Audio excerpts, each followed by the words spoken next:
So it says, therefore, again, Allah says, all of this works, all of this work for a cure, but it's not going to work for a cure. You need a Rabbias and you need a Rabbias of water. And that's it. That's none of that things. Right? But none of these other halakhic mechanisms come into play. This is another interesting halakha over here. Where someone Papa in contact for Rabbias, but even though Machmas and Sneros, hold it here in the class. There's a very interesting idea over here.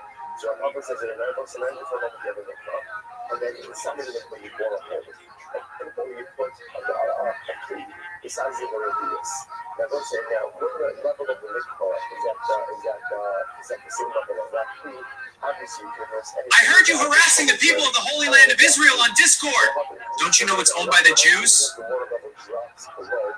You can still have those small items in that tunnel of the key, like in that tunnel over there, like that little key. Why? Because since the water in that key ultimately comes from the mikvah, therefore it's going to be touched for immersion purposes. Interesting. So what is this about? What are you doing out there, Swankish? They make picture. So ultimately, again, whatever water is unfit for a mikvah are also fit for the key. The key is not right line. When they wrong, they don't mind. I didn't claim you to let me release school. Man, when I thought I couldn't stop my life in school. School, and one of us are doing baby son. I did not belong to the baby son. That's all I got.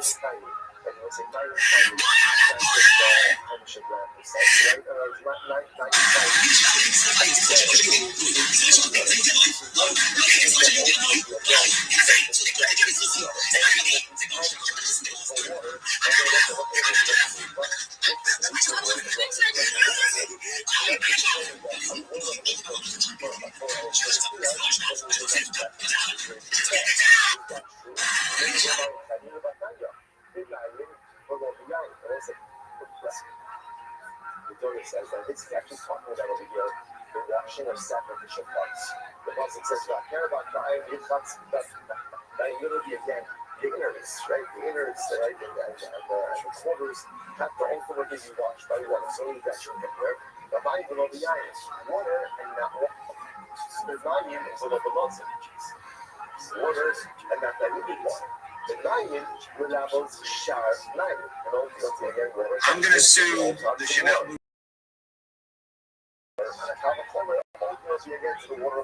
I'm going to sue the Chanel boutique in Beverly Hills for their complete lack of basic respect for customers. Today, just because Sadie was dressed too casually while looking at a limited edition classic flat bag worth $28,600.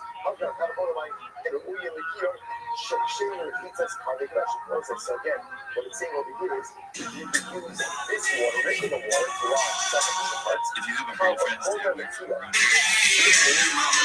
The water of this kid is what?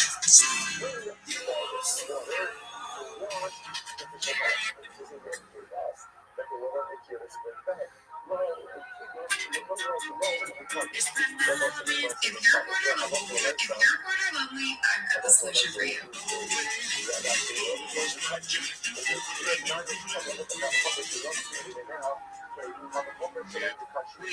It is always even though the waters of the cure, that's what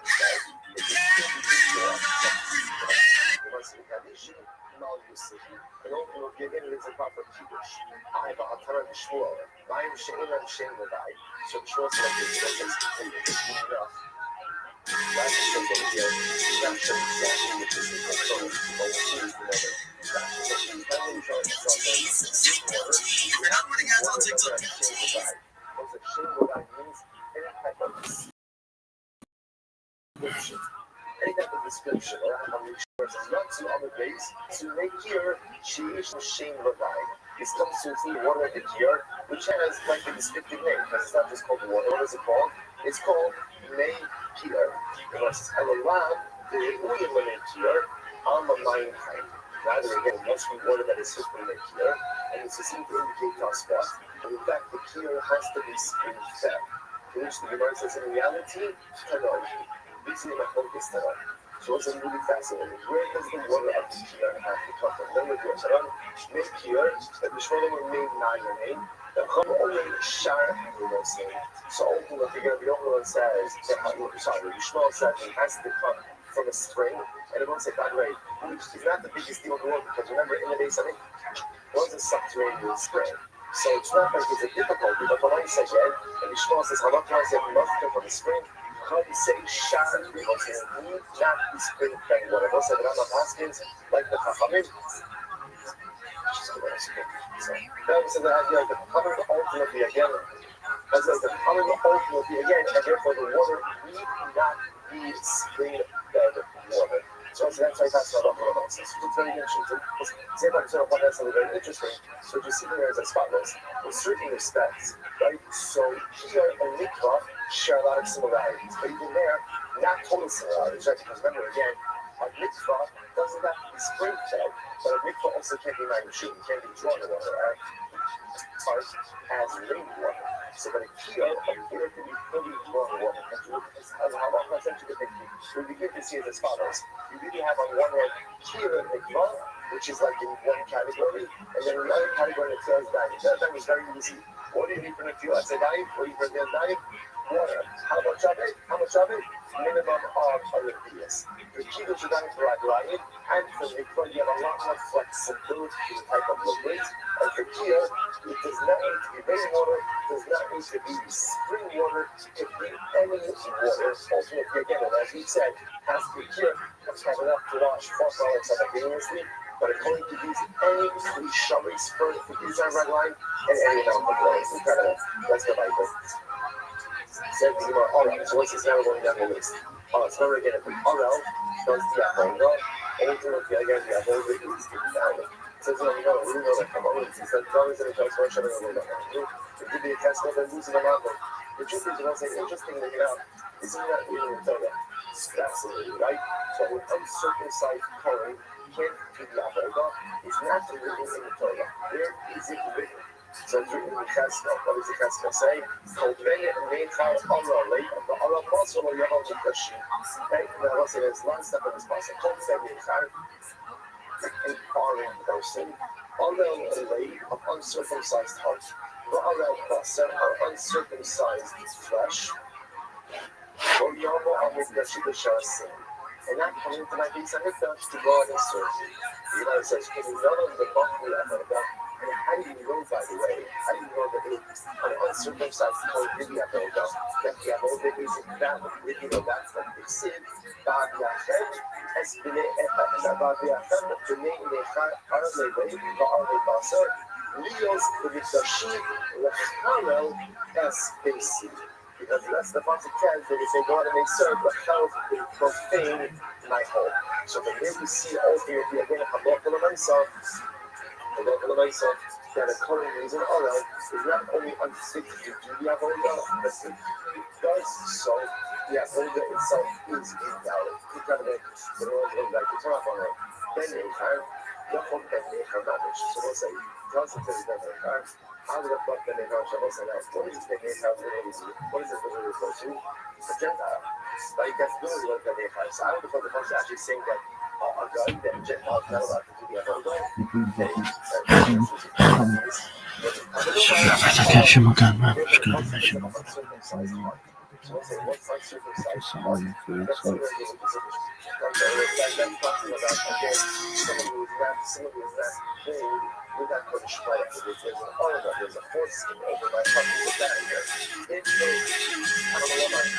Are you bored and want to talk to people? Come to Vigo Live, which broadcasts talent shows 24 hours a day. You can also use the private chat function to establish real contact.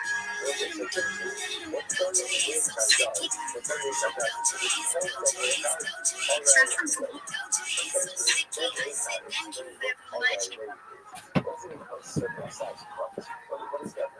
Somebody's uncircumcised, like I was saying, is a son. His actions are alien in the eyes of his father. So let's say, so essentially, ViralRabbi means a son who alienates himself from his father by engaging in activity that the father does not approve of. That's what it is. Also, it's so fascinating. When I end up getting a card, which isn't that really all I think of? If I have a son, ultimately again, who engages in behavior that alienates him from his father, what to do at the time, then we see the power of faith that creates a barrier over their hearts, like a cause and effect. So I will say, if you go there a little bit, part of the psychology of sin, right? What do we see? What do we see? So we like to think that it's because of geyser, arrogance, Facebook, desire. At the end of the day, that's all true. But the reason I also say is because I assume that I can do that video and still be the same person. Right? That's what this is all about. I'm going to do what I want. I love a finish bar. Listen, we never stop loving a finish bar. I love a finish bar. I love everything. But I also want to do what I want to do. And I make the assumption that I can do what I want to do, and it's not going to have a residual effect. That's how I operate. I can engage in negative behavior, but it's the same as a good person. There's only one little problem with that, which is it's fundamentally false. Everything we do has a profound effect on us. So if I'm going to be a better person, if I'm going to be a child who engages in alien behaviors that my father does not approve of, the result of that is I'm going to become a horror person. So there's going to be a barrier that falls over my heart.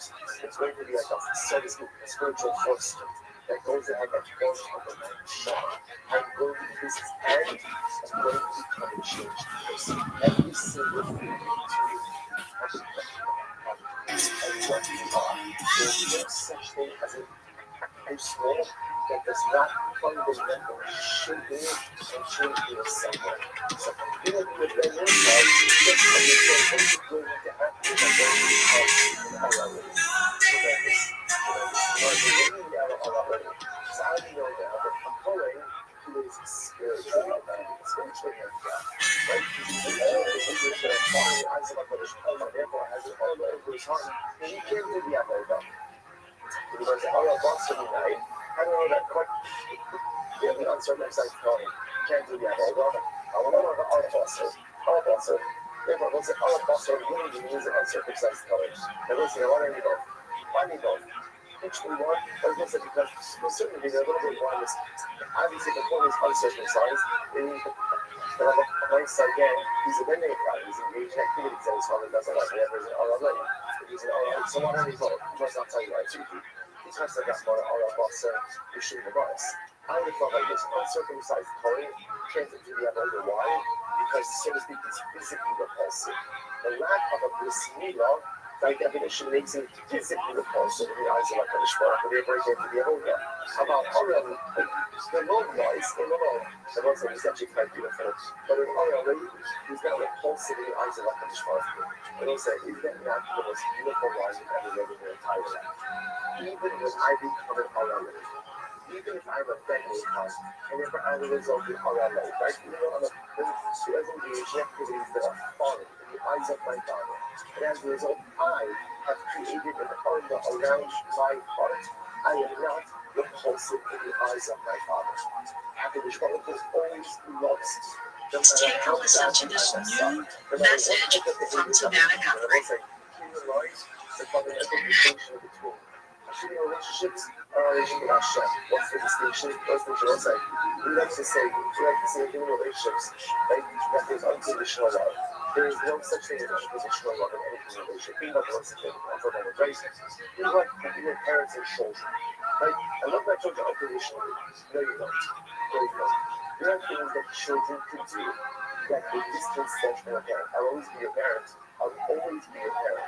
And there will always be a sense of connection and a sense of duty and a sense of responsibility. But are there things that a parent has for them? Absolutely yes. There is no such thing as unconditional love in relationships.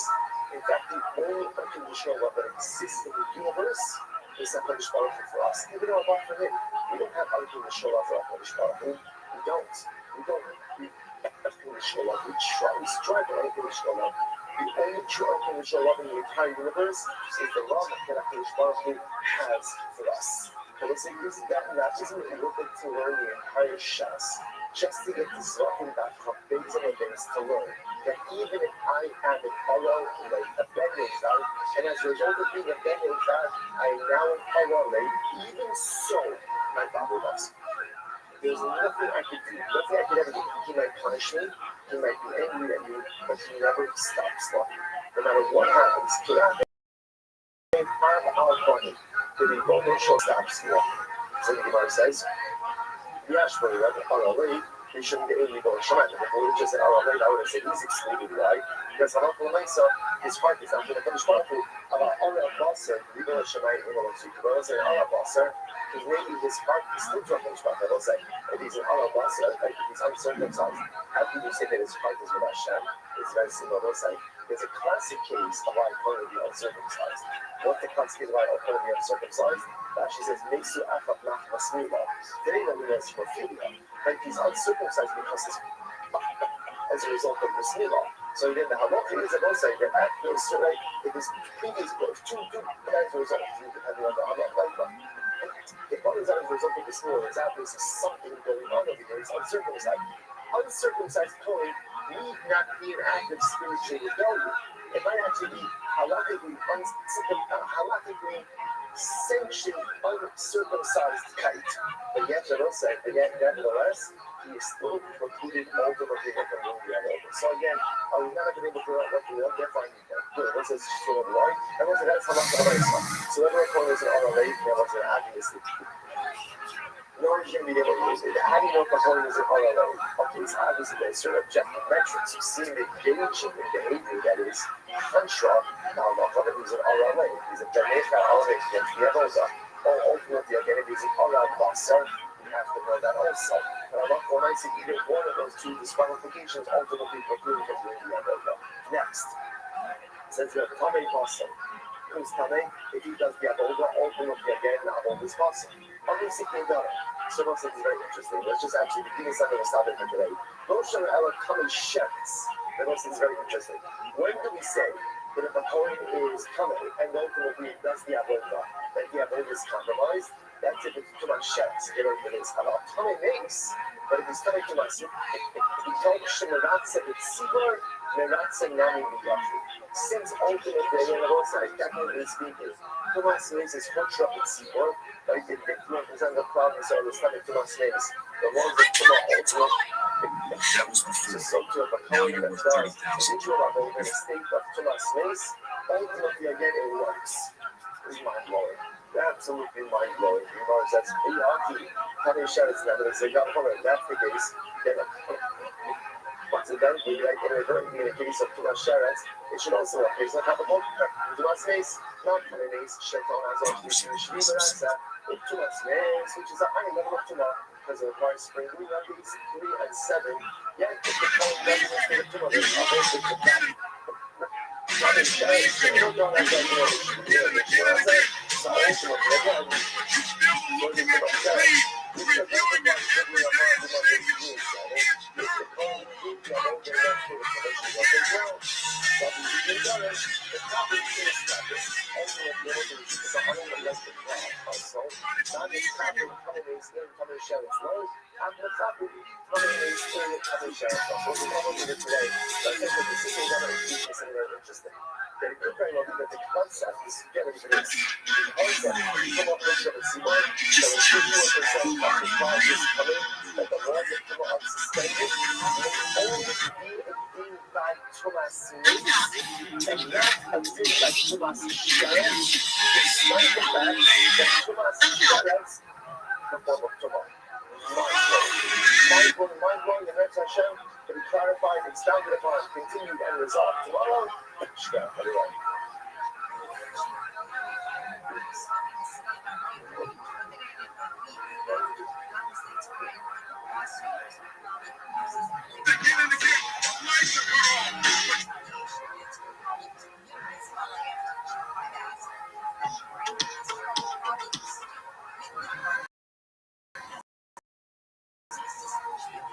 Only that got the kilo of all kinds of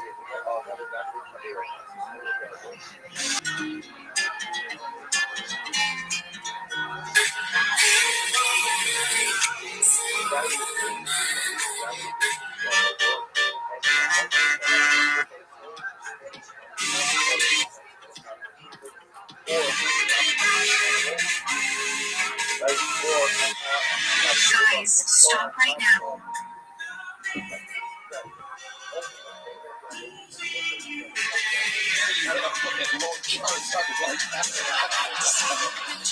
Alright, back to the bucket we go. You guys still having fun out there? Goddamn motherfucking right. How about a hand for the lovely Heidi? This looks like an interesting name. Ladies and gentlemen, make some noise.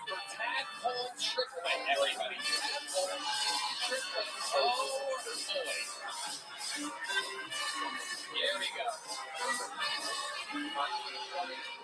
Make some noise for Tadpole Triplet, everybody. Here we go. The clock has begun. Did you ever walk into a room and not be the craziest motherfucker in there? What the fuck is that? I appreciate y'all giving me a little time out of your day. They don't let me out much. I need this shit, yo. I've been in a really, really dark place lately.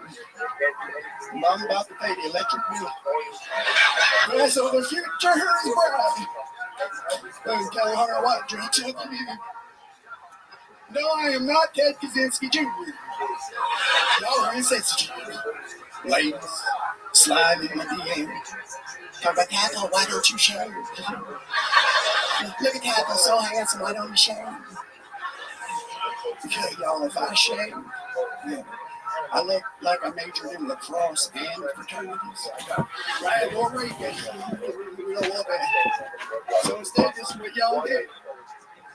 You look like a homeless MMA fighter. Fucking Conor McGregor. Tadpole Triplet has arrived. Welcome to the show, Tadpole. Who the fuck is this guy? Oh, fuck. Still tagging the Conor McGregor joke, I see. Set has ended. Welcome, Tadpole Triplet. Is that your first time on the show? Yes, sir. Welcome, welcome. How long have you been doing stand-up?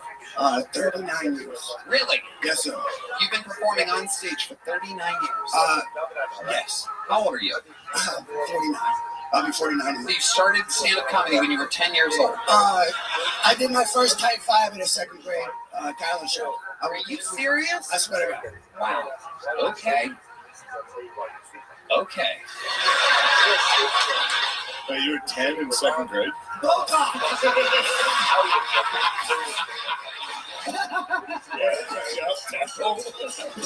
Oh, Jesus. Oh, my God. Wow. Tadpole Triplet. Staring at Joe Rogan like he is the Liver King's angry son. I see a resemblance. One could say he's the Liver Prince, if you will. So, Tadpole, Yes. let's talk about it. You've been doing stand-up comedy for 39 years. What else have you been doing? You look like perhaps some time in Vietnam or something. Yeah. I spent 20 years in Hollywood. Okay. Trying to get you. What were you doing in Hollywood? Mostly a writer. Okay. Did you write anything that we might recognize? Perhaps some graffiti on a wall or something? Fucking the I-5 underpass. That's me. Okay. Well, what else? Anything creative? My biggest success was the Tonight Show. You wrote that? You.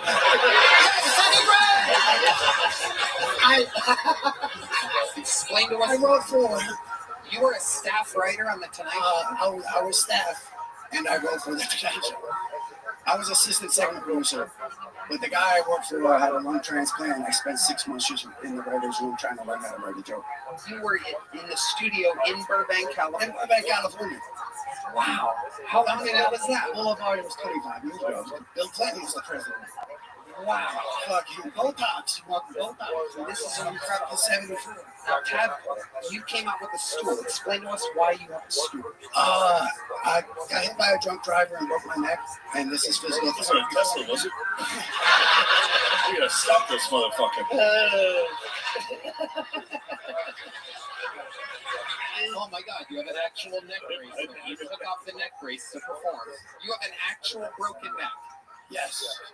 Wow. I'm gonna try and tough it out and not put it on. I'm gonna play with this. I'm gonna jump fucking roll away. Tap out. Tap out. No, put that thing on before you die.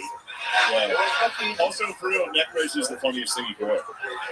Really? I wear it about 50% of the time, but I was doing a minute and I wanted to get a little. I feel like on stage, on stage would be very funny. For real? Yeah. I swear to God, a neck brace is literally the funniest. Before my minute to say hi, world. No, toss that fucking thing on, dude. I swear. How many of you want him to put on the neck brace? Let's see. Ladies and gentlemen, his Tony is it's the first time we've ever seen a man put on a neck brace with a broken neck after performing. Wow.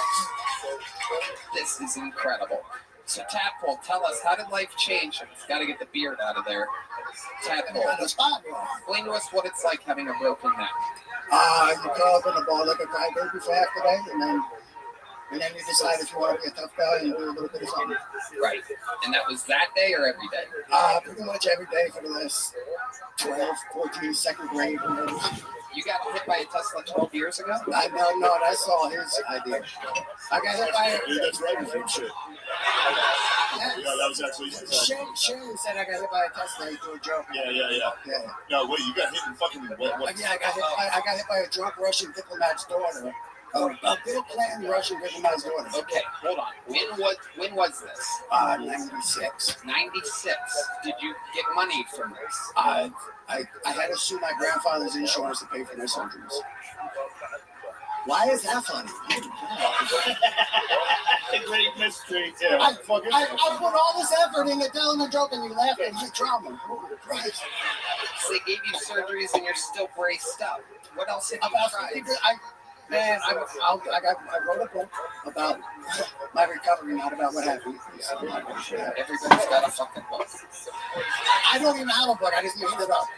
So you perpetually have to wear that brace since you were a kid? I was almost 19. Right. Okay, so you're almost 19, you broke your neck then, you're 46, you still wear brace every day? About 50, but if I don't have something I can, I didn't wear it tonight. Right. But if I can, I sit on a stool when I try to do stand up. What is the injury? I'm fused front and back C3 to C7. All the way down. No, it's just I gotta go up and down, but I don't want to because it's around my brainstem and I gotta do a couple smart stuff. I don't want to be strangled out by titanium. I will say that you did the coolest fucking necklace I've ever seen. Thank you. Most of the stuff, that one's actually looking like the bottom of it like a stormtrooper vest. Like, Fucking cool. this is my dunk contest moment. Hold on, let me get it up. Yeah. What's that do? Like traction. It looks like a traction machine. Yeah. But I can't talk with it because I don't draw. So how you doing? What's up, Charlie? What's up? Your story is absolutely incredible. Do you ever sit on a park bench and talk about how life's like a box of chocolates? I'm going to tell you what I'm going to do. It's something that I've never done before with anybody in the history of the show, but Go ahead and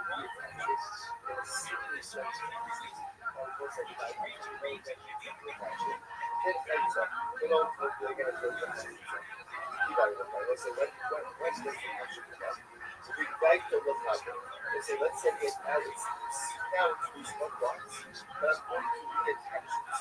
So my say we get the problem say this is not action. Therefore, one is as if you have clarity. Oh, Jill Barnash from New York, or basically see what end of the day right out. It has because it's wrong. So it is not standing on the roots of the and if the other person say come down right across the closest point. Drivers boy you love. So say so before I ask that question, and then we learn from the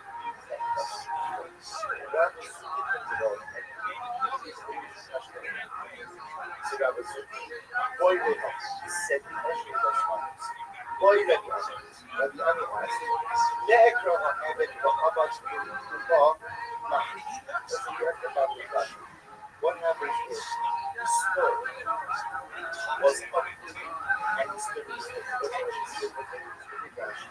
the abrupt rashes as the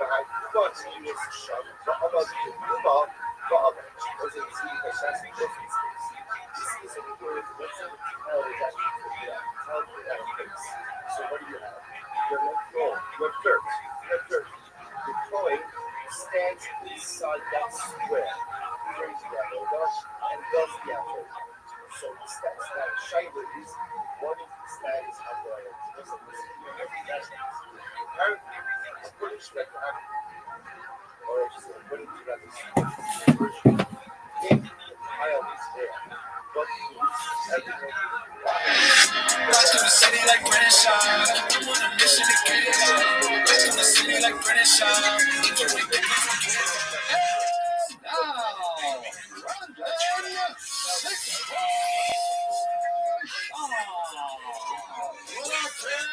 What is going on? Thank you guys for tuning on in. Boy, a lot is happening in the Real Housewives of MMA. We just got a blockbuster announcement. Easy on the blockbuster, but we'll get into it. We got the huge announcement from Mr. Jake Paul himself on Netflix. Ronda Rousey versus Gina Carano is going down Saturday, May 16th in Los Angeles, California. God, where do we start?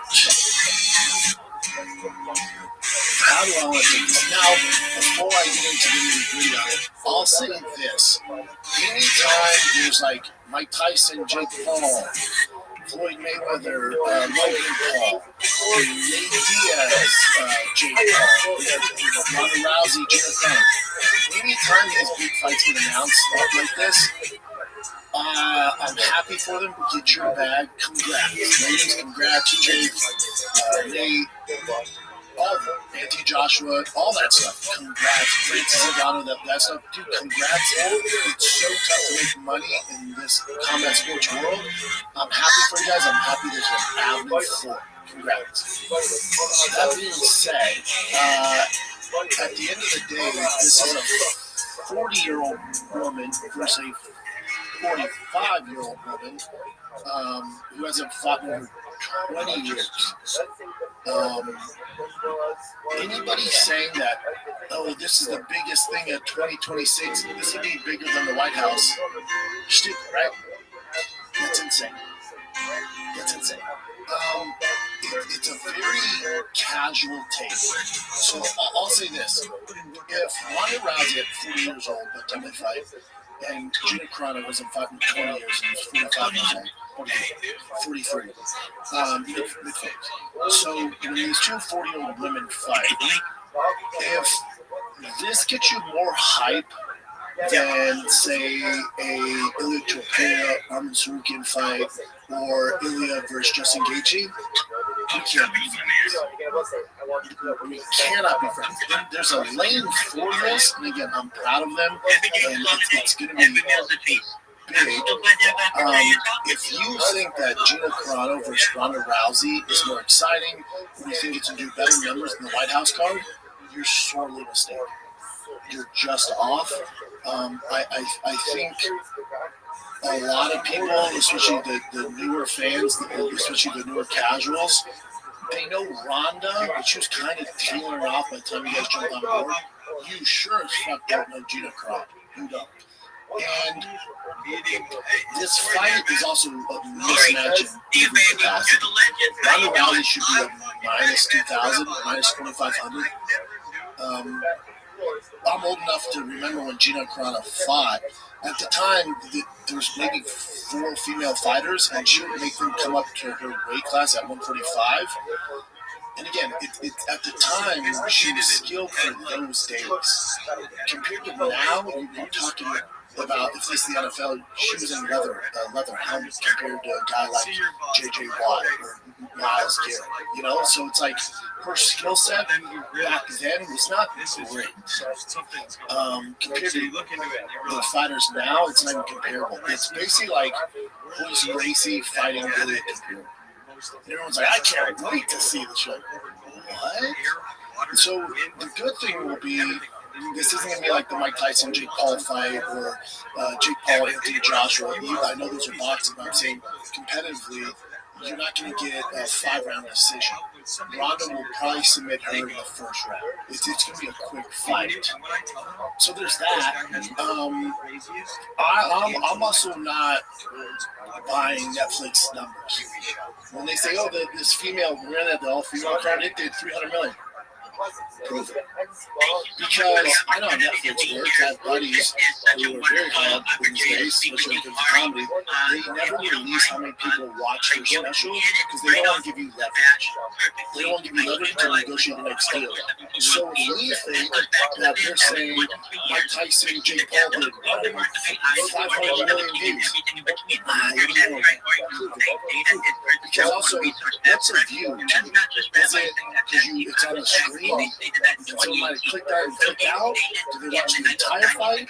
So I would like those metrics, which we're never going to get.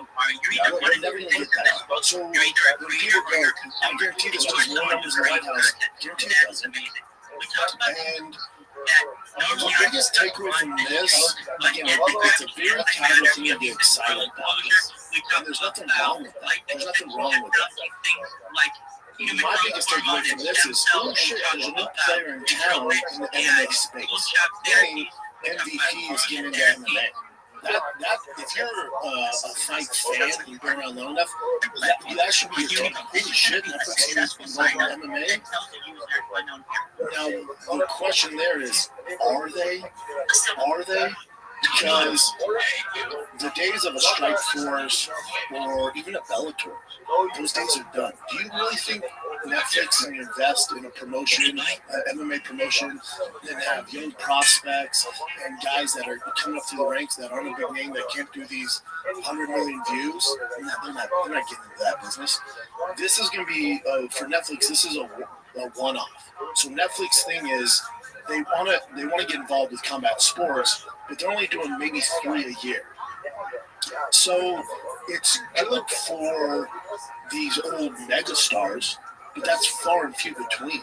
If you're just a guy, like say you're like me, I was ranked top 10, never fought for a title. Netflix isn't an option for me when I retire. Like I'm not that big of a draw. So unless you're this complete outlier, it's not really a lane. So you think it's like a place for spectacles?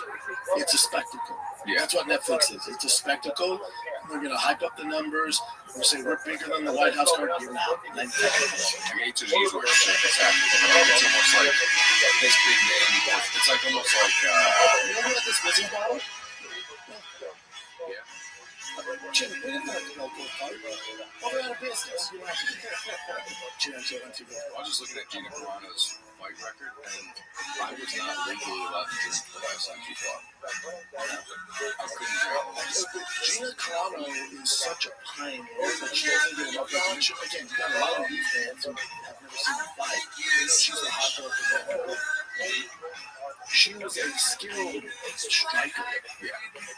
Nothing else. Now, skilled striker in the early 2000s. Compared to now, you're talking bottom of the barrel. And there's nothing wrong with that. That's just the time. But when she fought a good striker, Chris Cyborg, she had absolutely annihilated. So, man, she only had 7 fights. Doesn't it kind of feel like with MMA, like it moves, like what you were saying, it moves so much faster than other sports like baseball, like comparing, it's like comparing like Babe Ruth trying to hit off of, well, it's your even Adrian Martinez. This is a great comparison. This is basically like Babe Ruth compared to Ohtani. Yeah. Do you know what the fuck Ohtani would do to Babe Ruth's clothes ball? Do you think Babe Ruth only pitched other white guys? Yeah. But again, at the time, that's all that was available, and now we got the great Bambino. Skill-wise, compared to Ohtani, you know how much more skilled Ohtani is than Babe fucking. They're not even comparable. This moves so much faster. So much faster because it's a newer sport. Mm-hmm. So 2008 to 2015 is a huge jump. Yeah. And that's if she was competing and being relevant and staying active. Mm-hmm. You're talking about, she hasn't fought since 2009. It's a new language. It's a different language. And she's fighting a grappler. Now, Ronda can't wrestle. I don't think she's going to need to. Her judo should get it done. Like I said, Ronda should probably be at minus 3,000. Now you're gonna watch other shows that are in this space, and we're gonna say this is competitive, and this is the biggest thing that happened to MMA in a long time. They're probably being paid, or they're involved with the promotion, and I get all that. I've worked with Showtime. I tried selling you guys on Conor McGregor beating Floyd Mayweather. I get it, dude, and I love the money, so I fucking get it. But I'm a one-man army. I'm an outlaw. I'm not associated with anybody, so I'm gonna give you the truth. It's two mid-40-year-old women fighting. Not to mention Ronda, prior to this, was mentioned all the concussions she had, how the jab, she went blind, how she's worried about CT, all this stuff. So just to get this cleared by the commission could be an issue. And some people will bring that up. I've worked with many commissions. Let me tell you something. These commissions are complete dog shit. I fought with stitches in my eye. They had no clue. I fought severely concussed before several fights. They had no clue. I passed. Take me out of it. Michael Bisping fought with one fucking eye, and they had no clue. So the test for the Capacity Commission is pretty effective, honestly. Now, Ronda, this is on record, saying all CT and she will go blind from the jab. And they're doing this in California. California is a more strict commission, so we'll see. We'll see. And the MVP has done stuff where they're supposed to fight, I think, in Georgia, and I think they're going to do Jake Paul to Monte Davis, and the Georgia commission has no. They can't 40 fights. This kid has 6. We're not sanctioned that, so they have to jump up and over. So this won't be the first time they've had to move to a different location because of the commission. Also, I don't know if it's bringing up. We're right out 42. I'm on all sorts of people. I'll rip somebody's head off. I'm more lean, strong than that. But I wouldn't pass any commission tests if we didn't do it. California's usually pretty strict with that stuff. I don't know what the drug testing like. I also know if females get, but I don't know how that drug works. Ronda's adamantly against demons. So that's a question. Gina being born in mid-40s, I don't know, man. I mean, it'd be something to think about. And they probably, especially Gina, she probably should do it. And she's going to get fucked up. But fucked up meaning her arm's going to get stretched out and she'll tap. Yeah. But let's call this what this is. This is a money play. This is a money play. It's a money play. I was going to ask you about that. Do you think that there was a chance that, hold on, before I take shit, it's a money play. It's also a redemption play. Yeah. Which show 1A, 1B. It's a redemption play for Ronda, right? I do think Ronda was mistreated by the fan base. I think she did a lot for the sport. I think she's the Hoist Gracie of female fighting. There is no female MMA without Ronda. Now, some people are like, there's no female MMA. Gina, she had 7 fights. But Ronda was the one that took that torch and fucking broke down all the barriers. Dana didn't even want female fighting in the UFC until he met Ronda. Ronda is our Hoist Gracie. Ronda is the most important female figure damn near in all sports. She's that important to this movement. So the amount of hate she gets, some of it deserved.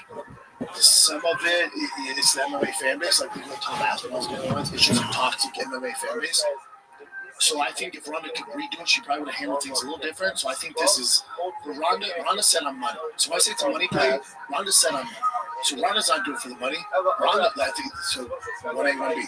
Ronda's doing it for redemption, and she respects Gina. Gina's probably more on the money side. I don't know what Mandalorian pays, and I know she sued Disney and won because of Elon. I don't know what that is, and this makes Gina Carano more relevant, so that's going to help in the acting world. So there are two different things. One is a redemption tour, and people will remember why they fell in love with her in the first place. She's badass. She's super talented. And I think Ronda, what made her great, she has that anger. And then when that comes out in a way that you don't like, people are like, what the fuck? I thought she was a sweet girl. Oh, she's a killer. Yeah. She's a fucking savage. That's why she's one of the greatest to ever do it. That what do you mean? Yeah. Gina, she's not picking dandelions. She's been tossing girls on their fucking heads and she was in diapers because of her mom. So Veronica's a redemption play, which I think is awesome. This will get tons of eyeballs, and hopefully the fan base gives her some slack and they fall back in love with her and she can go on to have a career she should have, whatever that may be. And for Gina, it's like, yeah, I know you guys don't know who I am. I'm really attractive. I actually do have stand-up skills, and this will be on Netflix, and hopefully this leads to more acting. That's what's going on. Yeah. And I hope it works out for both of them. She's in a tough place with the acting now because of her statements. She made some wild statements. Yeah, I need to get kicked off the Mandalorian. Yeah. Did she though? Things that you can't say in Hollywood. Frowned upon Hollywood. Yes, very frowned upon Hollywood. They fired her, but then if you're on the other aspect of it and you supported the left and said some things on the left, which they've said some wild shit, you'd be fine. So that's why they won the lawsuit. Now, I don't agree with her and the whole thing she said about the Rothschilds, right? I think they did. The Rothschilds. That's tough. That's a tough look. There's like a jab thing too, right? Yeah. What I was going to say is, I don't know if this is something you've thought about. There was something I was thinking about when I first saw the fight, and like this might be a very casual like speculation, but do you think there's ever a chance that like they wanted this to be a White House card thing, but that Netflix might have given them the bag that they want? That's a good question. Because if you watched last week's Shop Show, I say the White House is a very McDonald's type of car. That's what I was thinking. Where Big Macs, 4-pounders, it's not the tip of the spear skill level. They're going for casuals to get massive numbers to get Donald Trump, the president, and all that stuff. And we don't have the names that are super talented to fulfill that. So you reach out to the Connors, to the John Jones, to the Alex of the world.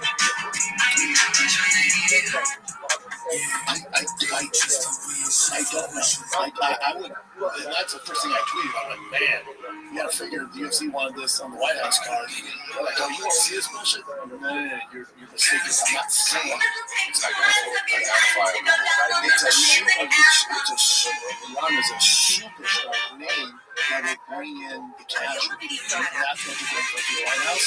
So that's why they would want this. Yeah. So I'm sure we'll find out now. Ronda said in an interview that they brought it to Dana. He's like, no. Really? Yeah, and also with the money thing, Ronda did, I think in the same interview as well, Ronda did mention that Gina Carano's parents are like pretty rich. They own the Caesar's Palace. Do you know who her dad is? Her dad was the backup to Roger Staubach. Really? Anything else, Cowboys? No. I studied out for money. Yeah, so it's like, I'm sure she does have money, but money's obviously still a reason why to do it, but she's also arguably top 2 most attractive fighters of all time. Top 2, let's say, like, who's hotter than her? Gina in her prime, by the way, which is kind of messed up for guys to be talking about. Gina right now, Gina's looking badass again. Yeah. Have you seen her yet? In the prime, Gina's top. I mean, that's like really perfect. The reason why Gina Carano is a bigger star than Yeah. it ain't because they're fighting skills. I was going to say, that has also evolved in MMA as well. Because now you got like Stacey Cortez, you got like some of these Brazilians that like. The girl from PFL? Yeah, from PFL. that's what I'm talking about. Paige Van Zandt. Yeah. So I'm going to get shit from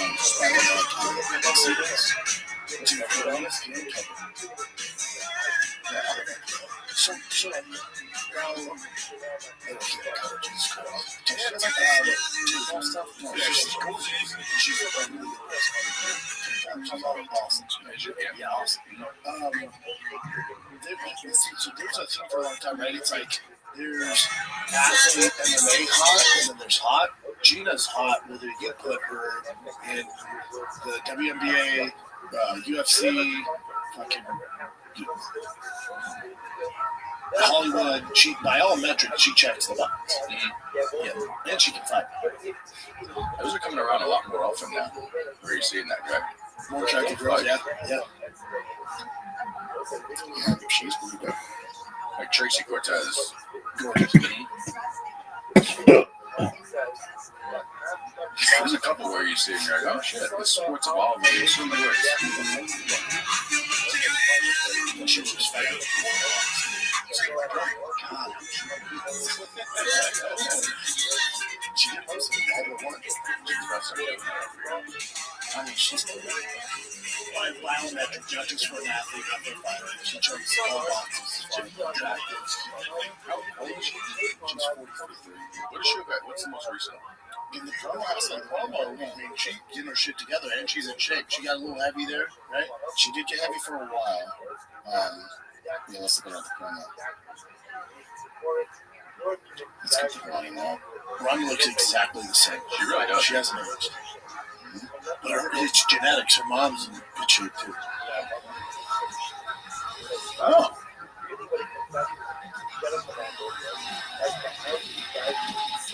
Yeah, Gina's a lot bigger than Ronda. I didn't realize that, too. Yeah, Gina's that's where people are like, well, she's so much bigger. I get that. Ronda's getting How tall is she? 6'7". I would imagine she's 5'7" or 5'8". Ronda's probably 5'3". No freaking way. 5'8".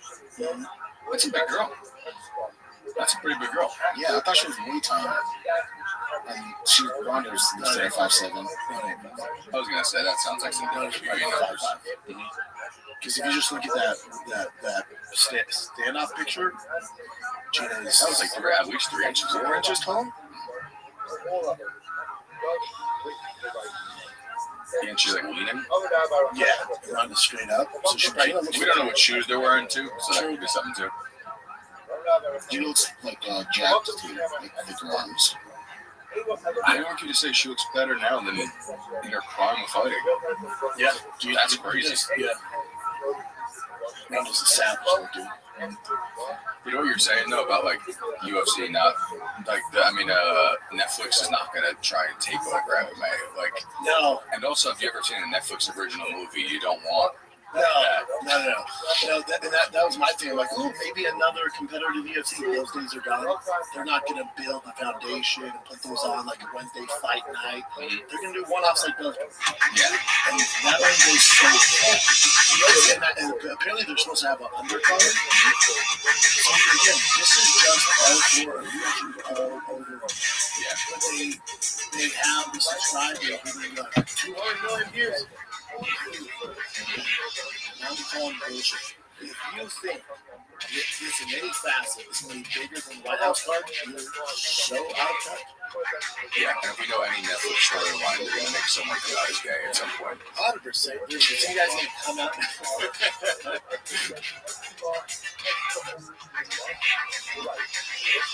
UFC,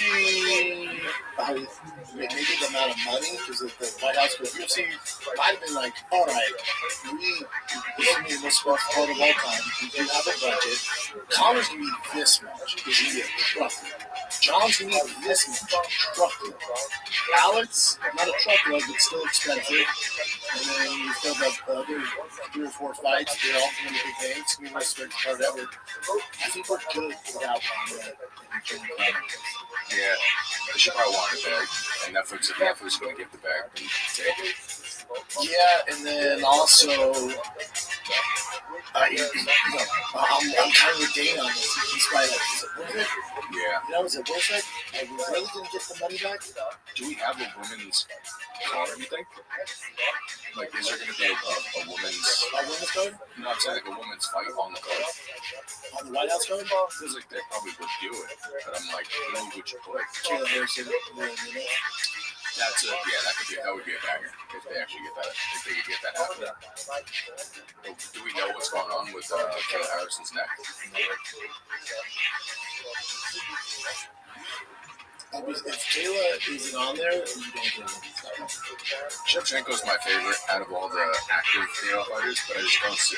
This is going to sound so crazy, but I don't see her being a big enough name for where casuals will see it and be like, oh, Shevchenko's fighting. I don't think people realize the magnitude of the White House card on CBS. Yeah. all of them. It's actually like you're trying to do the UFC Super Bowl. Right. Not to mention the numbers that I do from casuals and England, and it's not CBS. I think it's TNT Sports out there. Like, it's going to be huge. They're going to stay up till 5 in the morning trying to watch it. Especially with like Stat and Superstars. And again, is just Rama and Gina strong enough to beat the numbers of, say, Jake Paul, Anthony Joshua, which I think they did 30 million? I don't think so. No. Again, there are some other shows, but it's bigger than that. Now, you had your typical girl who worked at the supermarket getting like heard about Mike Tyson's fighting. Like no average girl's like Ronda Rousey's fighting. It's just not, she's not Mike Tyson.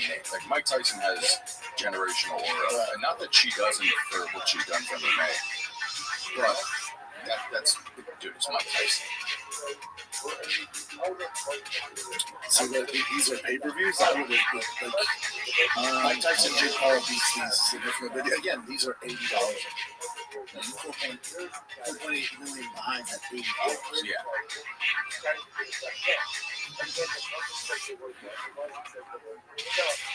I'm curious what, because Conor announced that he has a fight.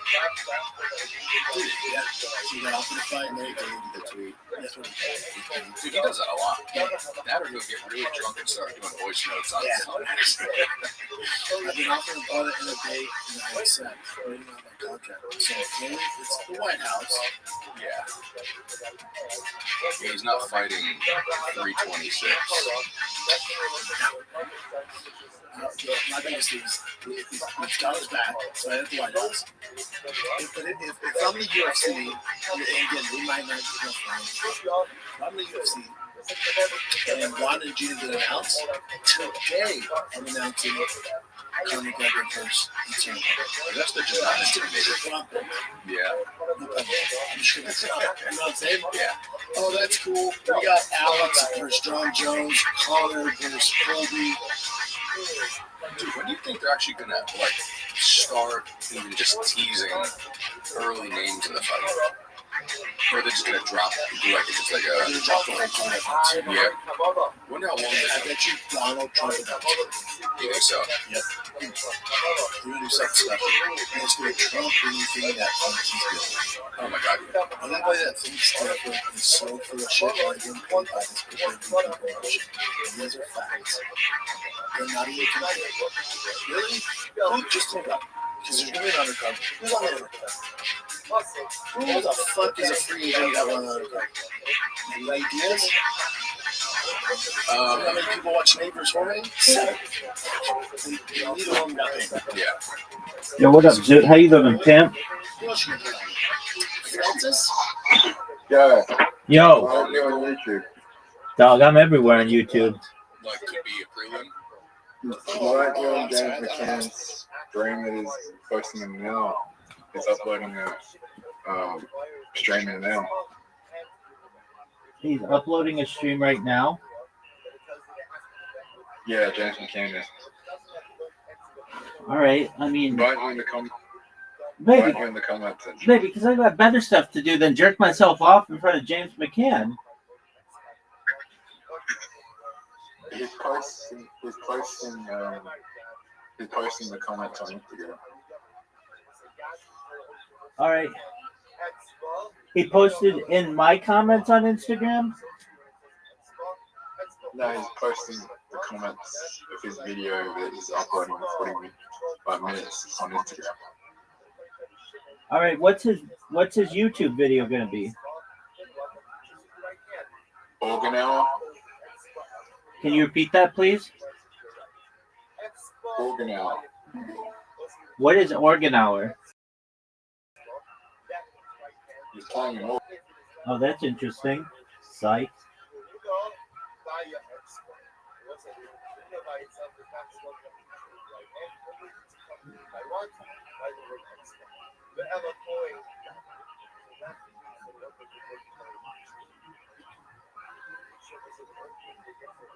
All right, I'll take a look. Just one moment.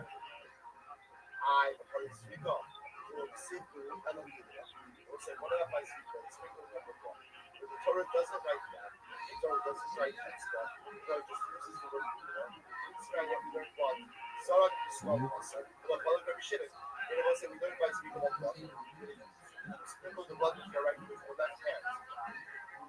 Ultimately, gamble descalzo. And you Rabbi Shimon is gamble. So now, yes, that's what I'm doing. Dude, I have a question for you. I don't have that. All I have is the Are you ready to lose? Zoot, are you ready? You don't want to play right now? All right, so why not?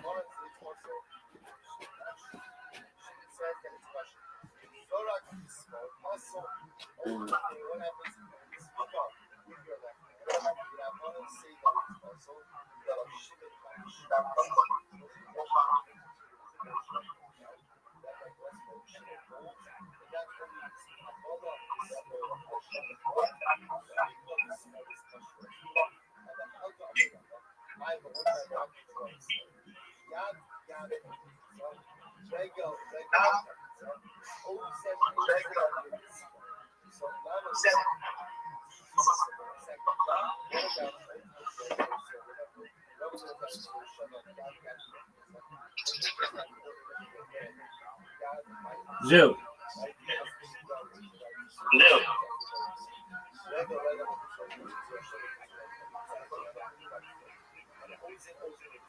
Zoot. Yeah, what? Why don't you want to play?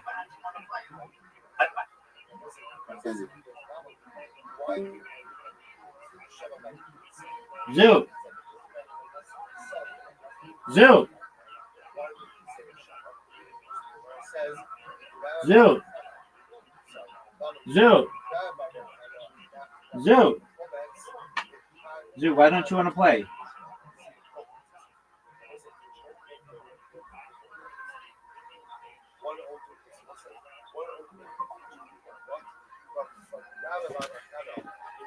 Zoot.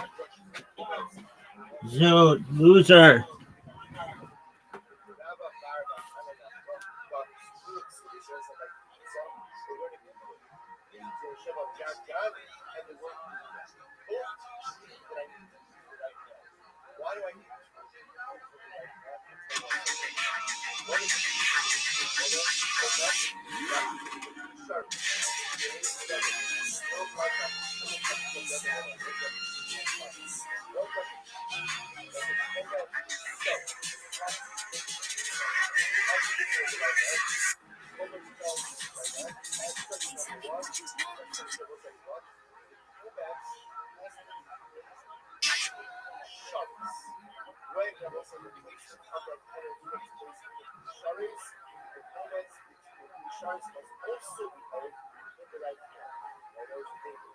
How do you pull that off? Was it showing that the secret of the Shirayo? Yeah, both the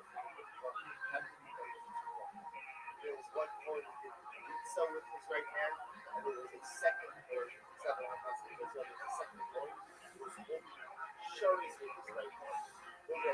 So his right hand is shows right over his right hand. It was a different Russia lesson. Russia's right. Right. He's just been done and it would put the shots.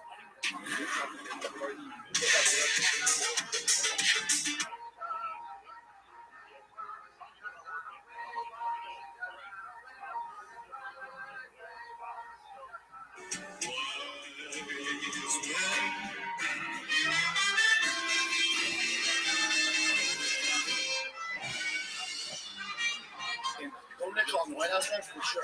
He's in a good sized name too. Go nickel for sure. Like Gable Stevenson. The White House undercard I'm not worried about. He's like 6'5", so he's all bangers. Let's give me an undercard with MVP card, MMA card. Name 6 free agents that you would give a flying fuck about to tune in that's going to beat the White House card. And go. Trying to think about one. Rico. What's that Okay. going to do for the Cowboys? They have no clue who he is. We do. You do Rico Francis? I watch it. I love that. I watch it. I could do that if they want to spend the money. Yeah. But if you go through it, go through the free agents. Nate, I can't even think of anyone. All it's going to be is a second-rate White House club. Is Matt Little, is he a free agent or is he still under contract? He's a free agent. He's a free agent. Dude, you can't do that. Let's see. Sam and ChatGPT's taking a hot second. That's not just great, but he's not going to. Let's sign all of these, okay? That you makes get the fuck out of my face. Mushasha, buddy, come on. That ain't Gator? That ain't. What are we doing? What are we doing? I love Vader, but That's what I got. I don't think he's drawing the White House numbers. Good. What are you going to do? What's that undercard look like? Complete tonight. And all things to meet the White House card? How dare you? Yeah, we're gonna pull like a EFL star or You have to pull Francis. one. Again, okay. What's the other fight? All right. What up, baby? Hold a concert or something like that. You know, I was flying around. music and shit too. You were flying around?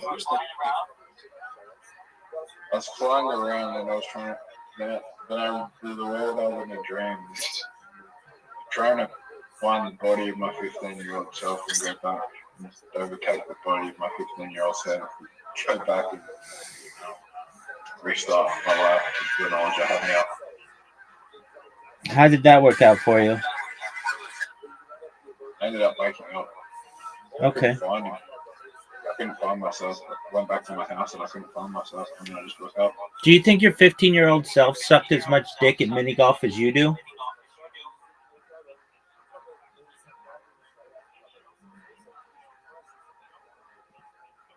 So we're going to go through this again. Do you think your 15-year-old self sucked as much dick at mini golf as you do? Nah, I think I myself. All right, are you ready to play?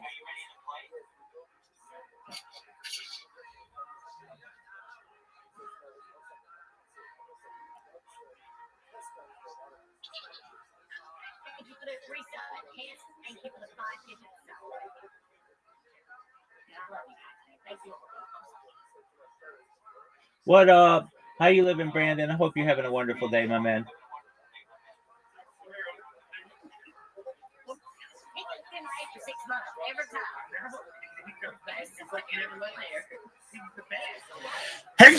Pardon me. Zoot, are you ready to play or no? Zoot, do you want me to send you an invitation? Are you going to quit halfway through?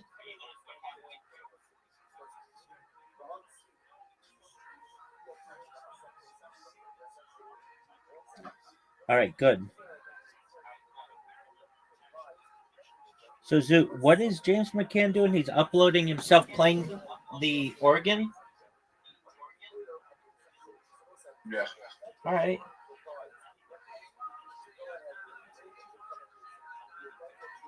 Greatest shot of all time. There's never been a greater shot. Dude, that was a terrible shot. One of the worst shots we've ever seen. I'll show you a good shot right here. Oh. F that. F that. Who do you think had a worse shot more than you? Perhaps I did.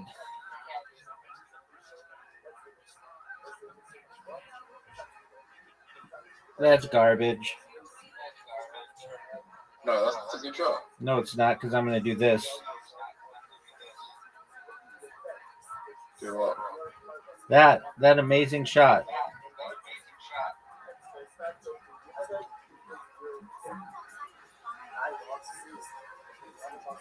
You mean shot? You mean the one that gets you into the whatever? I mean, you're not going to water bomb me. I have no worries about that. That's like an impossible water bomb. I'm gonna do something better than Zoot, garbage. Garbage. Garbage shot.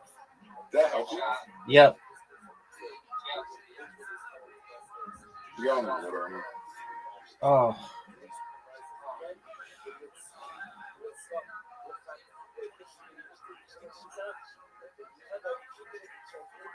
I think this is the greatest shot you've ever seen. It's terrible. I'll tell you that right now. It's going to hit my ball and go in the water. Thank you. You helped me. You hurt yourself, and you helped me. No, I didn't. All I have to do is this, and I put myself in a perfect position to score. You need to make this shot, and you don't, and you went in the water, and it was garbage, and now I scored. It's like better. I did, because I got the point, baby. Now look at this shot, It's like Zoot. what? You did. Now look at this shot, Zoot. I think you're going into the center. You're not touching me. Yeah. I have a better shot than you.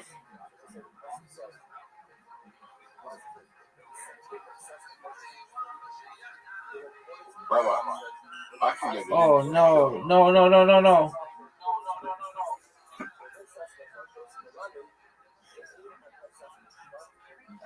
I could have got it in the next shot, but I wanted to play it safe. Okay, well, that's a cool strategy, dog. So I could go in that shot, but I wanted to play it safe. Okay, I mean, that's a really great strategy. How about you just make your shot? There you go. Are you guys stuck? Maybe now. Zoot. Scoreboard. Yeah, we're tied. Yeah, look how many games I've won against you in total in the history of the game. Scoreboard.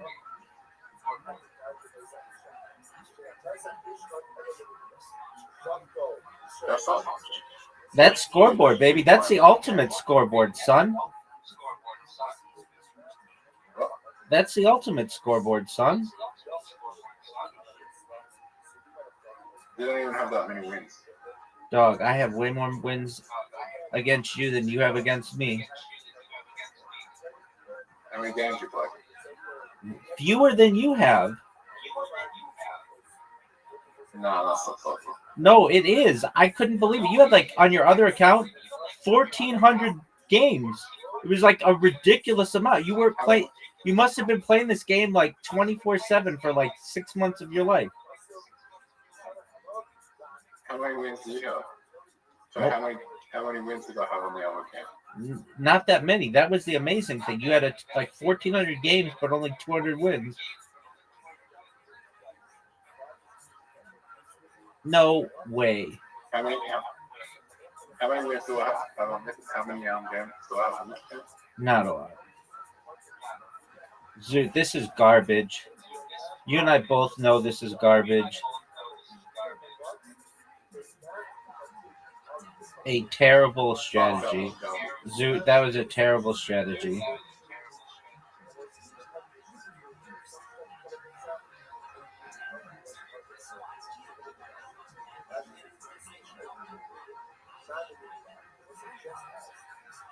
I hit the chicken. You're not going to be able to hit the chicken.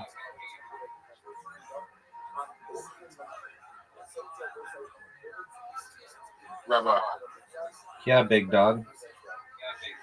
will you help me? Majorly.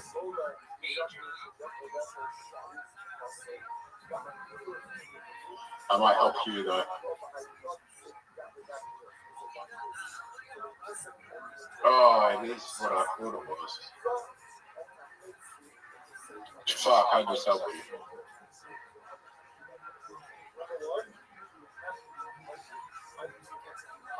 Why did you do that? Why not?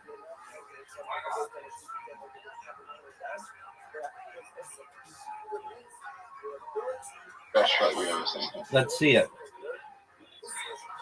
That was a terrible, terrible strategy. You just gave me the win.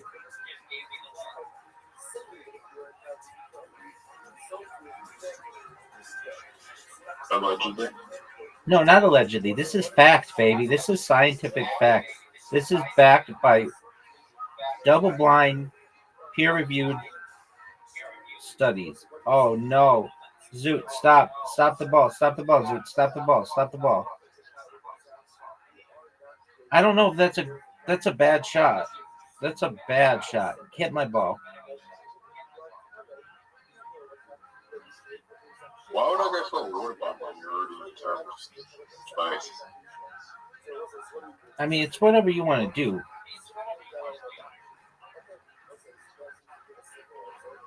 Okay, that was an amazing shot. I don't know.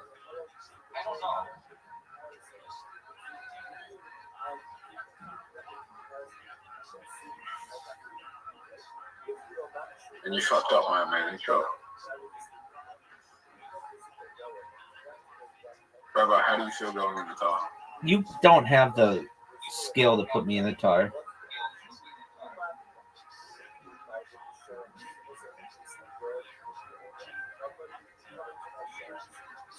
I don't think that was a bad shot. It was terrible. You just gave me the best shot ever.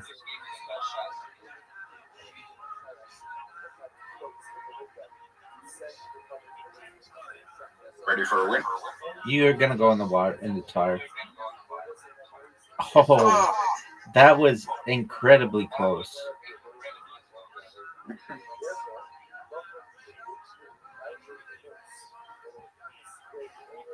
So we tie. Nope, you missed. I win. Oh, fuck. No, we tie. Okay, so you have 53 wins. We tie. Okay.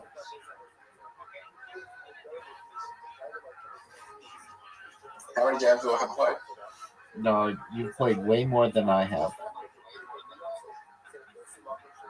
Where do you see how I've played 224 games and I have 54 wins. Dog, you have another account that has 1,600 games or something and like 200 wins.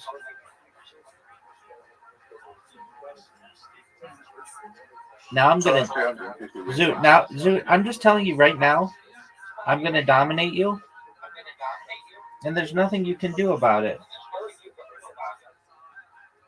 Is this trick shot? Yes, it is. It's trick shot. Yeah.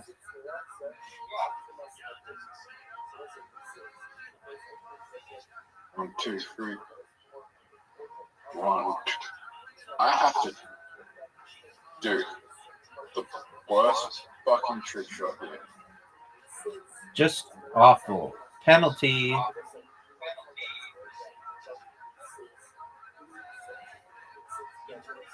You know what the worst part is?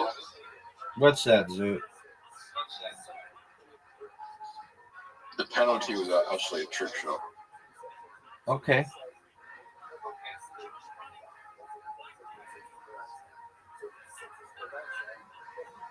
And Rabbi has the best shot already.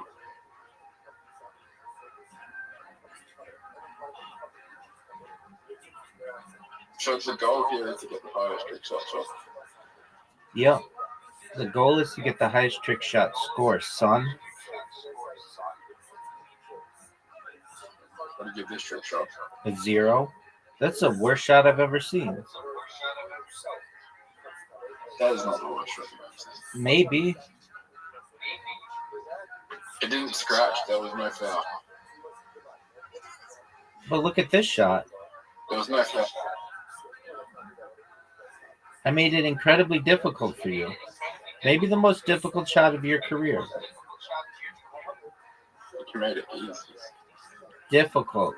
So it may be the most difficult shot ever. This is easy. Great scratch, dog. Rabbi. Yeah, baby.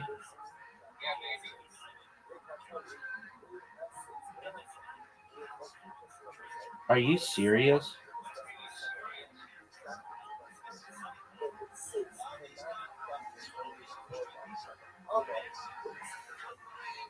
I did my interview yesterday. I know. Where can I get it?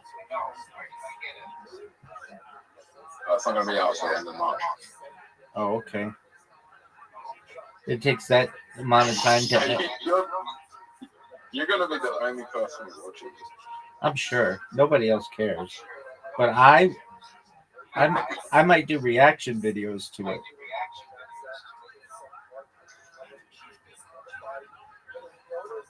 He asked me where do you do this after 5 years, and you know what I said? A trillionaire. No, I said breathing. Oh, what a shot. Zoo, did you see that kiss shot? Dude, what the fuck kind of answer is breathing? Oh, Dude, I can't wait to watch this. I'm gonna watch it with Riser. We'll have popcorn. It'll be amazing. what? Because we love you. And we're gonna love your answers. Did you talk about how you were a finalist for Raw Comedy South Australia? Yeah, that was one of the questions you asked. Oh, go, go, go, go. Penalty. Kick shot. Kiss shot. Oh, you pocketed 2 balls because of that? That was brilliant, Zoot.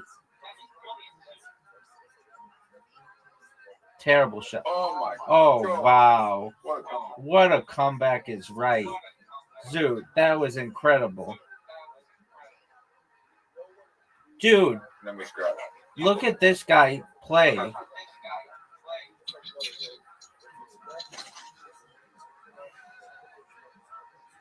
Were you a finalist for World Comedy? I was too funny.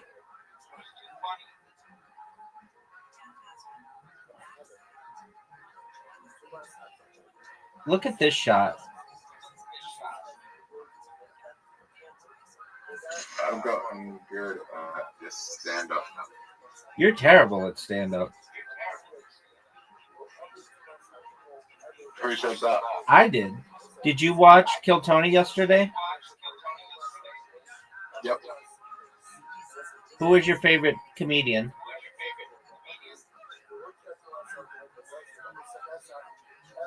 Oh, what a kiss shot. Zoot, what a kiss shot, son.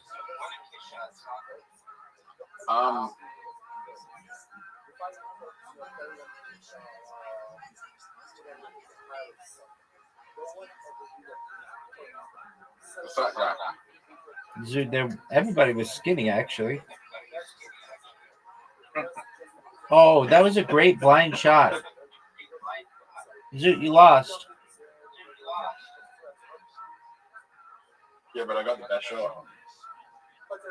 Yeah, that was a beautiful shot. One of the great shots in the history of the game. What's the replay? What's the replay? I just did. I thought it was amazing.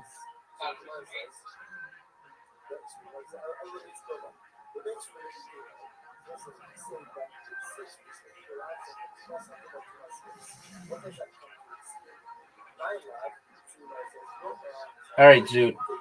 No trick shot, just straight up 9 ball. 1v1. This is the last game for right now. Rabbi. Yeah, baby.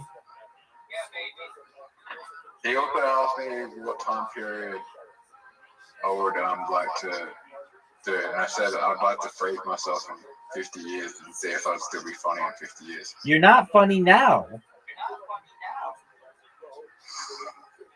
Incorrect. Zoot, come on, man. Have you ever heard yourself? Yes. Dude. Does that count? Oh, what a shot. God. What a shot, Zoot.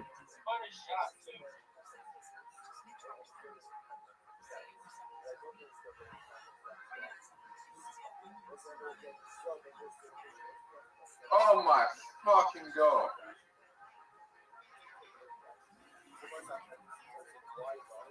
Dude, you're on fire, son.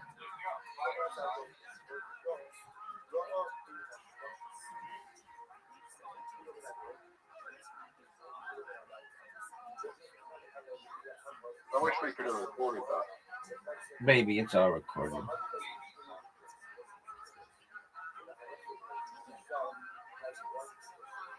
Look how amazing this shot would be. Oh, Zoot, I can't believe you hit that shot. That was incredible. Like 3 shots in a row. Zoot, you're getting good.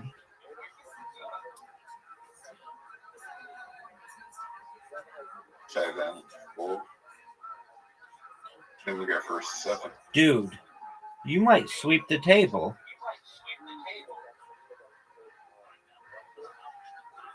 No. Dude, Zoot. Oh my god.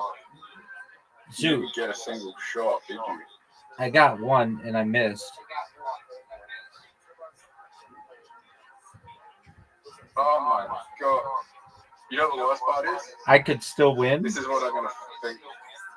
Yeah, you could still win.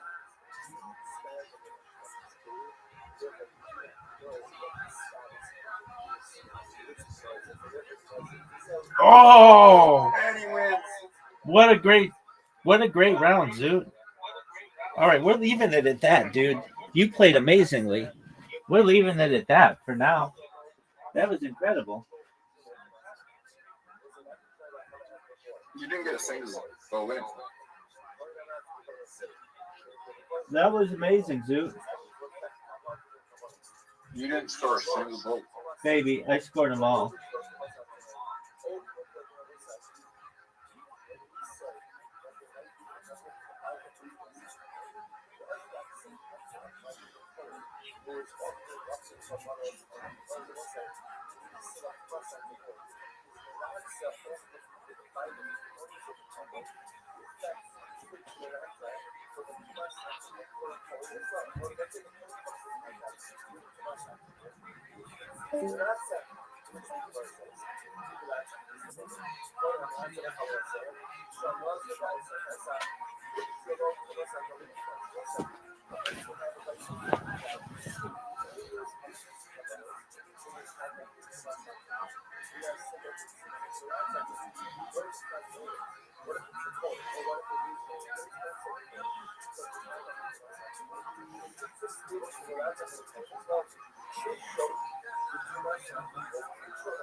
Chick, Brandy, there's a bunch of us that are behind it, but I'm the artist, bro. I'm the founder, I'm the owner of the art studios in Madison, Wisconsin, and we're building this out right now in a big warehouse location undisclosed. But just so everybody knows, we're posting pictures every day of what we're doing. As soon as we have the canvases on and we start having graffiti artists come in, we'll be live streaming this fucking thing every single day. And while we're in there painting or doing anything, you guys will be able to check us out, man. While we're painting your NFTs, your projects, I'll be talking about you guys because, you know, if you don't know Coco, if you don't know me, I have been out here for a couple of years, man, and I try to go everywhere. You know, this is for every single buddy, every person, every chain, you know, every single person that's, you know, blockchain connected is welcome to come, you know, and join the motherfucking circus.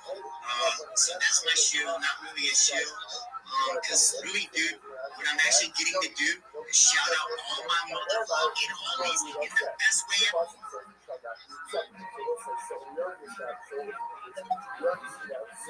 As soon as I fucking get the invite, I start providing you what motherfucking crypto. I'm gonna do crypto. And people in the room out here look at me like I'm crazy. They don't have a clue.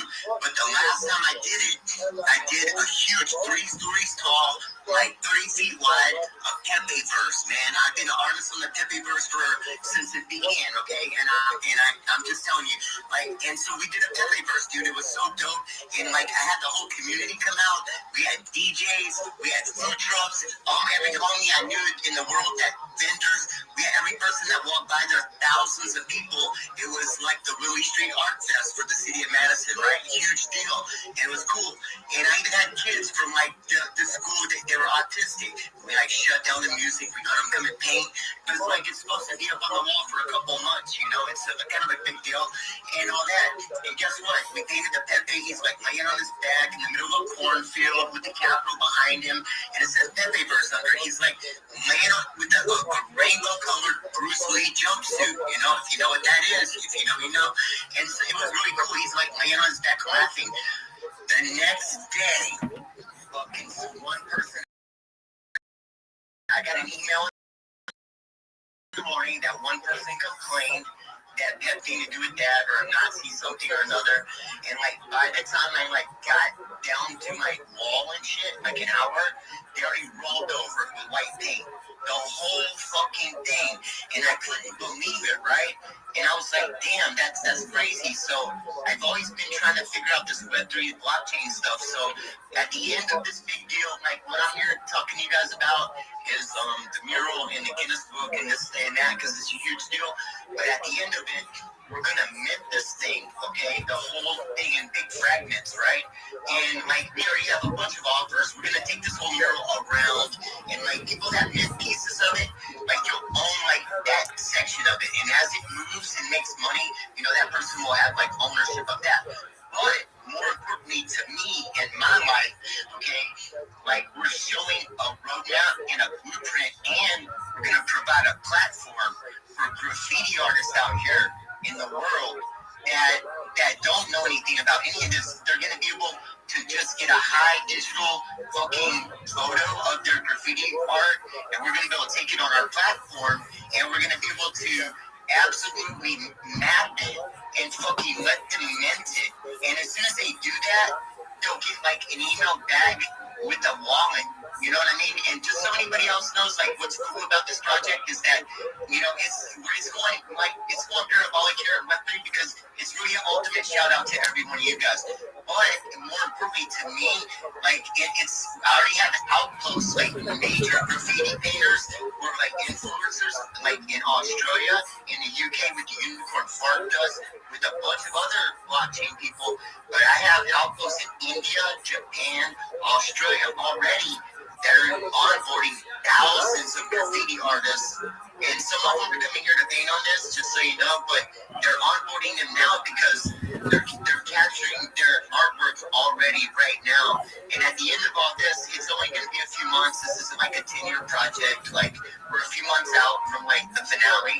But at the end of that, you know, everybody's going to be able, like these kids out here, bro, that don't have shit are going to be so easily be able to, you know, make money off of their own little artwork and stuff. And I think to me, that's like a huge fucking impact on some people that really need it. Because a lot of these motherfuckers that I'm the OG to out here, you know, I'm 54 years old, and a lot of them are under 18, live on the street, don't got a mom, and are mostly on drugs, you know. And so I just, you know, try to help them, bro, like a little bit better in life.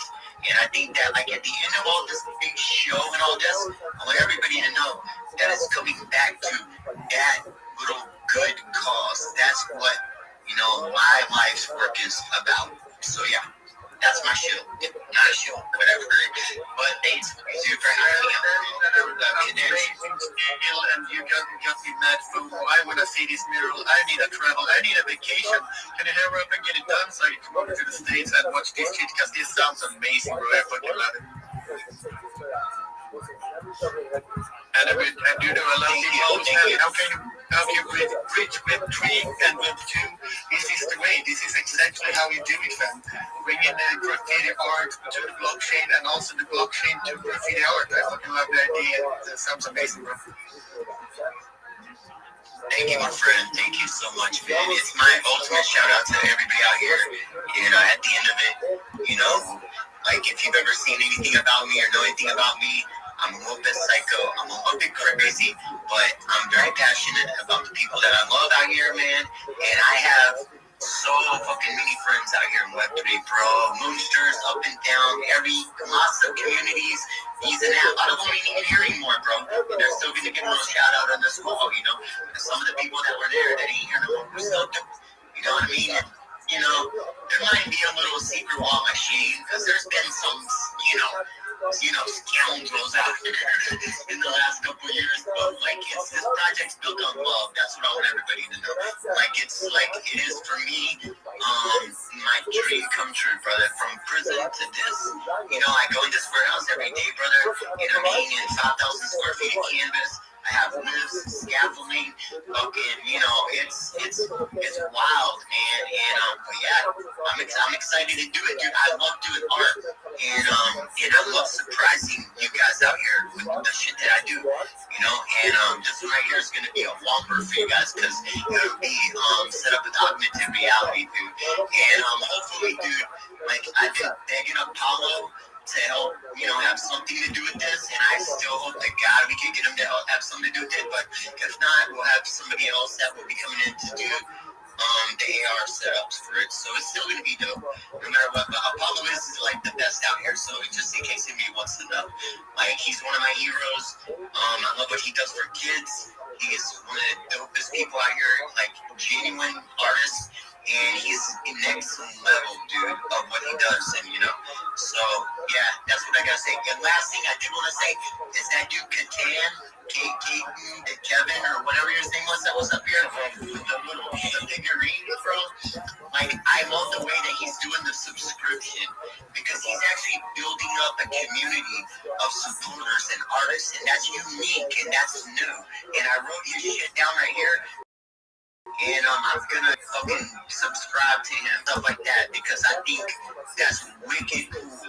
That's a new thing, kind of. And I think that's very dope for people to get to know him and get to, get in there and honestly, dude, experience some real shit, man. People out here are real, man. This went from nothing of an idea of mine to now I have a fucking warehouse, dude, and I'm stretching this fucking canvas, and it's a go, and I couldn't do it without Web3 support. This is where it comes from, it's where it starts, and probably where it ends, so, for me. And I'm no trader, so just everybody knows I'm no trader, so good to know this too.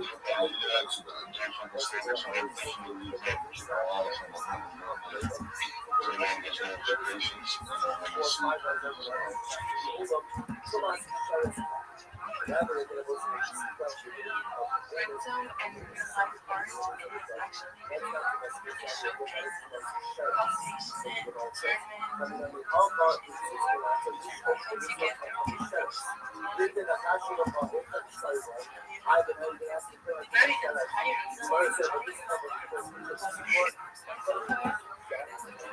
yeah, that's definitely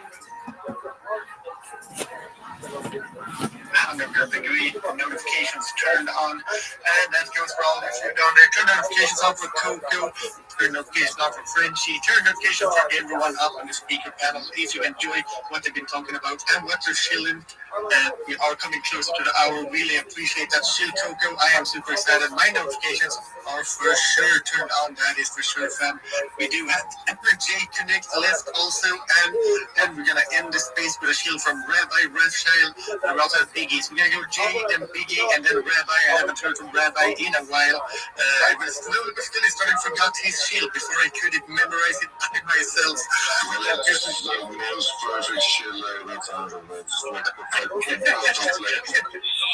It is well written, it is fast, and it's the exact same shield every single time, in every single space. He has the most social media of everyone. That should be a Guinness World Record, that too, how many social media followers can have.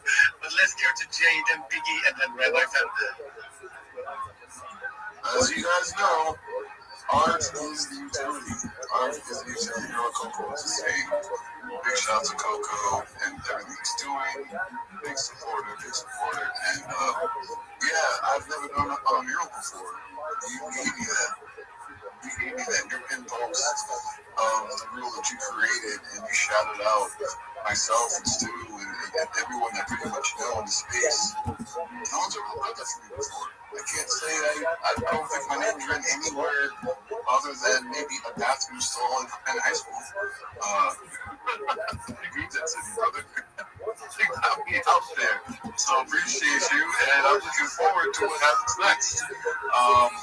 Now, back to Quake Undefined and Quake EXR, the augmented reality platform that Coco just mentioned. That he wants Apollo, the artist for my project, his project, Quake Undefined. That same artist / developer / God knows what. Tony Stark or Web3, I guess. Yeah, he's building a platform called Quake EXR. And if you missed 8 of our NFTs, it's the very first in-up post. You get to create your own experiences.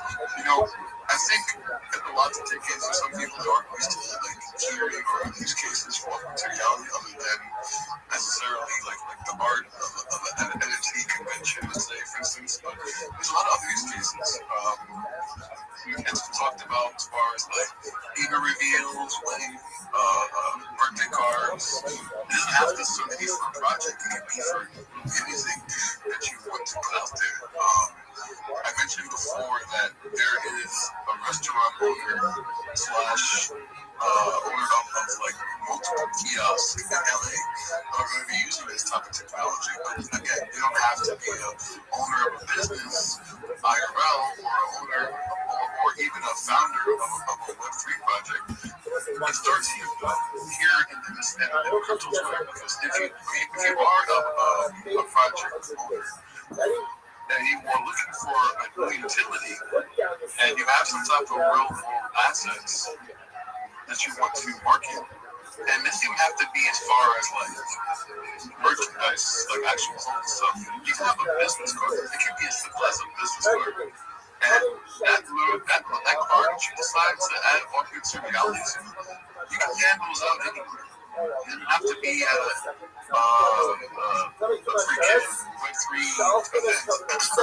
You can be going to work, wherever you work at, it's a restaurant, barbershop, whatever. You can hand out your cards, and on the cards, people scan it with their phones, let's say like the QR codes, like embedded into the art or whatever it is there, right? As they scan it, they're getting the full layout of what you're all about.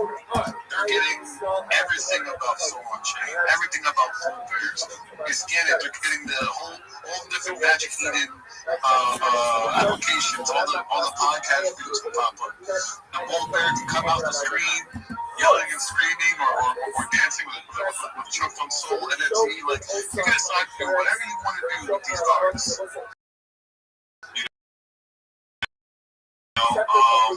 With this technology, with the business card, because I got my J Connects podcast license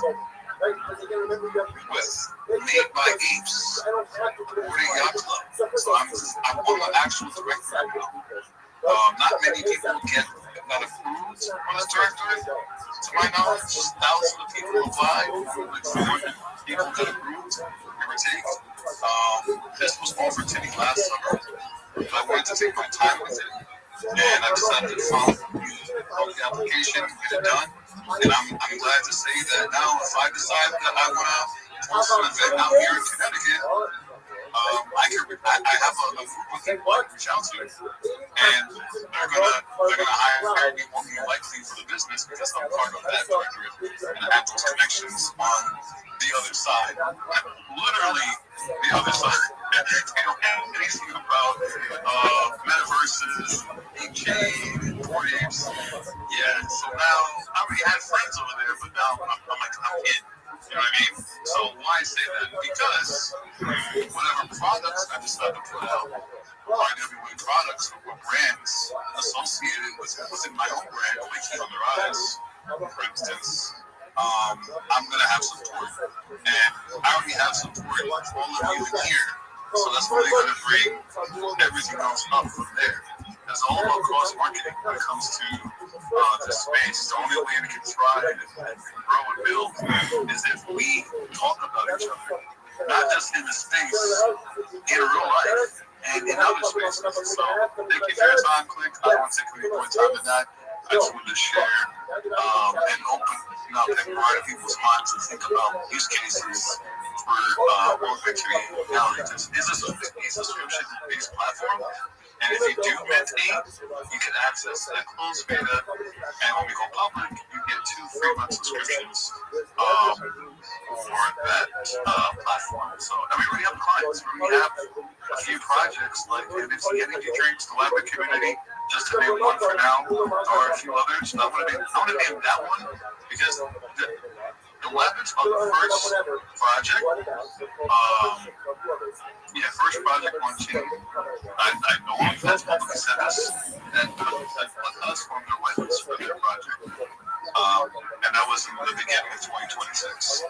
So big shout out to them. They're also part of the Slow on Chain community as well. So yeah, just want to put that out there and shout them out big time.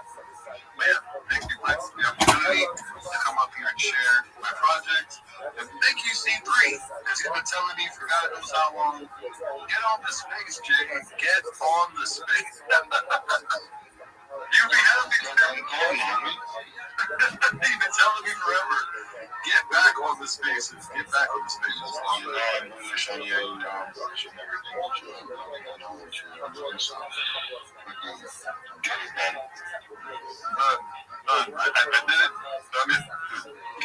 it. It's not done yet. It's one out of many. But yeah, get it back on spaces, fam. Everyone should know that it is the best way to reach your community and to new communities. It is the best way to grow. As we all know, the X algorithm ain't pushing any crypto content, no matter how hard you try or how good you do, unless you have a botted account or crypto or NFT post. It's going to hit the algorithm at all. You're just going to see it and promote to your own friends over and over. So by getting out to other spaces, getting out to bigger spaces, that is how we get our brands out there and our names out there. Even if it's a slow process to grow via spaces, it's a genuine one because that is how we find the real people. I always say it, I have never bought an NFT from a post I saw on the timeline. I've never bought a crypto from a post I saw on the timeline, but from spaces where I've heard founders or co-founders talk about a project, most definitely, because you do invest in the voices behind the account more than you do invest in the art and the NFTs itself. It's the vision behind the visionaries that is what matters. And thank you once again, Jay, for coming up. Thank you everyone who's coming up. Next person in line, we have Biggie, then Rabbi Rothschild, and then we are closing down the space and hanging over the booth. So Biggie, the stage is yours, then. Let's hear it. Alright, yes, everyone. Thank you. You remind me about I said, like, I can't do that because I'm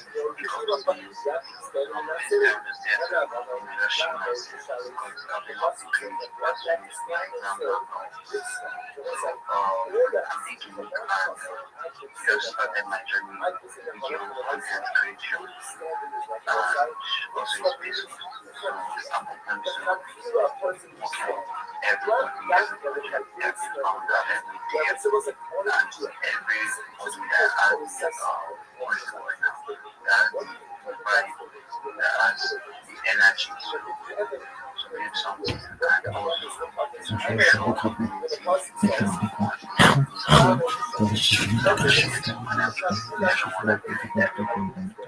thanks once again. Thank you, Sam. Appreciate you. Everyone smash Biggie with a follow. We do these spaces every single morning, or I do them every morning. We haven't done as many Sheila and Shield spaces lately. I'm definitely going to bring back the Saturday Sheila Shield early mornings. I do host Growth and Monetization Alpha with my lovely co-host down there, Sherry, where we go over everything about growth, monetization, and also rocking the Freaky Fridays and just having a laugh and entertainment, because it's getting boring to hear the same information over and over, but there's always new people who can come up, ask anything you want to know about the algorithm or growth Monday to Friday. But yeah, we try to steer away and also focus a little bit more on just having fun, because repetition gets a little bit boring at the end of the day. I want to shout out a few people before we go to our last shield of the day. We do have some legends down there in the listeners. We had Open Up Space Penguin, we had Stu Kwan, Ifro, Sherry, Burton, That Soul, Red Zone, King D, Cosmo, Move, Claimer Souls, Ixie, Apollo, Roberta, Missy, Tree, Mozart, Mad MC, Great View, IQ, ICO, and Ben John. I appreciate everyone for joining, and let's hear the final and amazing shit by Rabbi Rothschild. Thank you so much for the opportunity to be here. Click. I'm Rabbi Rothschild. If you're not following me, you absolutely need to be. I'm the easiest follow back in the game. I am excited to say that I have celebrated exactly 1 year of 24/7 X spaces. So literally, I have been hosting an X space on one of my other accounts 24/7 for more than 365 days, which is a lot of data out there.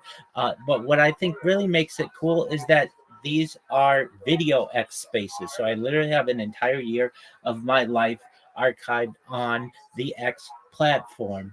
If you don't know who I am, if that's not enough, you will. I'm Rabbi Rothschild. I stream my life 24 hours a day, 7 days a week, 365 days a year for world peace. I've been doing so for more than 4 years. My streams go back to the pandemic. We've seen the death of a queen, the birth of AI, the coronation of a king, and everything in between. This is a real life Truman Show, real life Big Brother. This is a timeline and a time capsule of human achievement. In the 1990s, the phrase content is king was coined, and I'm making it true today. I'm king of the internet. This is the biggest event in global history, and here's why. In 2018, The Economist magazine stated that data had overtaken petroleum as Earth's #1 resource, and I have more data archived on the internet than any person ever, which is making me very influential. I'm going viral, and when I do, I want to make you, your friends, your family, all financially independent if you're not already. I want to ensure that you have generational wealth if you don't already, and I want you to be able to start charities and philanthropic organizations of your own. I'm unlike any influencer you're ever going to meet. I'm not live on one YouTube stream nor two YouTube streams. I'm live on over 20 simultaneous YouTube streams 24 hours a day. You can view my life in 360 degrees. I even have a ceiling cam. If you want to view my YouTube streams, the link's available in my profile. Additionally, you'll find it in my pinned post. You'll also find in my pinned post a link to my link tree. I dare you to look at my link tree. Nobody dares you to look at their link tree, but I do, because I have more social media than any person ever. I have more content than any person ever. You also find a link to my Discord, discord.me/rabbi. I'm proud to say that we have over 2,800 people in our community and continue to grow each day. In addition to making you all extremely wealthy and wanting to promote world peace, I want you all to know that I want to help end world hunger through the use of technology such as agricultural drones, floating greenhouses, saltwater greenhouses, hydroponics, vertical farming, cloud seeding. I want to help end world thirst. I'm sponsored by a cryptocurrency that's worth about $100 million, and one of the things that we do is we build wells and water towers in developing nations for the benefit of the less fortunate. Additionally, I'm an advocate for the LifeStar program, and most importantly, desalination technology, where we pump Earth's seawater onto land to make it drinkable. If you are a reply guy, if you're a Web3 marketer, if you're a raider or a shiller and you want a free mentor, coach, and friend, send me a follow. I will follow you back. Send me a DM. I will respond. I want you all to know that I'm here to support you both personally and professionally. I'm here to be a positive person in your lives. I'm here to have an optimistic view on the future. And most importantly, I want to give people hope. And with that, I sincerely appreciate the opportunity to share. Bingo. Let's fucking go, fam. That takes me back to school memories.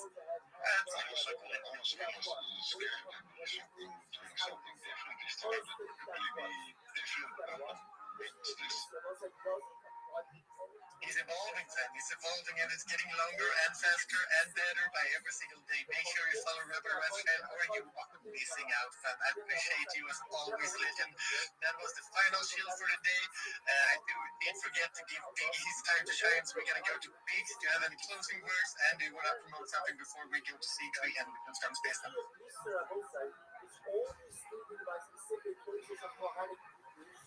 We might have lost Biggs. We got him to the vortex. D3, any closing words? There we go, he's back. I'm back, son. I was on a phone call real quick. I appreciate every single one of you always pulling up to these spaces. You guys are always bullish. You never fail to come when that notification comes through. And I love hearing what each and every one of you are building out here in the Web3 world on crypto Twitter. And until next time, guys. Let's fucking go. C3, closing words. Let's go. Awesome space. Nice to see everyone in space again. So appreciate that. Everybody, thanks for coming by. Hope me are still hosting this space so we can attend to run for a bit and see you all on the timeline. Don't do something stupid. If you do something stupid, let me know. Then we can do it together. Let's fucking go. Let's do stupid shit and let's have fun. I love all of you and see you all on timeline. Bye.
Alright, can I say good morning? Good morning, and let us begin a great Tzvah Hashem. To be able to begin another week of Tzvachim together. Begin by thanking all of our sponsors for this morning's shir to fame. Our commentary sponsors for the month of Tishrei, Haba Hinu Tov, Yol and Sarah Kelvin, the salvation of the Kohen, saving the Seeking, the Besoros, Tavos, Shemai Yisrael. Nate and Harry Smith, the covered the entire Kila. Our Dr. sponsors for today. Adam and Allison Steinmetz in honor of David Schwartz's inspirational achievements in Talmud Torah. Beautiful. Avon Tzvi Klein in honor of David Schwartz's theme on Chumash. And an anonymous sponsorship in honor of Avron Elbaum and his tireless commitment to the Kila of the Young Naran throughout the entire year. Incredible. It's so beautiful. Beautiful highlights. Always we dedicate our learning in Zechus. Our precious hostages and for Yisrael and Hashem, bring them home to Shalom and the Karvan Heart, but will be so that Yisrael will have to be successful. The whole last week, Amen. So we can learn to Hashem, we see Shalom. God is so for Eretz Yisrael, Halavai, and Days ahead. Well, as we got, let us begin. Today's daf is Chabal, or D1. We are picking up on. I know the lifter got to the top of Chok Aleph. Actually, even if it's not okay, we're gonna start on the bottom of top of the base. I can do whatever I want. So we're gonna start at the top of the base. I think right in the room.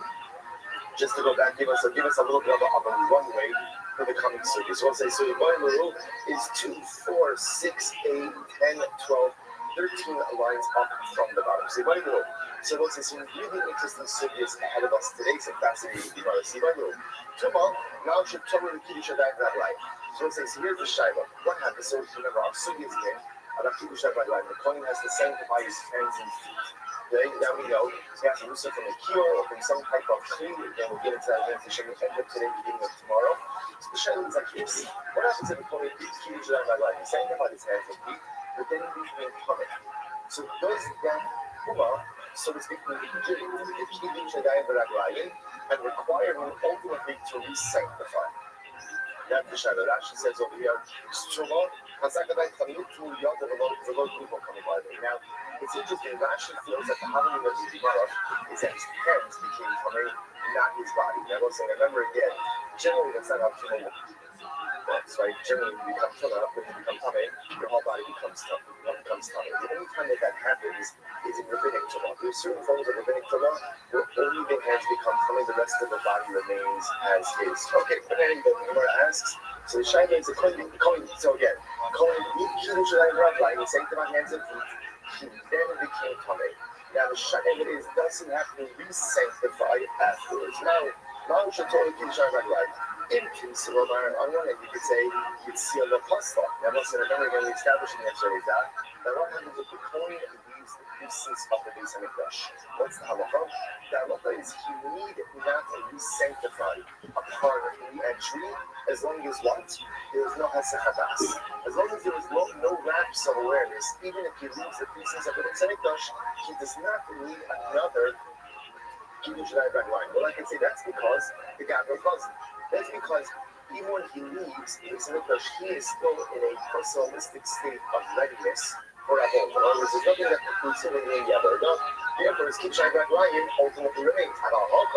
The Gabra lo chasid, asudi daiti, asudi nesachadaiti. But over here, when it becomes Tamei, remember, Kohen becomes Tamei. So what can the Kohen becomes Tamei do? What can he do? He can do a lot, but he can't do the Avodah.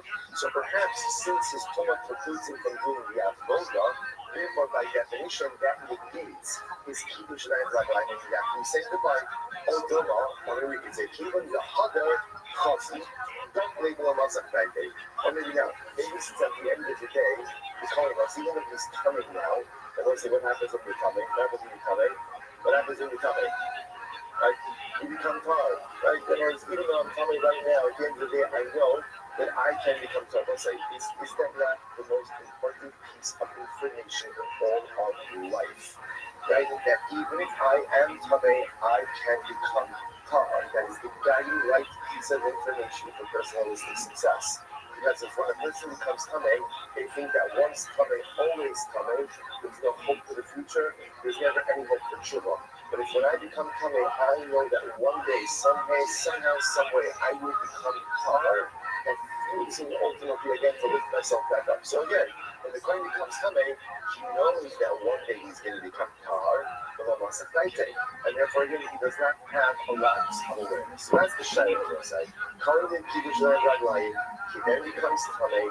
When after he becomes Tahar, does he need another Kiddush Rabbi or after Tashmas? Let's talk about this Kiddush Rabbi and the Nitzvah. The Kohen became Tamei. Kohen didn't have foot sanctification, and then he became Tamei.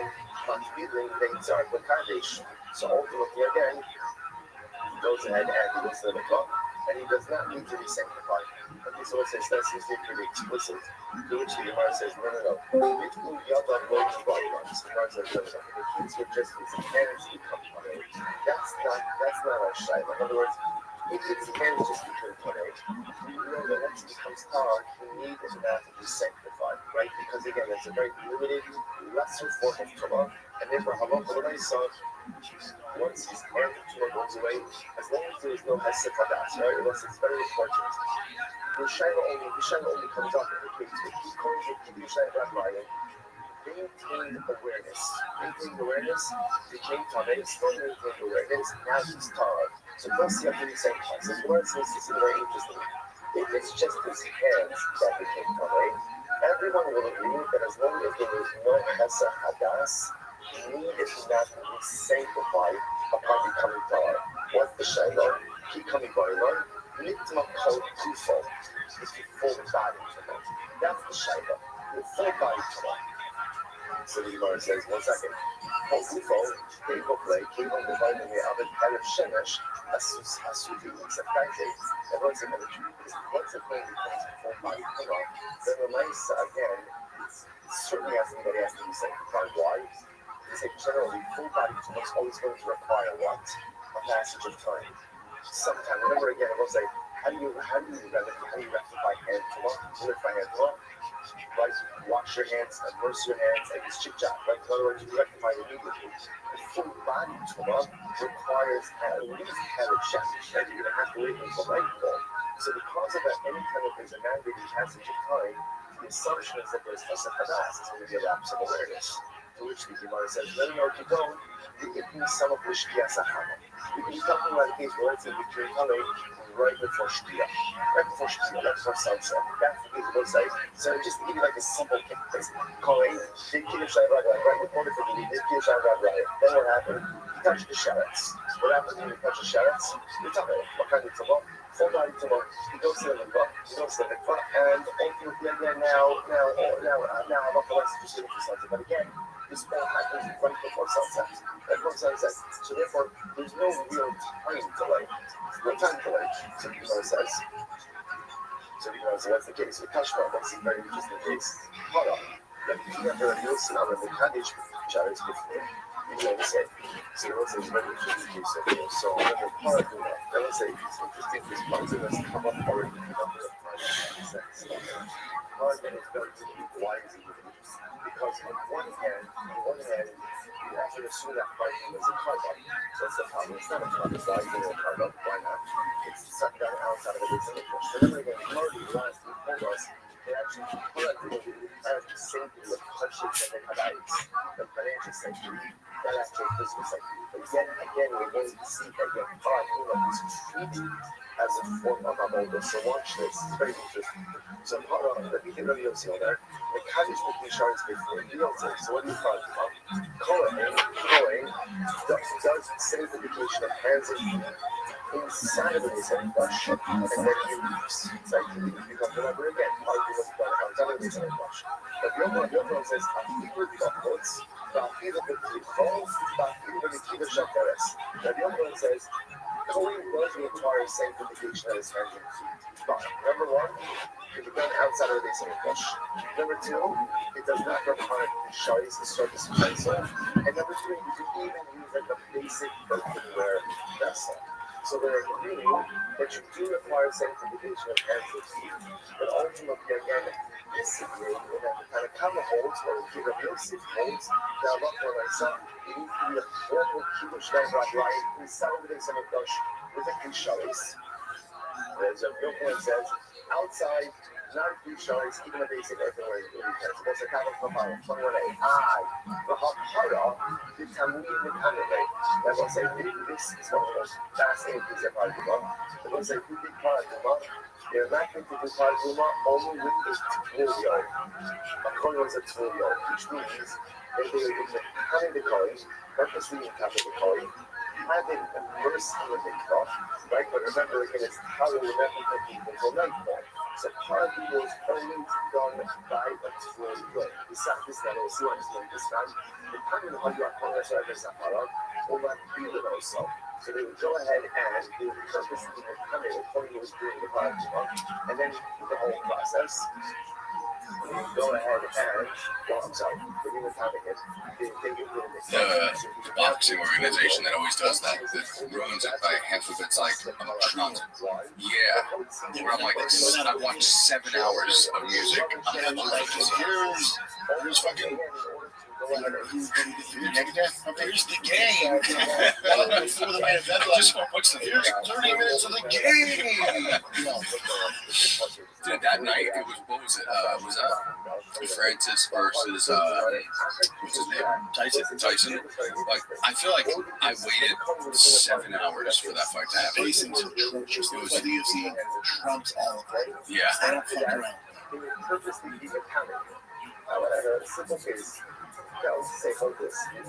Yeah, true. It was young YG, I think. Just YG had it. Dude, that was torture. I watched it for free and I wanted my money back. It was the worst. I'm so tired. Please just give me the fight. Throw anybody into Magic? Like, God damn it. I didn't tell everybody. You're like, fuck, I'm just here for the fights. Yeah, I don't know, man. But my initial reaction was, all right, Gino, Ronald, good for them. That might be big. Is MVP getting the MMA promotion? That could be good. They have money, they have the subscription, they get the eyeballs. This could be good for free agents. They're like, what free agents can we get? Free agents like, okay, this is a trade. Dude, money's not the thing. Because, like, I don't know how many times I've seen in my lifetime people try to, like, a sheik is putting money behind this, and then it doesn't matter. Like, UFC is so MMA that, like, people still to think we're super casual, like, oh, he fights UFC. Like, thinking that's MMA. The casino that they UFC. Like, you probably heard people say that, like, oh, he trains UFC. You know what I mean? Like, that's how on, that's how this, yeah, exactly. With the Kleenex of tissue. It's like someone coming in and trying to outdo MLB. You're like, it's like when these other football leagues start. Like, what do you do? Yeah. What do you do? When Vince McMahon tried to go off the rock, like, who the fuck's gonna watch this? Yeah, it's always just a circus. It's a circus act. It's a Nashville juggernaut versus the Carolina, banana slugs. Oh, God damn it. And then the fact that, like, this guy was third string quarterback for the Redskins 6 years ago. I guess I'll watch him play. With the worst sponsors ever. It's a family. It's sponsored by Blue Chew. Yeah. I work with it. Alpaca sauce. And did you go for the sauce? Condom depots? It's like, oh, this is disgusting. Get yourself These guys are like 40 G's. You're like, this is sad. Also, give it up. They have gas station dick pill sponsorships. What was that strap thing that they had back then? It was always something like fasteners or something. You know what I'm talking about? Yeah. Something fasteners. There's some weird ones. Boney Acai's back? Sponsored by Quiznos. Yeah,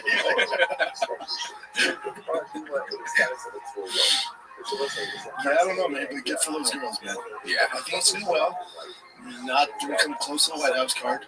Netflix will say, no matter what, even if it eats cock, they're going to tell you it's bigger than the White House card. My thing for them is proof.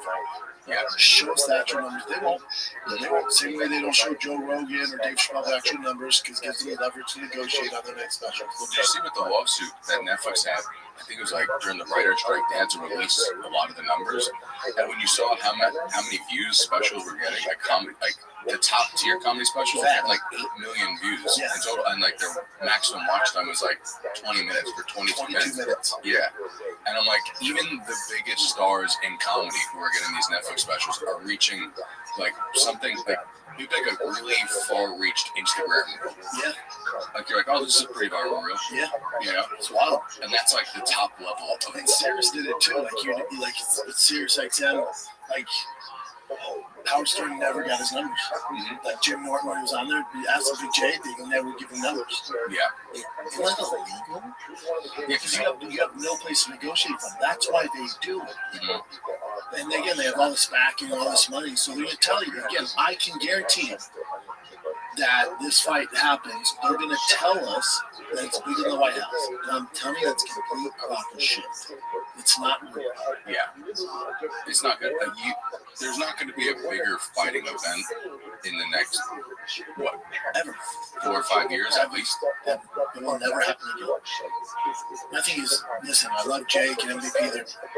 They're doing some things different. If you think that MVP is going to outdo Dana White at all in a White House car, then I got oceanfront property in Nebraska. Yeah. It's not real. No, it's literally like the XFL being like, we're going to beat the Super Bowl this year. And you're like, it's the same thing when Dana was like, slap fight gets more views than Manchester United. You're like, no, it doesn't. Prove it. He's like, yeah. whatever. Slap fight gets views on Instagram because you just stop and go, oh shit, what the fuck was that? Yeah. But they're also picking from any possible way someone can see something. Any metric. Yeah, they're Yeah. trying to calculate it that way. With the legality of like Netflix, ranking your numbers, I'm sure when you, let's say you have a comedy special coming out and you get to do Netflix, there's going to be contracts saying that we're not going to show you the numbers, but you're going to have this platform with these gazillions of viewers that you're going to have access to. We all do the same shit. So you're going to be like, yeah, we're in the advertising space. We all do the same shit. To get the full aggregate of everything. I do the same thing on Instagram, Twitter, TikTok, Facebook. Yeah. Dude, I'm at 100 million views. Like, Jesus Christ, man. Yeah. Yeah. Yeah. You know? Mm-hmm. That's what Netflix can do. We beat the White House. I got that shit. Mm-hmm. Yeah, you could always frame metrics however you want. Can always manipulate the names. And then Netflix, you're like, prove it. Like, nah. Yeah. And I'm just going to move on. Like, what are you going to do? What else you got, Jen? I'm not hating on it. I'm glad they're getting the money. I think it's a redemption fight for Ronda. I think it's more of a money fight for Gina. At the end of the day, it's 2 women in the 40s fighting it out. It won't go to decision. Ronda should be a minus 4,000. Cool. Good for them. Yeah. That's what it is. But if this is if you think this is bigger news than when Conor McGregor's fight gets announced or John Jones' fight gets announced, as long as Ronda doesn't try boxing. This means she won't. Her shadow boxing is the craziest thing I've ever seen. That's how I fight my dreams. Yeah. That's how I fight when I get knocked out.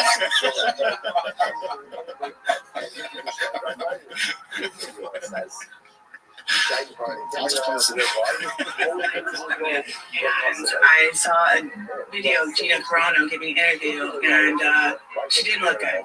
She gained like an unhealthy amount of weight, and my first thought was like, oh my god, what can I do? What can I do to help? And the reason why I had that thought was because she's the one woman not only in MMA that doesn't owe me a damn thing, but that I owe immensely, and I'm always trying to look out at what I can do for her. And she's her family owns Caesar Palace in Marble Oil. Like, there's nothing I can really do for her, except for when I was in a similar spot when I was, depressed and gave up in the world and inadvertently gave up on myself.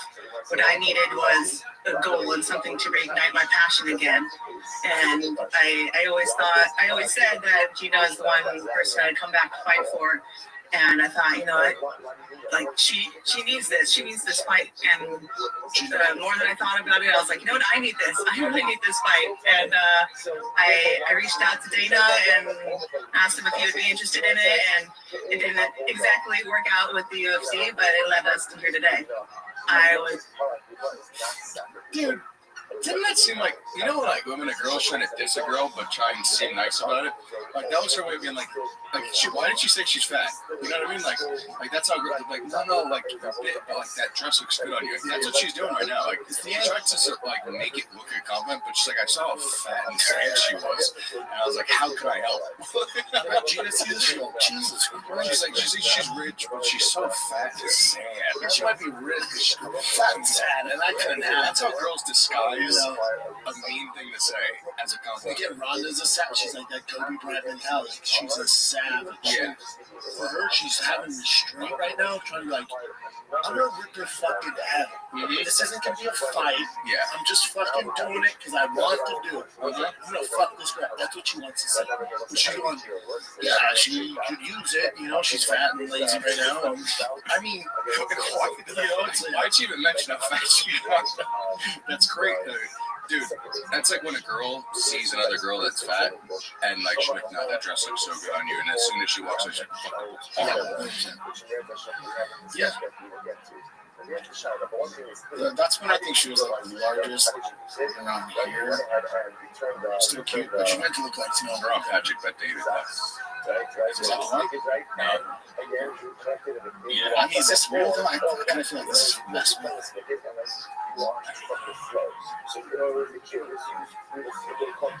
Who's there?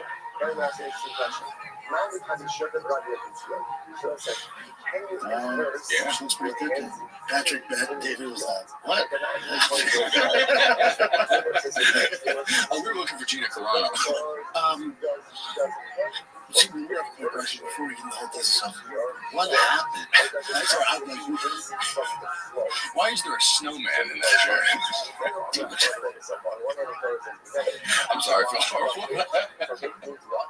She's gonna find you. She would fuck you. Destroy you. This is 10 years ago when Jake Paul was talking about Jake Paul, actually. Ronda Rousey.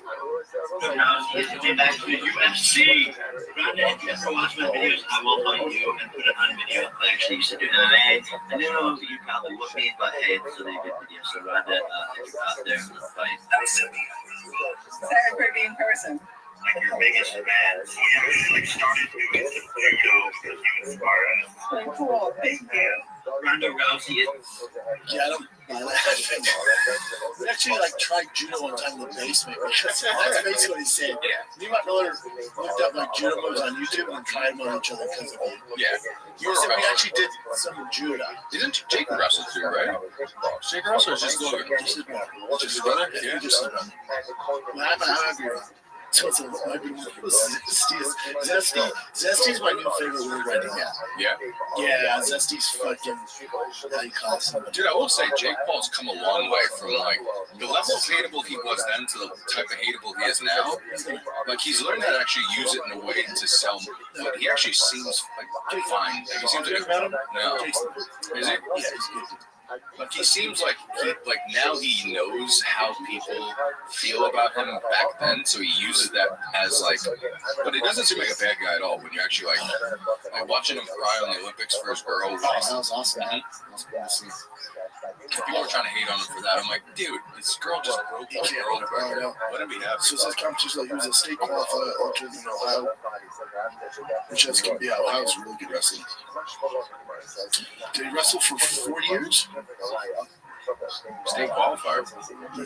Was on luck. I mean, that means you won divisionals, you won sections. I don't know how other states do. New York, we did. You win divisions, then you win sections, then you go to states. I think Logan was a little more serious with that. Did Logan win states?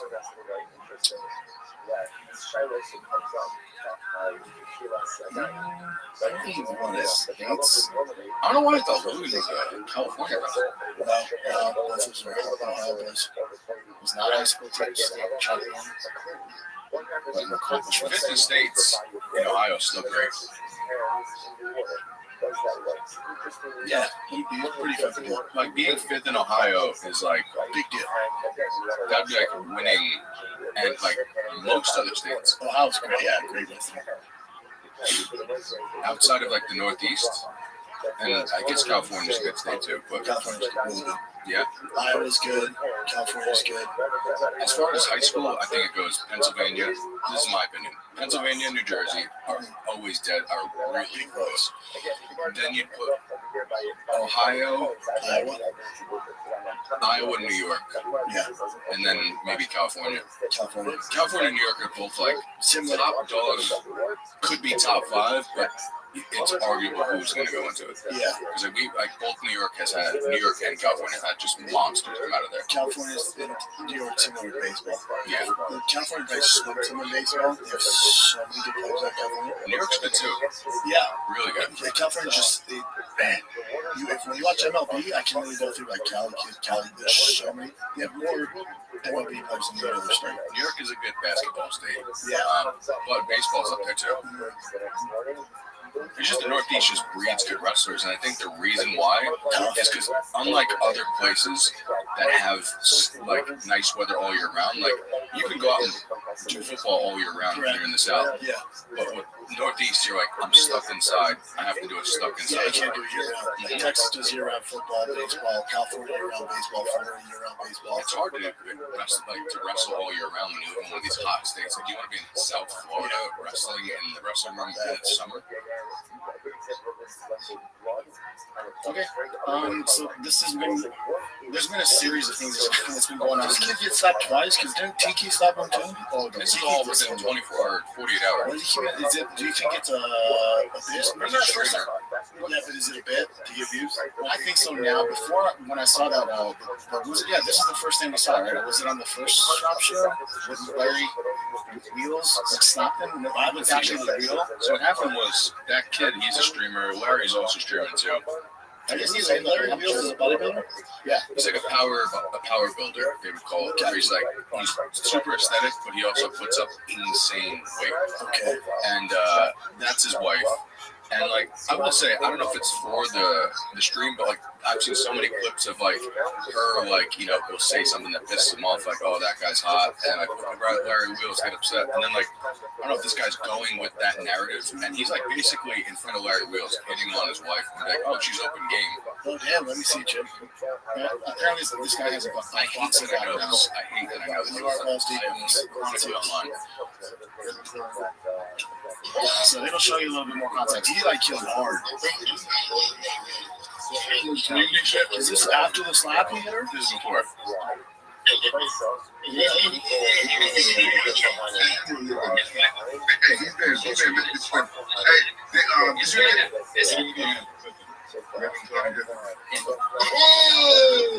That's a good slap. That was a real ass slap. Get your ass in the band, nigga. So all that slap.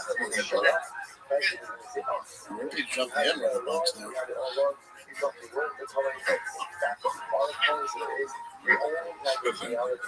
There's a video of him crying now, saying that he can't eat and can't sleep on that side of his face. Yeah, man. Killing people's lives in front of him, and he's also enormous. Larry Wheels is fucking huge. Yeah. And then Tiki does it. I like it. It's like ex-UFC fighter Tiki. It's like Tiki's like the manager, so powerful. I like to kick the kick streamers. They have they pay tens of thousands of dollars for those. Remember I was telling you what they're called, clippers, and they just create the most crazy title that's clickbait just to get people to watch the videos and get people to funnel people to the stream. I don't know, but we know intros and shit. So like you don't know me. You definitely know me. Yeah, I don't be lying because girls around and shit. You definitely know me, bro. Not even on from disrespect and shit, but my manager know you. Nadine, you know Nadine? Yeah. I don't like you at all, though. Yeah. Straight up. I said straight up. Are you the guy that got slapped on video? I did, but I'll slap the shit out you, though. The inside. I'll make you another clip. I'll do that. Seriously? I'll do that. All right.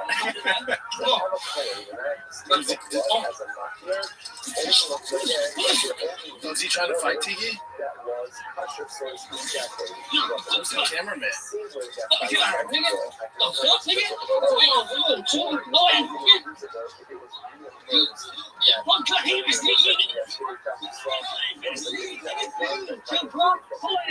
Does he realize Tiki would walk people up? So imagine how you've been a pretty con, right? Yeah, Larry Wheels wrestled this kid on the mat and just fucking actually run around. Is this kid's thing? Because we're talking about it. I think this thing just get beat up. Yeah, it gets people to watch his streams. Man. I thought it was real, but now I think it's fake. After like this is within 24 hours of that hardcore slapping, like just being like a if he's like, man, I think that was a hook. Yeah, it'd be weird to be like, hey, you can like slap. Like, really? I mean, money though. And then with Tiki, he's like, hey man, I'm gonna talk shit to you. Hit me with a hard right hook. Yeah. Jab. Right? It's a bad idea. Yeah. I mean, the amount that these kick streamers are making, they're making money. So Yeah, much like money. insane money. Ridiculous amount. And I'm sure this helps the views. Man, I'll text you. Tease the man. He definitely knows his bitch. Yeah, I just don't be lying because girls around and shit. He definitely knows his bitch. Not even off of this record shit, but. Is this why he's like well known in the kick rock? I just started seeing this guy, and that's a guy some kick do. Like, do you remember the kid Neon that started talking shit at Nate Diaz thing? Like, and that's what they do. They just because it's following them all day, so they have to probably create fake controversy. He goes, oh, well. Look at that. This TV switches. That's a real fucking punch. Yeah. With a fucking elbow or a hook. That's a hook right to the dome. And TV hit. That's a bad idea. Then I saw another video. There's just so many videos popping, but another video where Tiki walks into the house again. Looks like he's kind of grinning. And then that guy just got punched him. And the kid's like, punching him in the back. He's like, views these days, but just don't have it in there. It's kind of crazy though. Like these stream, like they're always creating this fake controversy type of shit, and like they're good at it. I will give them credit because I've never watched a live stream before, but now we know who these people are. See, that's him walking back in. He's right laughing because this small kid's trying to fight him. Yeah. He's laughing. We just got to see Chen's feet. Dude, Tiki's playing like real fights. Is he a trainer? He fought in the UFC. He did? Yeah, and he started managing it. And then he was one of the coaches on the Ultimate Fighter. That's how me Tiki was born. Really? He's still my Yeah. I've got an update for you guys. Chen's a liking. Chen's got a fucking feet, huh? When I first met Tiki, for some reason, when I watched a song like, oh, this is.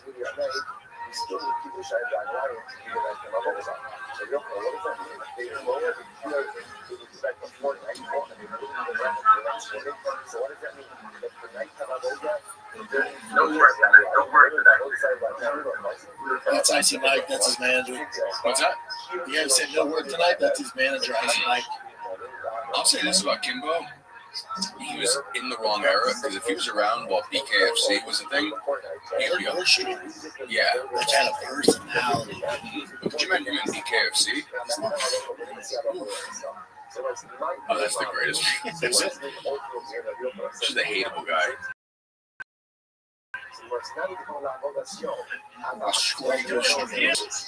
The car driver immediately started insulting the biker's mother, throwing curses, and even putting his hands on the biker a few times, acting like he could get away with anything without facing any consequences. Oh, I said if you touch me again, I'll beat the shit out of you. Yeah, if you touch me, even a little bit. We could go after you guys? Then you're stupid. You drive stupid, you talk stupid, you walk stupid. And you always think you're the point. It must be. You want to shoot me? Dumbass, if you ask me. Yeah, it must be. Like right here. That's my mom. That's her. Weird. Was she moaning? She's screaming? Oh, how did it sound when she was screaming? She mean, like a lord? Wait, he finally touches him? Yeah. Oh, please don't record it. What a weird thing, like your mom, it's like, dude, I'm in my 40s. Make fun of my mom, like, you don't know her though. Yeah. It's my feeling. That's where your fucking mom, bro. This is not a huge deal, but Zabit Magomed Sharipov, he's going back into BJJ at least. Dude, the best that ever was. Everyone talks about Shavkat. Zabit was right up there. He's such a talented. I'm trying to remember what happened. He just stopped. You stopped? He must have been like a nurse, like a male nurse or something. Really? Who was the? I don't know. Hormone monster. What were you saying?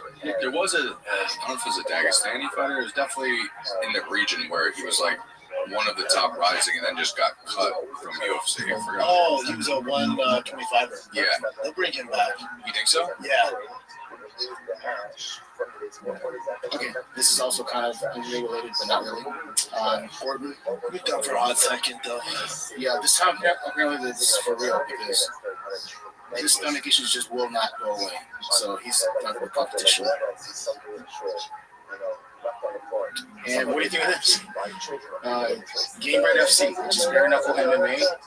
Now, Anthony Smith is going to be taking on Chase Sherman in heavyweight. Why does Chase Sherman look like Anthony Smith with an hair and beard? That's a pretty good. It's a good fight. Good for Anthony Smith. You know, I mean, he should be done though. Now, if he wants to do this, they'll make it back. They'll really say, I like Anthony Smith. I like Chase too. And then Kamaru Usman's fighting got cut because of drugs. He's actually that good. He's not getting robbed. Is he? Oh, buddy. Yeah. Yeah, because I was the commentator on his last fight. He starts. He's Brazilian, world class kickboxer. Bare knuckle. You out of your goddamn mind. April 10th. I may or may not be the commentator, so there's a chance. I think, dude, Usman's brother's just one giant trap muscle. That's a fucking like a steam point. Yeah, that's huge. We want to go into I'll shoot some fan questions. Like I said, Sean Strickland, Anthony Hernandez, we said on Monday's show. If you get more excited for Gina Carano and Ronda over this, crazy. This is such a good fucking fight stylistically. Because Strickland, like I said, he sits back, he does his teep kick, he does some pressure, he scores. He can't do that against Fluffy Hernandez. So this can bring out the dog in Strickland. I think you get one of the best fights of the year. That's such a good fucking fight. That's not this. That's next weekend. That's this Saturday. This Saturday. Now I got it. Okay. I think this would be a fun thing to do. I would love to see if you had to make your picks for the weekend. Who are you going with? Out of these guys? Yeah. I love Strickland. I'm biased. I hate picking against Strickland. It's a tough matchup. That's what I was gonna say. Because if I'm going Hernandez. Yeah. Yeah, Strickland's had some issues with takedowns, and Hernandez averages a shit ton. His cardio is really good. Strickland's going to get taken down. It's a tough fight for Strickland. I'm rooting for Strickland. Yeah. I like Strickland. But if you had to put bucks to bucks. Do I get the DraftKings odds? Yeah. Strickland plus 230. I bet. Just to make money, I take Strickland. You would? Yeah. It's a nightmare of a stylistic matchup for him. Yeah. I think if Fluffy gets it done, let's say TKOs him or wins via submission, I bet he fights Hamzat next. It's crazy seeing it. I mean, what do you think happens? Let's just say Strickland does get flatlined or just gets destroyed. Where do you feel like that puts Strickland? Like, is he just totally out of the picture at that point? So this is like it's kind of a do or die type fight. I think Fluffy's won 9 in a row. He's a monster. Fluffy's a fucking monster. It's also a decent dress rehearsal to get ready for Hamzat for Strickland if he were to win.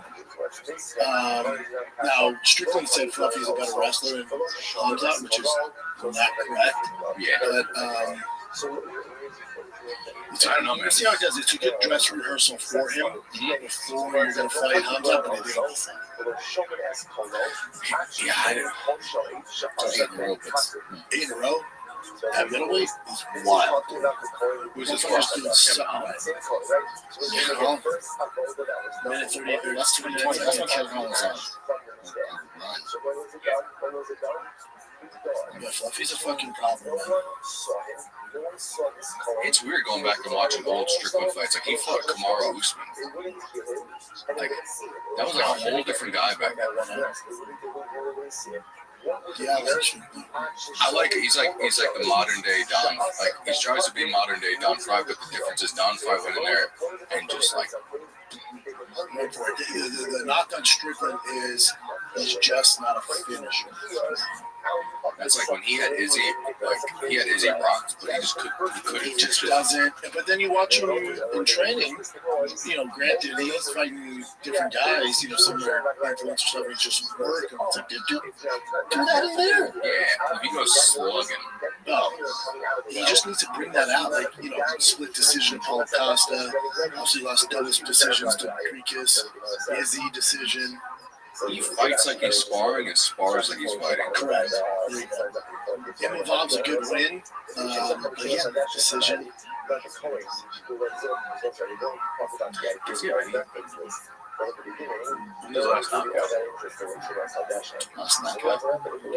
He's not a knockout guy.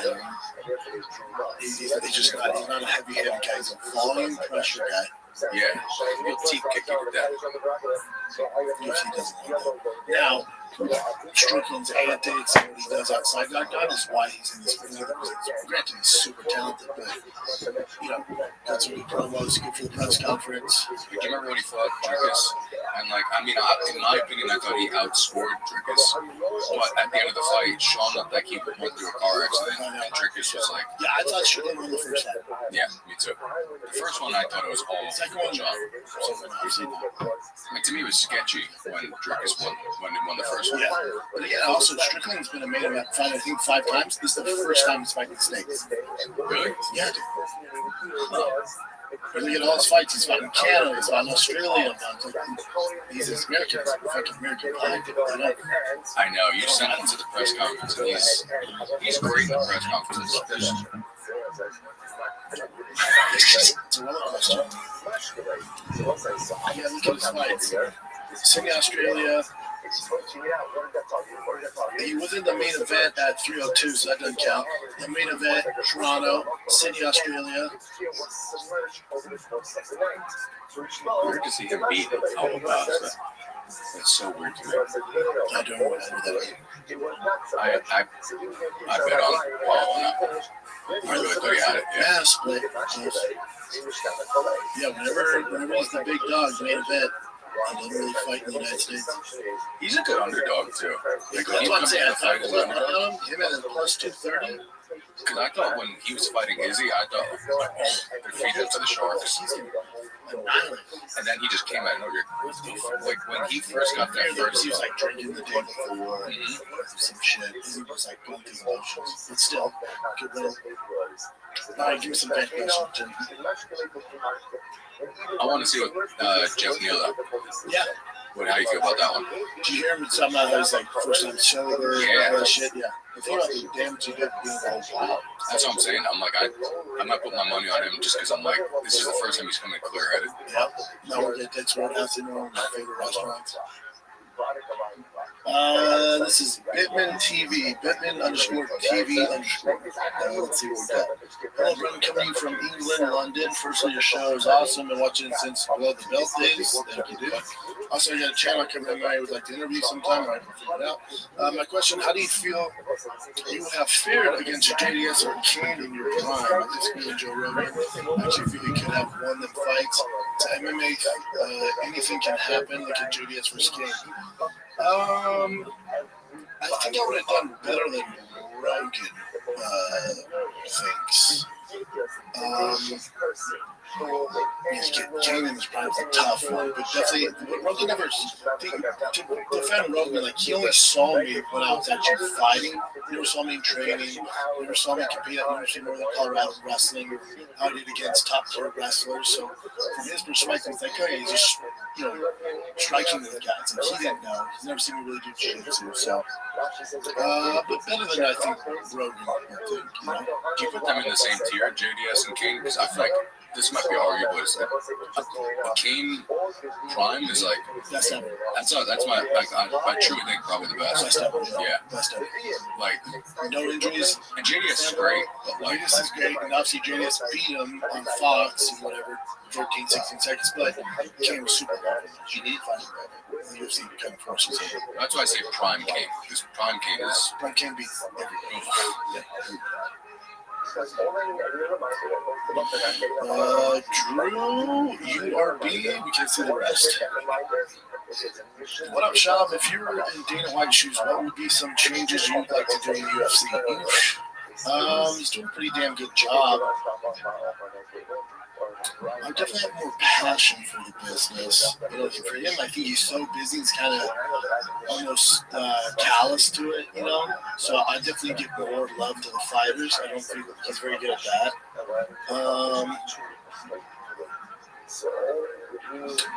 The changes I make, again, it's the business deal with Paramount, so I get it. I would have less cards. I'd stack more of the cards, so it's not so watered down. I'd make heavyweights great again. I'd really emphasize on getting heavyweights in there. I'd sign Gable Stevenson yesterday. Throwing him with the top 10. I'd sign Francis Ngannou. I'd sign Rico. Just get some life in the heavyweight division. I wouldn't change much, but besides, I'd have less cards. Would you reinstate Ariel Helwani? I would have the real. I'd bring back the real journalist. Oh, there's a jet flying over. Yeah. I'd bring back Ariel, Thomas. They would be at every press conference, post, pre. I'd have them asking hard-hitting questions. I'd bring that back. I'd still do the Nina drama and the net bullshit, but I'd also have the real wing of it with the real journalist. It's weird. I was watching a video of him interviewing it, and it was when he was a part of it, it was great. I remember the interview was great because you're like, I'm scared to talk to you. Ariel? Yeah. I forget that one. That was like right after your fight. You're like, Ariel? You're like, I'm nervous. And he's like, don't be nervous. You're going to be fine. Yeah, I like it, man. It's weird not having him. The fact that he's not even a part of it. Like I feel like he's like. It's not good. He's a big RC Bay Smith, and then imagine Stephen Smith gonna go to NBA games. Yeah, it'd be weird. It just doesn't make sense. Yeah. He's working for the Olympics right now. Yeah. He also has the biggest show in space. Bigger than anything UFC's put together, podcast wise, journalist wise. Like, why you wanna like? UFC has the money. Why do you want to start like a real journalist wing of it? I don't know. I don't. Maybe not hire because then obviously they're not going to get what it takes. But I don't understand why they don't open up those gates. I think Bisping's the only one that really let in that space though, because he's a commentator and he has his own show. But otherwise, like. I think Ariel's show's probably bigger than his fight. Yeah. No, here's the biggest. Thomas is huge too. There's a gorilla skateboarding above us, so that's cool. We gotta get out of this fucking studio. We're looking at new spots. I don't understand that. I think him not being is such a weird move, but I guess like that. Was it because of Brock Lesnar? Like leaking the Brock Lesnar fight? Part of it, and even that's not factually true. Like they just didn't like him. Yeah. They just don't want that sort of, they want to control the narrative. And he's too much of a wild card. He's too honest. Yeah. So am I. Yeah, not having. I think Nina's great. And I actually. You can have both. Yeah. That's why people are like, oh, we need more Ariel and Luke and whatever. You don't need Nina. You don't need a replacement. There's a world where you have both. Yeah. Also be great for the sport. This might be a shit. I know there's people who are like, fuck this take, but I do like Nina. I think that like not everybody has to be for the hardcores. Like it's cool that someone actually gets casuals and brings people in that might not have been interested. The other reason I stopped doing food truck is. I'm not Nina. I'm not asking these silly questions and having fun with them and shit like that.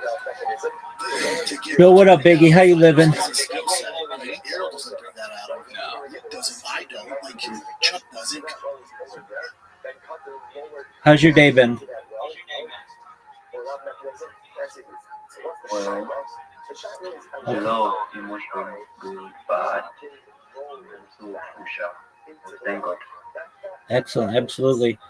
So how have spaces been for you recently? Well, I don't say I just came back because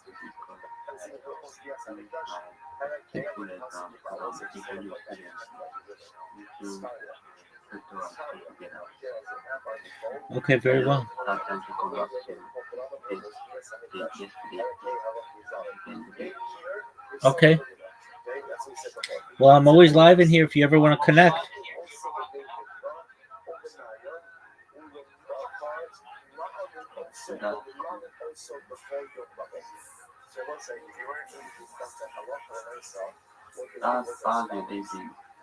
So far, so good, thankfully.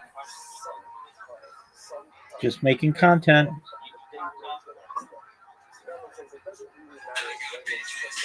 What kind of content? Instagram, TikTok, YouTube, Twitch, you name it, I'm on it.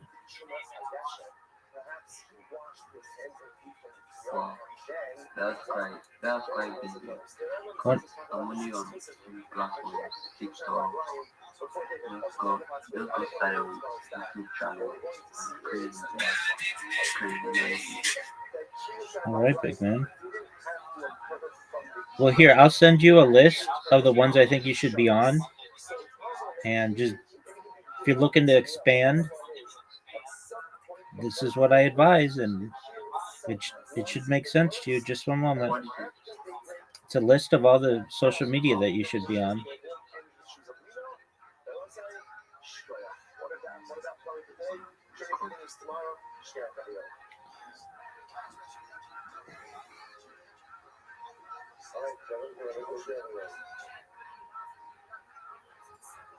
So if you voice chat and post it, Absolutely.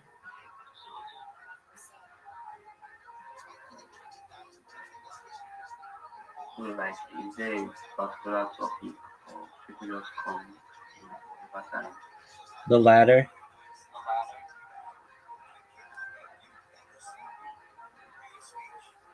Okay.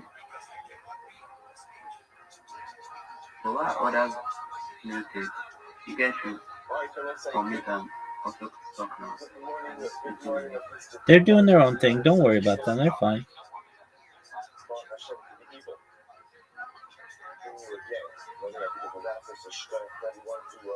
All right, go to United States. Go to your ex and read the messages that I've sent you. Make sure it makes sense and let me know if you have questions.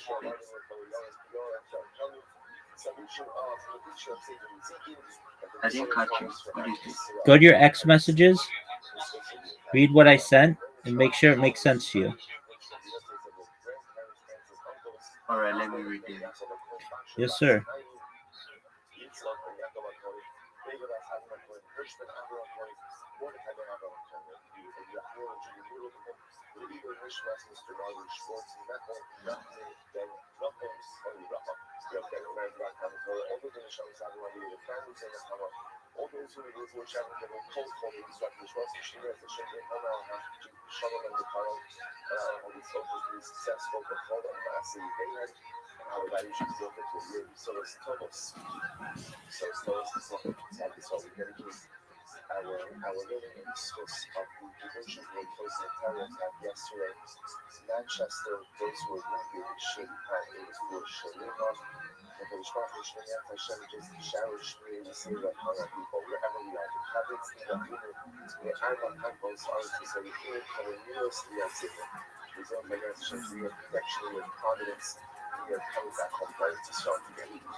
I would say just me posso dire perché abbiamo released a new song last night in Smash Casino. Beautiful, beautiful nigga when you're putting out your soca, beautiful nigga when you're singing in your soca, beautiful nigga Baruch Hashem. Just let us do it different. Ele vai ser pessoas Simon says, Rabbi says as follows. The vehicle is about to very pushing you out of shop, which literally means literally turbines should be on your head. When it makes a Pishkin, you are Maslena. Everyone says, so again, the question that we're dealing with over here, the Gemara said, the Kohanic clothing has to be bad. The Gemara says, what's bad? If I get you correctly, What'd you say, Big Ben?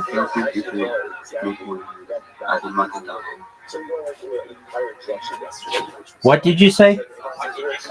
I said if I get it correctly, you help people make more money as a social media marketer. That's exactly right.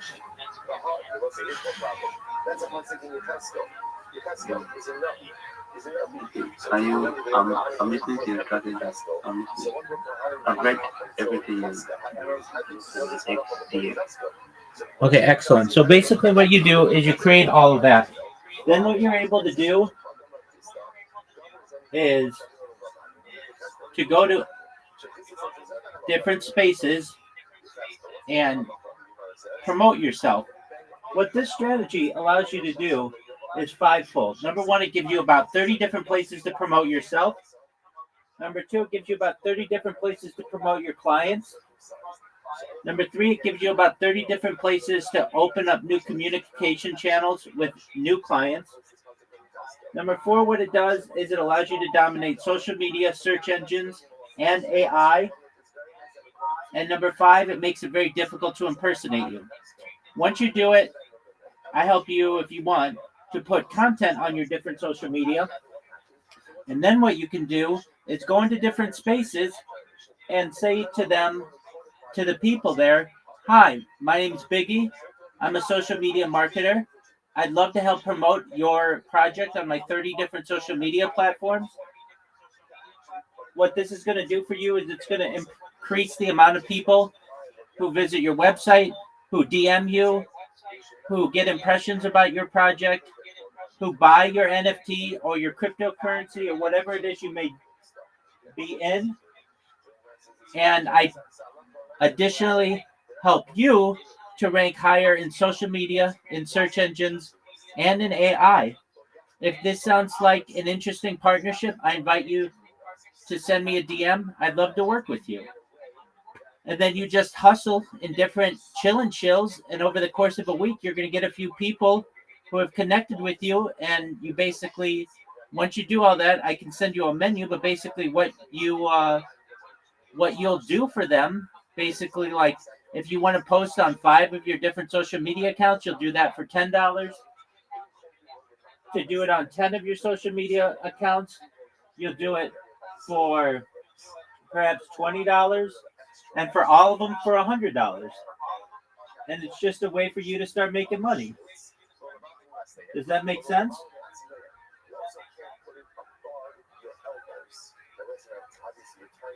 That's not a bad idea. I'm just trying to understand better. So that's not a bad idea. So like, is it trying to do all I have to question now? What'd you say, big man? What'd you say? With this strategy, you need to track of all the possible ways you've made with people, what people have made. Yeah, it's been hundreds in the last 6 months.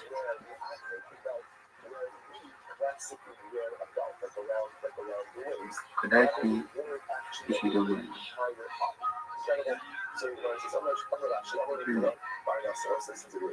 So Rabbi actually said like this, so one time, do not find us and told me. I mean, look, the proof is in the pudding. You either do it, and you've got a chance to be able to be successful, or you don't, and you just recognize that your competition is doing it.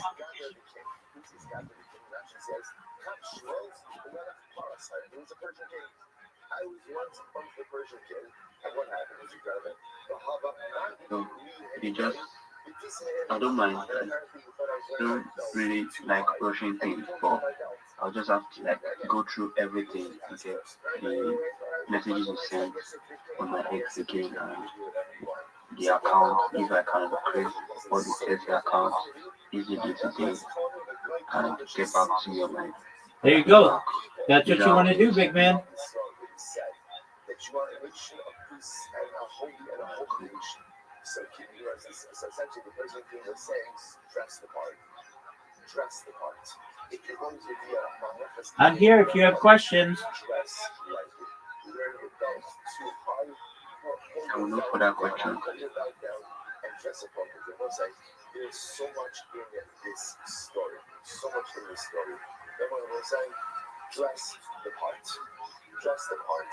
We take pride in the way that we dress. We take pride in the way we dress for work. We take pride in the way that we dress for shul. We should take pride in the way that we dress every single time we come before the Ribono Shel Olam.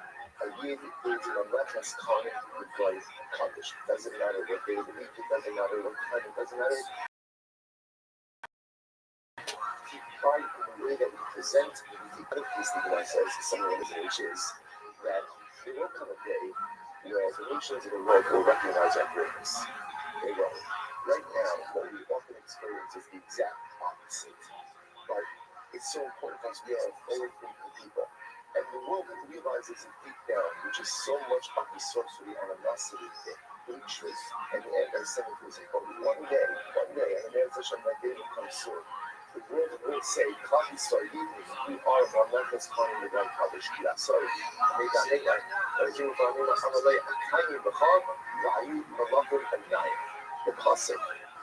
The pasuk that is stated in Yeshaya, but that says, literally again, kings will be your caretakers. So this is a reference ultimately again, kings will be your caretakers means what? That the Lord said again, the good will come where the nations will take care of you, and even the Gentile kings will take care of you. It seems like an impossible dream based on what we see right now, but it looks like, what it isn't. What it isn't, right? But as we come home to Yom Kippur, yesterday again, right? And not saying Yom Kippur, we come back with such tragic news from people, and yet, again, what's the first stop? Which one is again soon for us to say, you know what, it hurts now, but again, Hashem, we will see that the great day will come when the nations will not only stop following you, but they will put you on a pedestal and recognize your greatness. Incredible. It's not awesome. Cohen Shalaka, that's what it was. It's a really interesting cases everywhere. A lot of great Kohanic cases. A Cohen got an injury on his finger. So it's like, what's that? Cohen Hamageni to make he's allowed to tie, because a genu is like a piece of glass, like a reed. He's allowed to tie a reed around his finger, essentially, to bandage it. And let's say, now, what's the fact of this? So this is talking about on Shabbos. Now remember again, in general, the halacha is on Shabbos, we're not allowed to engage in medicinal healing. Why not? Why not? Zera of Spikas Sanamon. Ultimately, again, it's a zera, you may come to go ahead and grind up herbs. Grind up herbs, so therefore you can't have kind of medicinal healing. That is the thing that Rabbanon. Meaning that Rabbanon do not apply inside of the Beis HaMikdash, which is incredible. Therefore, according to bandage his finger with a piece of wheat grass on Shabbos, but not outside of the Mikdash. That's what it means ultimately. Not outside of the Mikdash. In the Hotzi Meregan, but again, if he's wrapping something around his finger to extract blood, then can also. Then ultimately, both in the Mikdash and outside of the Mikdash is going to be also. Why? Because the act of blood extraction is one of the Lamakas Meromas, which is what? Shlita. Therefore, that is biblically prohibited, and obviously biblical prohibitions to apply inside the Beis HaMikdash. Incredible. I'm going to read the Red Rabbi Rothschild, and again, that's only true if it's a piece of wheat grass. About Silitzel Katan, having roots of the belt. It's very interesting. It looks like Silitzel is literally a belt. Literally a belt. So it's a little belt. What it really means is like a bandage. Right? So this only applies to a piece of wheat grass. But if you go ahead and put on a bandage is problematic. It's very interesting. Why is a bandage problematic? Because wearing a bandage looks like or has the halakhic presentation of wearing an additional article of clothing.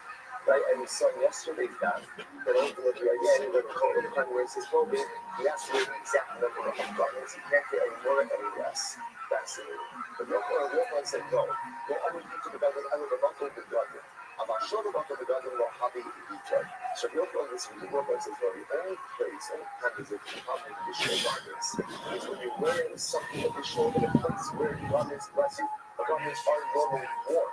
But if you're wearing something additional in a place where garment is not normally worn, then there's no problem for the garment. So like Nina does that. She's harmless. The guys from come around her. She's also an attractive girl. Something like more willing to play ball. I think I can be actually. I don't care if you hate for that. I think that what she does, and she's a married woman, and I'm like, okay, but she's also doing something that no one's really doing with that, and it's a fun side of the. She's the first to do it, and then she's also making bank, and she's getting crazy numbers. Yeah. You know? But the caveat there too is like.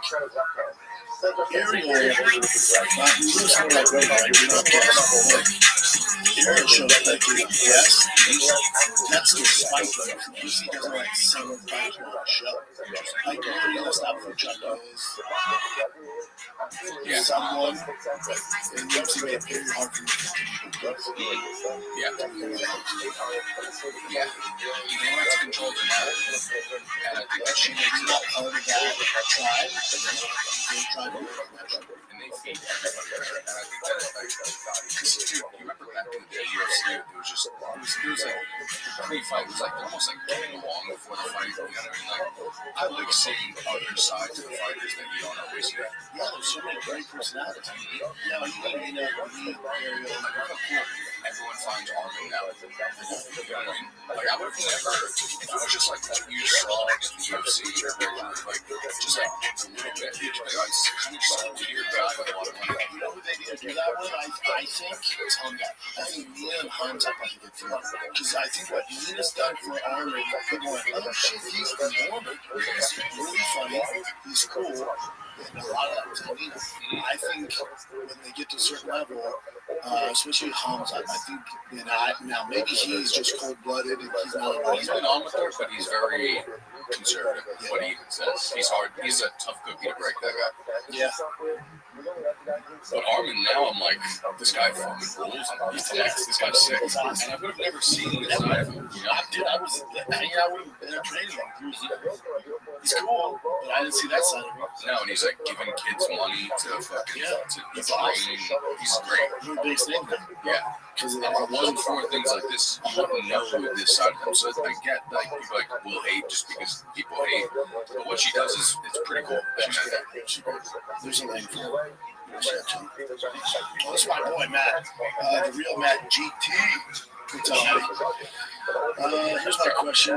Why do you think Dana and the UFC refuse to provide benefits to athletes? At the very least, athletes with a history in the UFC.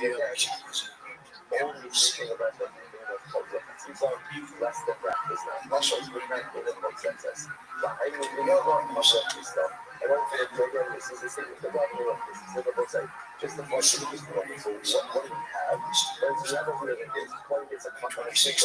One thing damage, everyone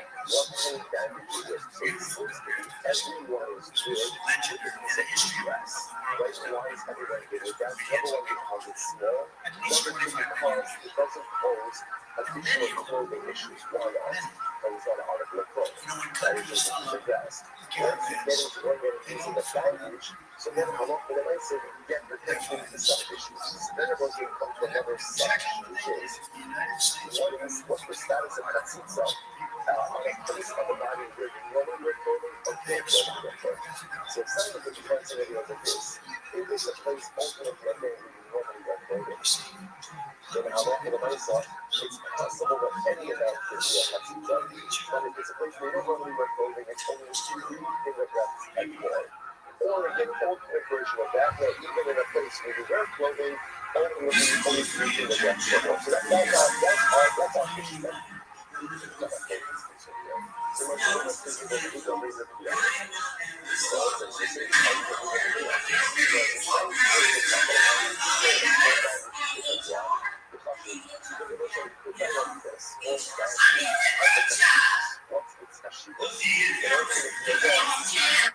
This is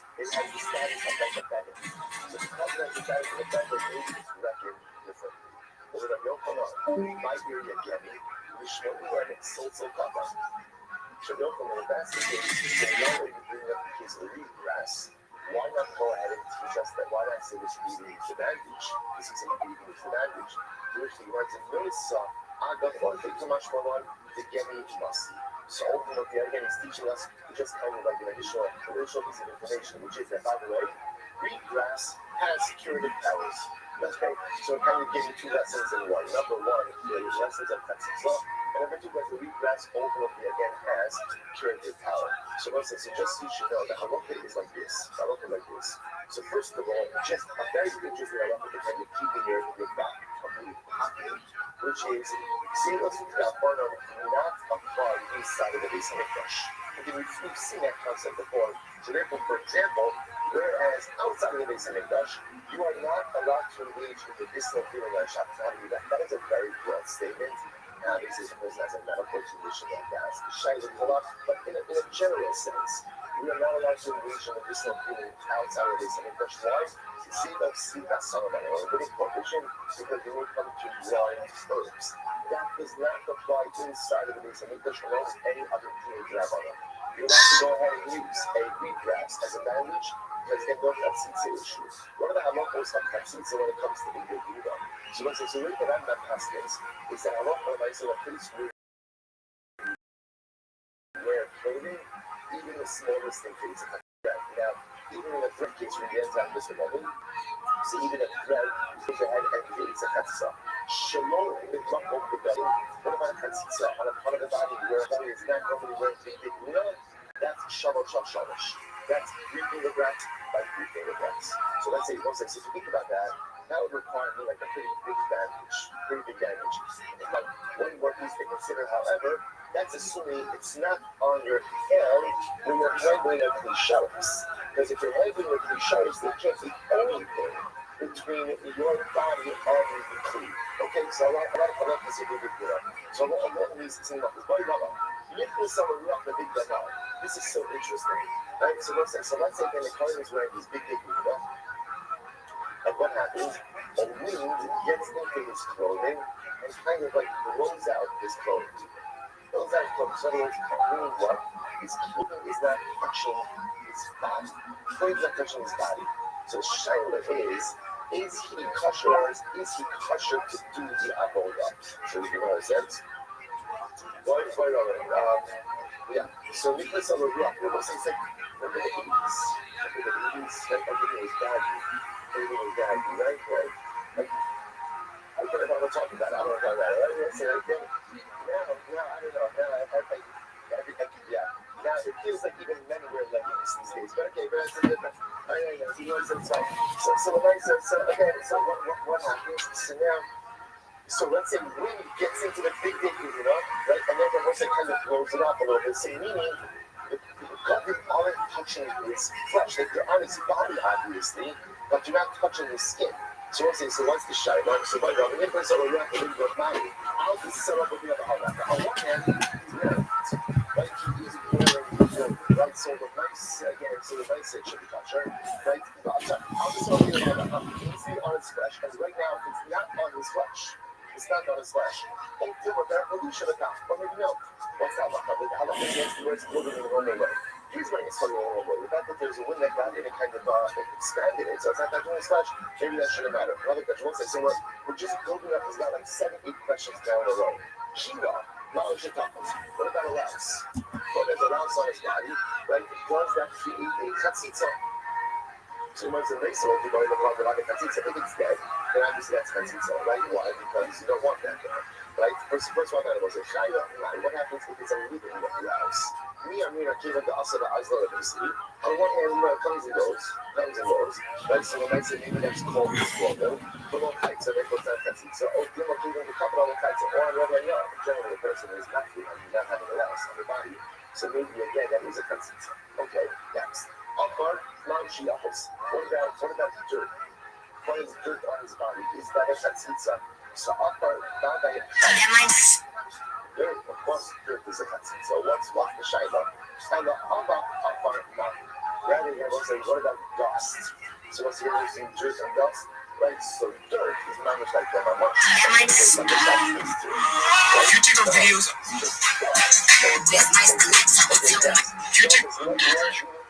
These are all open-ended questions. Malchiapas. She will say, what about your armpit? Now, interestingly enough, what's the armpit case? If you look at Rashi, now, 4 lines up to the armpits, one, Beis Hashem and Malchiapas. Here, Beis Hashem, these are also Shakal, Roshu, Rafa, so what's actually interesting? What happens if the baby are such that, let's say, the shirt with really the tunic doesn't extend upward to the armpit? Like it hangs down. Like the shirt part just never hangs down. So what is that? So the Gemara says, so basically now, Mount Shepherd's Abasar, what do you want? Now, why make you need the clothing on your flesh? You need a little bit more, just like tighter fitting, and then it needs to hug the body a little bit more. If it's too loose on the armpits, it's nice to go that apartment. And people have information about that. I know that's common. I mean, people sometimes wear their clothing like that, but it's not snug in the armpit. Okay, I need not snug, it's okay. No problem. It's very interesting. What happens if the Kohen puts his hand inside of his garment? So, for example, he puts his hand inside of the tunic, so that his hand is on his body, in between his body and the garment. So, what's not up in a case like that? No, we try it so low. So, let's say ultimately again, can your own body ultimately again create the chatzitza? That was very interesting enough. That happens to that shiloh comes up in a number of things. We know this comes up the most. This comes up the most. But let's say again, a person doesn't have a yarmulke, let's say for some reason, right? And they want to drink, they want to make a bracha. Can you put your hands on your head and make the bracha? So the truth is, in general, the Hilchos Brachos does not work. Right? Because why? Because it's all the same thing, right? You can't do it to cover it with your own part of the body. It's interesting, over here, the Gemara is asking the Hashem to say, what's that called a big guna? Right? Does that work like a big guna? Okay. Next. So the Gemara says, what about a string or a thread?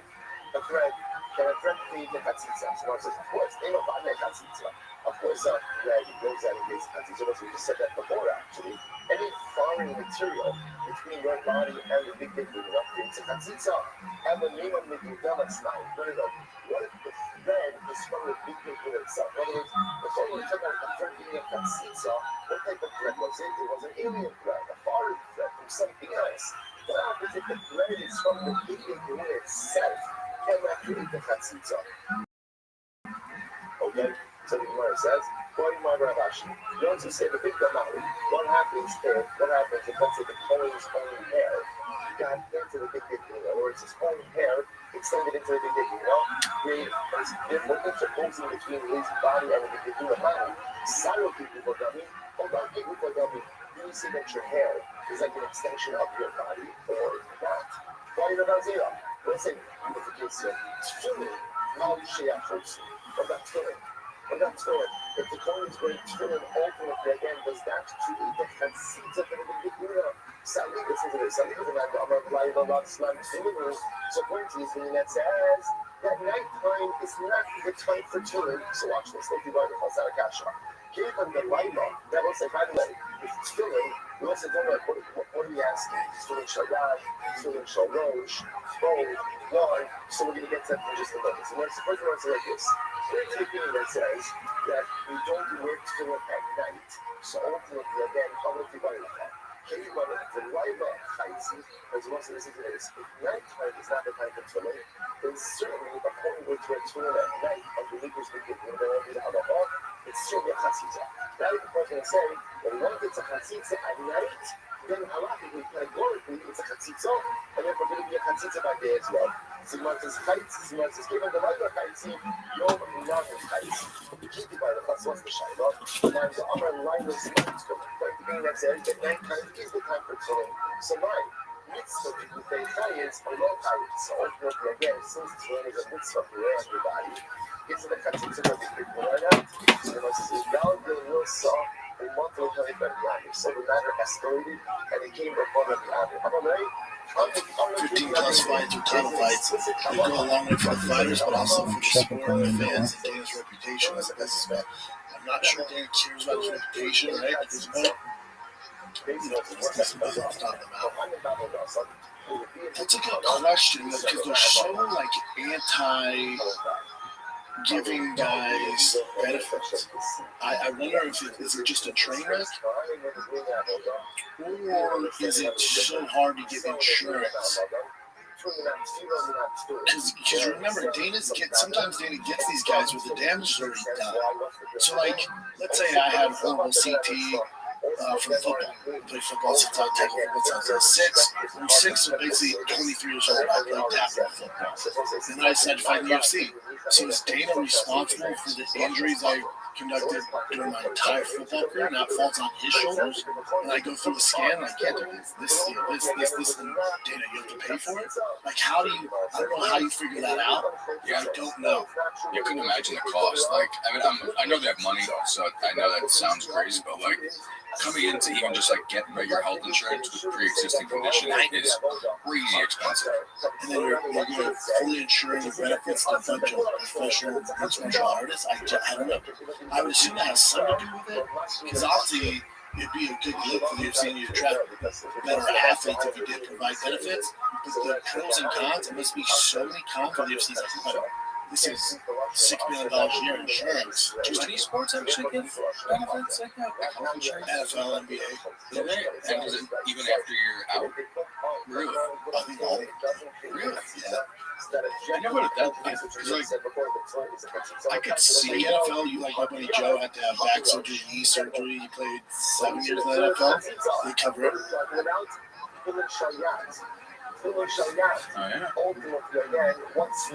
Active players. Often extended coverage into retirement. Yeah, but you see, you have to play a certain amount. So, like the NFL, you have to play 3 seasons in 1 game. That's so awesome. The basketball, after 4 seasons, it'll be league-wide. But see, you get an NFL, they only get for 5 seasons after retirement. Yeah, 5 seasons. Yeah, I can kind of understand, because let's say you're 80 and you're like, man, my fucking knee went out. The NFL covered the shit. You're doing ski when you're 70. Also, not to harvest, but the amount of athletes that come through the sport. Imagine paying for, like, how many people? That's so many people today. Just don't think it's possible. Good question on that. There has to be a reason why the UFC won't even entertain it. There must be substantial, just enormously expensive. Yeah, imagine how many people have retired from MMA at this point. And then having to cover all of them for life. And your current fighters and fighters coming up. Nice. That's a lot of money.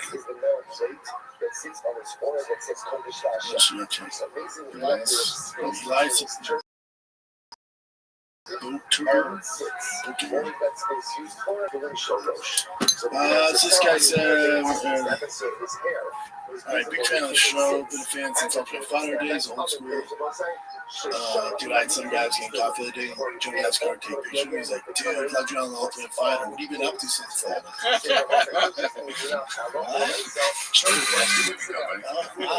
There's too much to get into. Well, my co-host defended Epstein. Other than that, I wouldn't.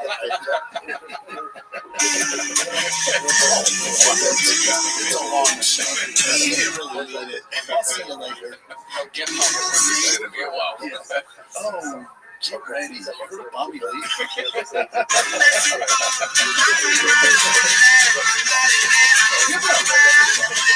You ever heard of this thing called Red? Not even worth your time, but yeah. Other than that, doing all right, man. All right, this guy was a big fan of the show.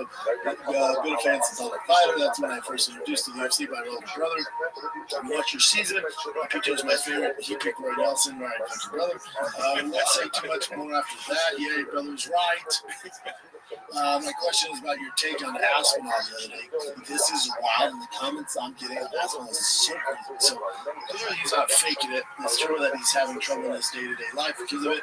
What do you think the time frame is for an injury like this? Do you think there's a good chance we don't see him in the octagon again? I do. Do you know what happened to Bisping? I wouldn't be surprised if the commission has trouble sanctioning his fights based on his ability to see.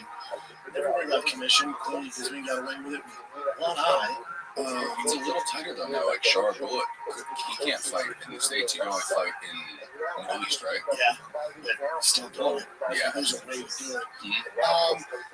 Yeah, I would say for Tom, and if you watch the Pizza Carol down, which is amazing, he spent like a day in life with Tom and going through his surgeries and all this shit. Tom's not even thinking about fighting. He's like, I want to be able to give my kids. I want to be able to drive. Like, I can't shake hands right now. Now, a lot of fans have this thing. There's videos of him, like, kicking a soccer ball. Like, oh, you can't see? Look at this. I asked P.T. Carroll about him. Like, hey, man, you get the backlash where it's like, well, I don't know if he doesn't mind me saying this, but I was like, do you get the backlash? Like, I defend Tom, like, oh, he can't see. It's faking it all. You see him dribbling the soccer ball? And P.T. was like, yeah, man, this ain't America. Like, 2-year-olds can do that with a soccer ball. Yeah. Yeah, he was like, it's really his vision's only if it's like it's moving. Like if your hand's moving, it's trouble. If he's like hitting mitts and the guy's moving, if it's just right in front of him, you can kind of figure it out. And as soon as he like moves, he's fucked. Anytime he has a black spot. He also didn't pull a Pele and start kicking the ball. They kicked it twice. No, and that's what Pete said. It's like, dude, any guy around here can. That's not impressive. Yeah. So he's like, that's so stupid. Here's my thing with all this. And I'm baffled that people's take on Tom Aspinall. So let me just get this straight. If you think he's faking it, a guy that dedicated his entire life since he was 6 years old to the sport finally gets to a level where he's actually making good money. And he's world champion. So remember, he just became world champion. After all the hard work, he's gonna fake it now. When he's finally at work, like nobody really makes money until they defend the belt and they become champion in the main events. Like people make decent money. You don't make like money where you can say fuck you to a lot of things until you actually defend the belt. That's where Tom's at. So you think he did all this work since he was 6, and then he decides to fake this eye injury because of Cyril Gahn, a guy that is at best a blue belt. It just doesn't happen. Even if you don't like Tom, it's such a bad argument. It just doesn't work in any capacity. Oh, but he's faking. Look at his eye injuries. Why the fuck would he? What are you talking about? The short-term memory on people is so crazy. Because somehow they turn, what people will forget is the fact that no one, like, we actually watched him slowly go into a depression when it came to trying to get, he was like showing up with actual rubber duckies trying to be like, I want to fight John Jones. I want to fight so bad. And he was the belly of the ball. Everyone loved him. Like, yeah, John's ducking. Also, mind you, remember when he fought Curtis Blade the first time and blew his knee out? Do you think it was faking that and had surgery and he came back and then beat the piss out of Curtis? Do you remember all of that? There's just, you know, and listen, I'm a big conspiracy guy. I love all that stuff. This one just, it doesn't make sense. This would be the equivalent of being like, JFK was actually stabbed in the neck. Like, that doesn't, he was shot. Everyone knows he was shot.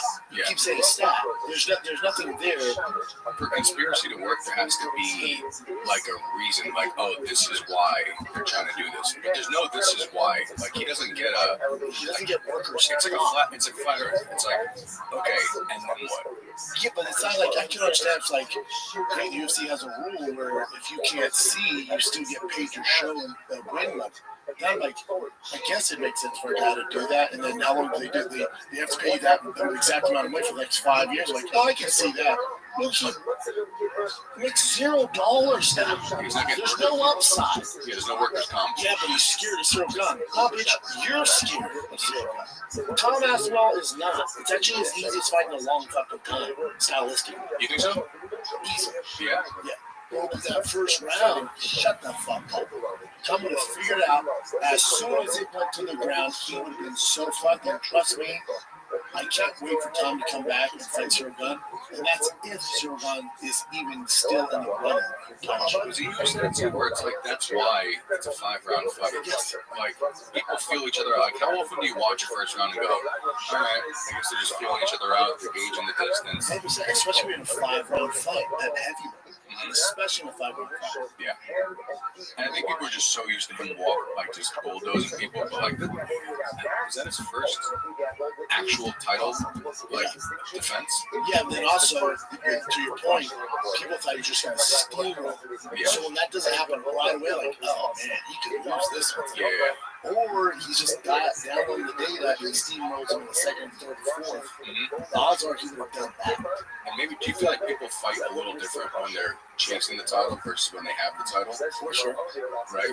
Like he's going to be a little more cautious, not just trying. And maybe, because I would have thought the same thing too. Like, Zervan's takedown defense is atrocious. It's so bad. Yeah. Like, you saw this fight. This guy got out grappled by Francis Ngannou with one fucking leg. He's so bad at grappling and wrestling. It's atrocious. So going into that, Tom was like, I just got him like outside trip or something. He's going down. And he kind of worked on it and stuff this. Tom's like, oh shit, I gotta adjust. I'm like, oh my god, what am I gonna do? Same takedown defense as fucking Arnold Cerruti. No. Just a matter of time to get him down this thing was over. And he gets pumped in the fucking up. That's what worries me about his question. I'm like, the fact that it's been this long and this many surgeries. Well, he's not fighting this year. I bet mid next year at this. Now that's if all the surgeries go well and he's not so heartbroken over the treatment he's gotten from not only the fan base, but UFC and Dana. Yeah. There's nothing more heartbreaking than realizing how cold of a business professional sports are. And Tom's learned it the worst way right now. I learned it pretty early on, but Tom's probably like, what? Yeah, buddy. You ain't shit against anything. The circus does not stop. You have to do your trick no matter what, and the day you can't do your trick, they'll forget your name. They kind of love bomb you, right? Like, especially the fans. Like, they're like, we love you, you're everything. And then as soon as one thing happens, they go from treating you like this to you're so expendable. There's nothing else like it. There's nothing else like it. Like, that's like someone love bombing you in a relationship where they like treat you so good and all of a sudden they're like, yeah, this is all good. Yeah. What? Yeah. That's the time to realize it, and it's gonna hurt. It hurts, and you're kind of like, no, fuck this. Yeah. This is the way you treat me? Fuck this. And now he's gonna start moving different. Now, say this. Don't Tom, the fighter he is. He's gonna come back and use that anger, and Cyril, mark my words, is so fucked. Yeah, Cyril better pray to God he doesn't come back. Just. So I'm starting to notice Cyril has a little problem with his fingers in some fights. This is not a new thing. This is not a new thing at all. Yeah, the French chick does the same thing with blood strips. It's kind of his thing. But he doesn't get the same amount of hate Tom does. It's so wild. Or that John does. So like, oh, John put eye pokes out. But like, you go back, there's a couple fights where you're like, okay, Cyril's really loose with how, like, make it look like he's gauging the distance. But I think John does. But over different types, yeah. I think people are upset at Tom. They're upset at him. You know, they don't know how to use that. Is that it, Jim? There's one more? All right, last one. Dave's got IG. What was it like training at Jackson Wins? Switch at the time, God, it was like, I get it'd be the equivalent of being like at the Pro Bowl, but you're practicing. Like, you're talking about just the hoops. And even over the years, like I was there early on in my career, and you know, Rashad, John, Keith Jardine, Dave Fletcher, Cerrone, Garcia, Howard Joe Lauderson. It's just like you walk in and it's like, you all have the same goals, so it's fun. It's super intense. And then, you know, I had a few years I stayed in Colorado, went back out there. Back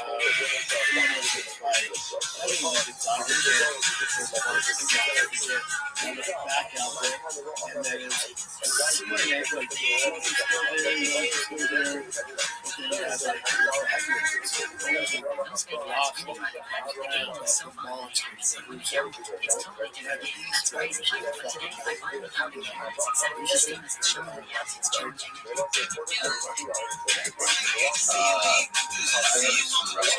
Sometimes you'll be in your division and you like roll with someone who's in a different weight class and you're like, well, I'm glad I'm not in that weight class. Have you ever had that before? Where you're like, well, I'm glad I'm like, you roll and you're like, damn. just like the only time ever was driving. Yeah. I was like, thank God. You know, I tell that famous story, he was just beating the fucking some of those guys I listened to over there. He beat the fuck guys round after round after round after round. And you wrestled them? Or, yeah, full on spar. Yeah, thank God he's been in my weight class. Thank fucking You can just feel the difference. And then I've gone with, I won't say name, I've gone with elite lightweights. Goddamn, I'm sure I've done that. Yeah. Just a mother. Really? I'm just big. Yeah. But John Jones really is different. That's what I've never seen. Ever. Not even close. I should say that the closest to John we Gustafson. I did a camp with Alexander Gustafson when he fought John. So I fought on that card. I fought Mitrio, and Gustafson was fighting John. So we did camp together in San Diego. Okay. And again, thank God. Yeah. If John, let's say, was born 5 years later, Gus Fincher raised him. You think so? He was so fucking, so talented. That first fight was that was Stephen Bonner versus Forrest Griffin, right? Two always I call it too because I could wrestle Gus and he wrestled me and Phil Davis. Those would be his rounds. He wrestled with us. He would go other heavyweights. Wrestling with his chin off the fucking charts, and I went, there's no way. I'm going to train both. He's going to take John shit.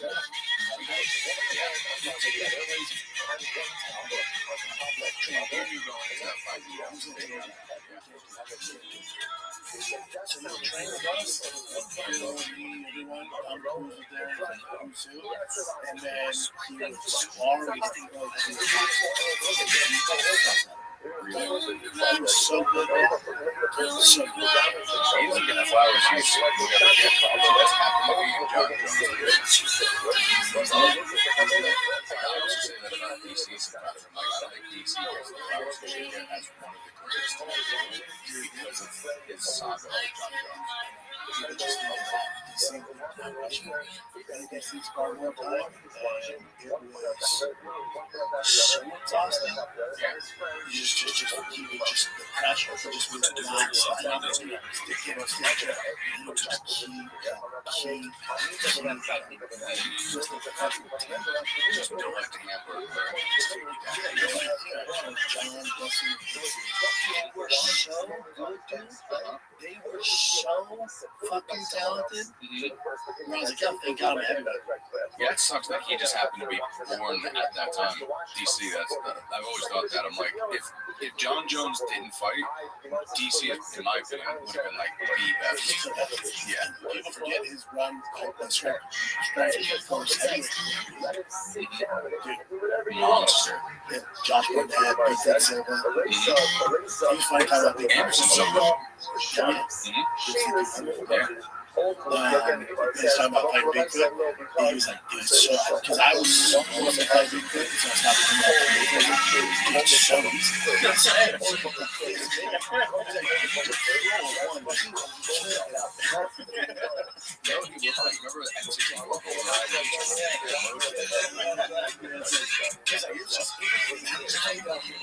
So I was just a bunch.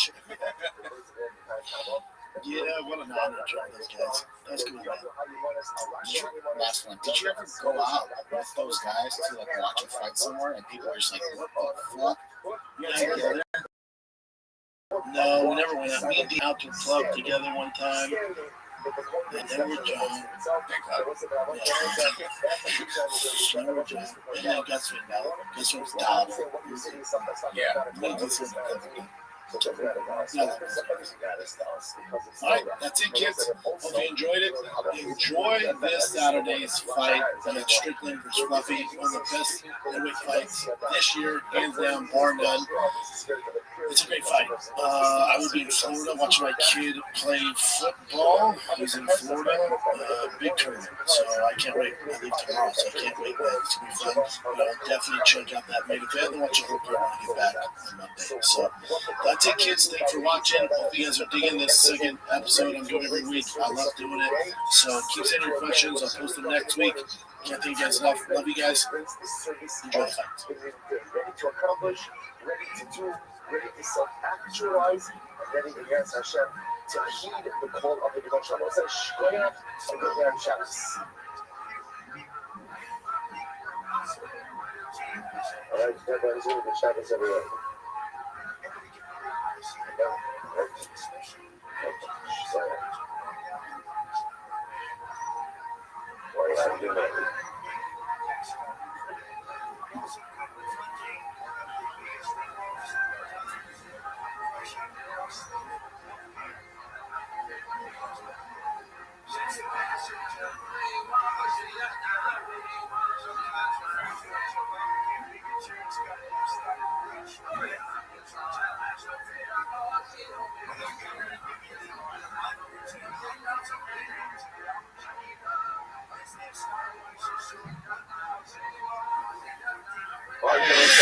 Rest of the city like British I'm on a mission to get it out. Rest of the city like British if you ain't the guys will get it. And now, London, 6-4 Shop. Yes, sir. Shop Show is back. Sorry it's a little late, fam. Sorry it's a little late. I was flying in my kiddos' football tournament in Florida. I got it late yesterday, so we're still going to be 2 this week. No sweat. We're still going to be 2 on the 3rd on Sunday. What up, baby? We're here. We're doing it. Lots going on in the Real Housewives of the UFC. 3rd on Sunday. 2 then the 3rd.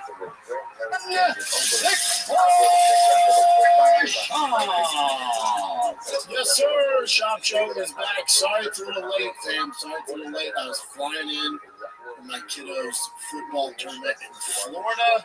I got it late yesterday, so we're still going to be 2 this week. Don't sweat it. Still going to be 2 then the 3rd on Sunday. What up, baby? We're here. We're doing it. Lots going on in the Real Housewives of the UFC. It's popping. It is popping. We got Eddie Hearn, Dana White going toe-to-toe. I haven't been in here since the Sean Strickland performance. Boy, oh boy, did that dude knock it out the park. I had to watch it on my laptop in the Disney Hotel. I mean, never stayed there again. But I was watching my laptop at the Disney Hotel. The first thing I noticed, as soon as Sean Strickland came out, when he was inside the octagon, I went, my God, that is the best physically looking Sean Strickland I've ever seen. Fluffy could be in some trouble. And my wife goes, you think? I'm like, yeah, because for me, and a lot of you out there, for Sean Strickland, hasn't fought in a year, he's had some layoff. This is kind of fork in the road for him, right? Lost to DDP. I thought he beat him the first time. Fluffy's on this crazy win streak. You lose this one, there's some other contenders. Strickland's a wild boy, says some wild stuff on Paramount. You lose this one, I bet you can start kind of pushing him out of the way. The problem with that is Sean Strickland almost gets the guy. He's one of the best middleweights in the world. He's one of the best middleweights in the world. He has a very awkward style. He's very, very tough to beat. The only guy, actually the only 2 guys, Proton to this thing, but he's not there again. Just take Proton out of it. The only guy really beat him, and arguably you could say Strickland only had one arm in that fight, was DDP this last fight. The first fight, I thought Strickland won. I've said it on here. I came out, that following Monday after that fight. I thought Strickland won that fight. The second one, he beat him by decision. Strickland just had one arm. The Jared Cannonier fight, complete nonsense.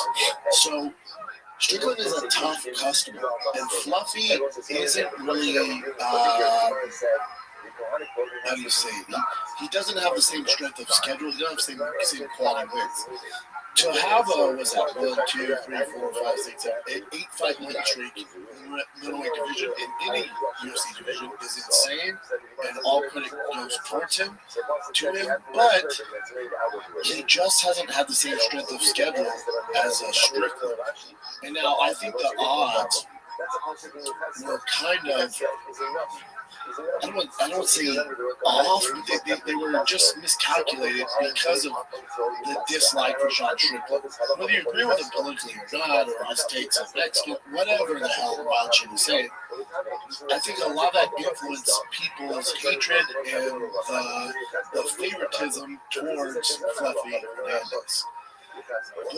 When it comes to MMA, when you walk that cage, it doesn't matter. None of it matters. What matters is who's the better fighter, and Sean Strickland's the better fighter. And if I told you going into this fight, Anthony Hernandez is going to shoot one shot. In 3 rounds, he's going to shoot one shot. Who would you bet on? And like, what? He's just going to try to stand with Sean Strickland. That's all Strickland does. He's hard to hit. There's no way Fluffy. That's what happened. He shot one shot. He got defended. And after that, he decided to go toe-to-toe with Sean Strickland. It doesn't make a ton of sense. I don't know if his comment, if he was hurt or something, but that just wasn't the right game plan to beat Strickland. Because Fluffy, where he has good boxing, but it's not really his thing. He's not known for being this elite striker. So you're playing Strickland's game. It's the same thing where the Paddy Pimblett Justin Gaethje fight. If you were telling me, hey, Paddy Pimblett's just going to stand and bang him, I'm like, Fluffy, hey, he's only going to try one takedown. Oh, yeah. He's not going to outstrike Strickland. It's just dumb. It's like these guys, let's say somebody's fighting, shit, who's on this card? Jacoby Smith. And they go, hey, they're just going to try to out-wrestle Jacoby Smith. Oh, yeah. I'm betting all the money on Jacoby Smith. It just, hey, somebody's fighting Gabe Stevenson. They're just going to wrestle. Oh, man. Stevenson. I don't understand it. Fluffy's kind of X factor was his cardio, his nasty shooting shots, mixing it up, wearing guys out, kind of mentally breaking them, and he takes advantage of it, submission, stuff like that. That just wasn't the case. And also with Sean Strickland, there was something left. The stories I've heard from that dude in training room, his takes on jiu-jitsu, boxing, seems to be pretty damn cool. The guy is in roller school. The body shot has always been the Achilles heel for Fluffy. Here's the thing, people are say, well, can't he do something else? He can. He can't. At his age, his experience, that's his Achilles heel. There's not much you can do. Can he do some core work? No, there's an issue. There's an issue there. That's out. Everybody knows it. So Junior explained that as an issue for learning. She'll come back. He's back in the mix, but the high level guy is not exposed. That is what it is. That's all back. Into the body, fights over. These high level guys are going to access that. Sean Strickland get back into the his coach Nick said, give that guy a second chance. He wouldn't have to walk. So the very best coaches that shows the Sean Strickland. I've never seen Sean the best. Never seen the best. People will point to the Izzy fight when they don't watch it. Yeah, he knocked Izzy down. That was a 5-round decision. Izzy wasn't. That one was weird. Strickland looked good. He did a well enough job to become middleweight champion of the world. But that was a watered down version of Izzy. I don't know what's going on with Izzy. Strickland got the job done in Australia. But this one, and I told you that, this fight is going to be one of the greatest middleweight fights this year. Because Strickland needs that fight. He needs that adversary to bring the dog out. It's like Izzy, some of these other guys that you just sit back and do his teams and just pick him apart and not get hit, moving off the jab, He's like, cool, man.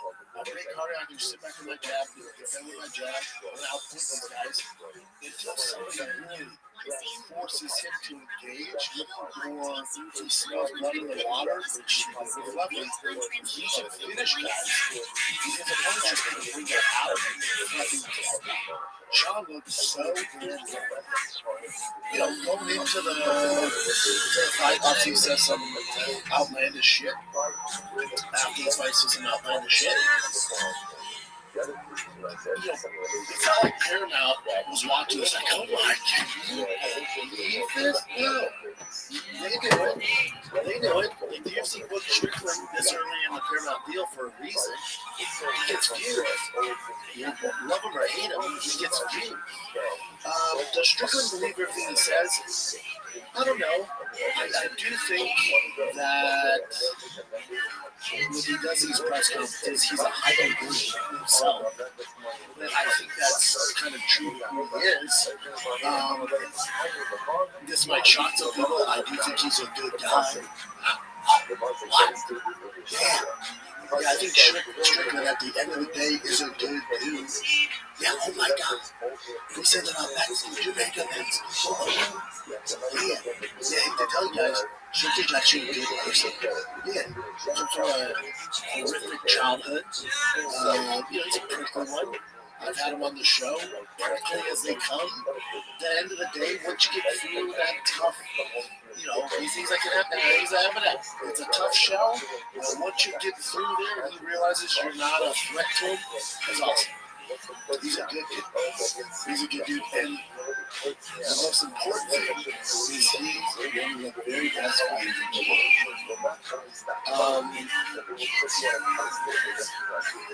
The Paramount fan base, these North fans that, they're like, oh, I got Paramount for Yellowstone. Random. The UFC's on here? Cool. Press conference. Like, oh my God. Like, that's who's like shouting, like, Paramount, you need to cancel it right now. It's like, oh, you're new. Oh, you're new. You don't know the MMA game. You're new. There's like part of the reason why he says this outlandish shit is the media. Because you know you're getting sound like that. Like, asking Sean Strickland about the Super Bowl, you're gonna get a hot take. They know what they're doing. It's like, all right, kids, and we'll jump right back in this episode of the Shop Show. Did you guys hear my friends from Athletics? Yep, they jumped in with Jamar Chase. Yep, he has an official Athletics first NFL ambassador.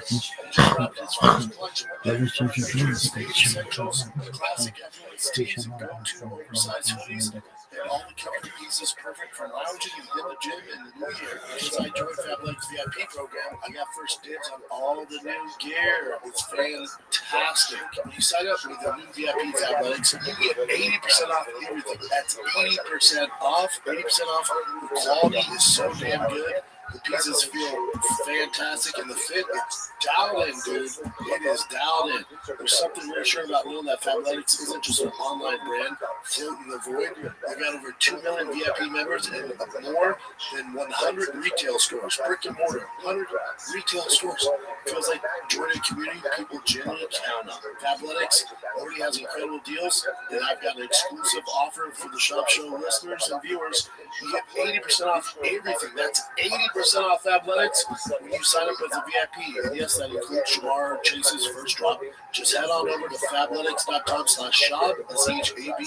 Take a quick style quiz and be sure to select shop when prompted to unlock your 80% off. That's fabletics.com/shop. Days like, we don't censor anybody's speech and, First Amendment And I love the UFC. Like I always say this, cut my veins, Bob O'Reilly comes out. You know, Teenage Wasteland. I love the UFC, ride or die UFC. Give me my career, love the UFC. But we're not going to sit here and pretend that it's just about freedom of speech, the First Amendment. Because if it was, the UFC wouldn't orchestrate, and with these press conferences, notice it's only people who are like-minded. It's only people who are on their team who are going to ask these softball questions.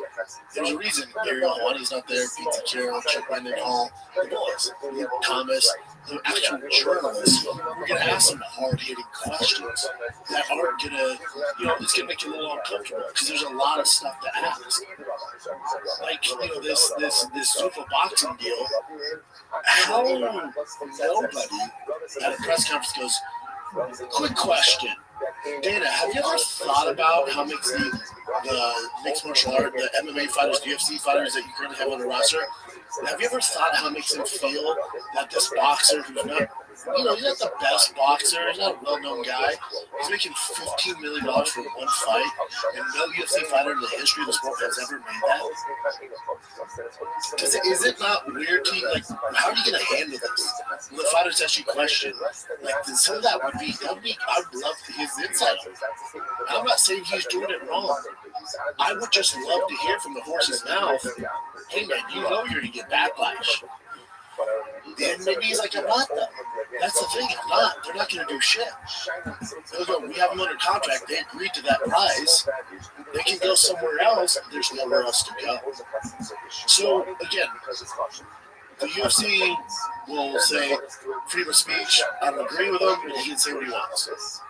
Yes, for the fighters, freedom of speech.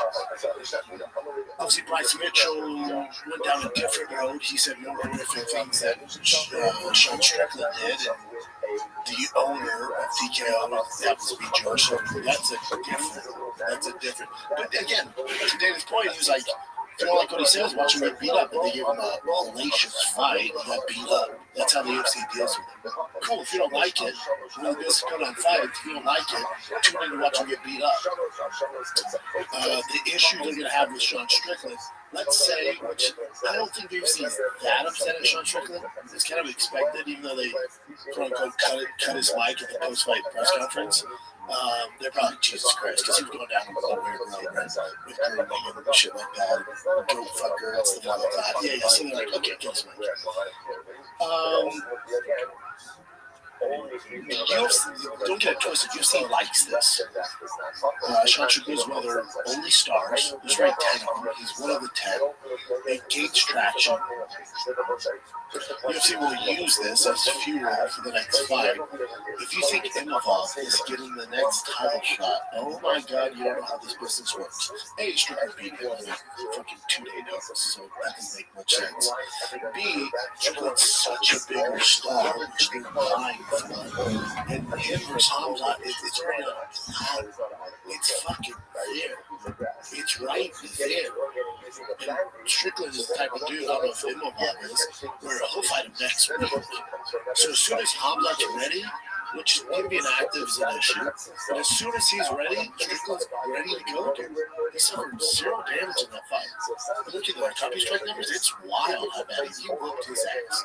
It was a 10-8 shot at him. Every round. He just beat the shit up. Barely got hit. So he's ready to go. UFC will capitalize on this. And people will tune in to hear Strickland, and it's going to be a wild-ass press conference.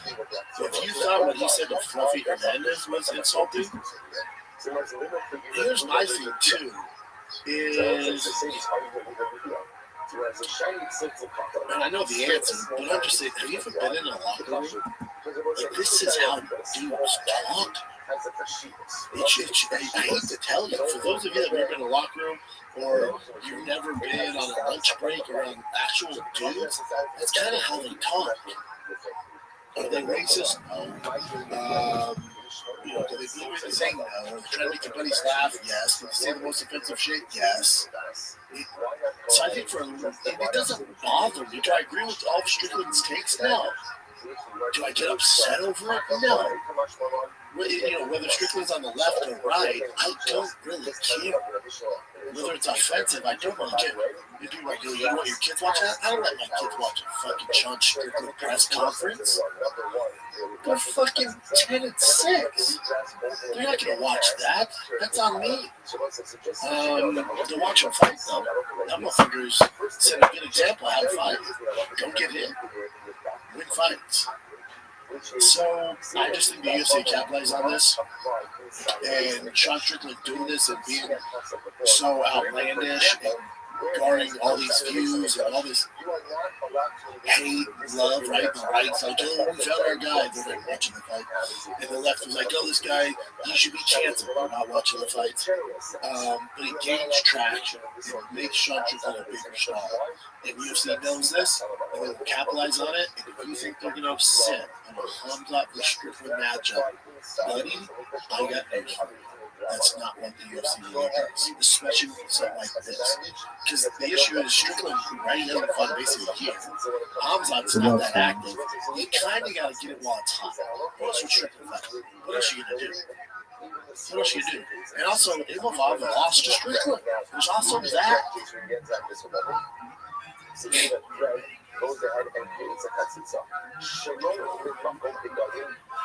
Yeah, Hamzat fights outside of 2022, but now he's been kind of active. You're a champ and coming up the ranks. That's what's here. You think they're going to sit on a Sean Strickland Hamzat fight for 2027? So let's say do the Imavov fight. Like, okay. And then what's Strickland do? He just keeps talking shit to him and telling me running away. You think they're going to wait that for a year? No, man. They need views now. This Paramount deal's now. We need stars now. Because Strickland beats Hamzat, which is possible. If Strickland beats Hamzat, buddy, you have your biggest American star by far, not even close. Not even remotely close. Not even remotely close.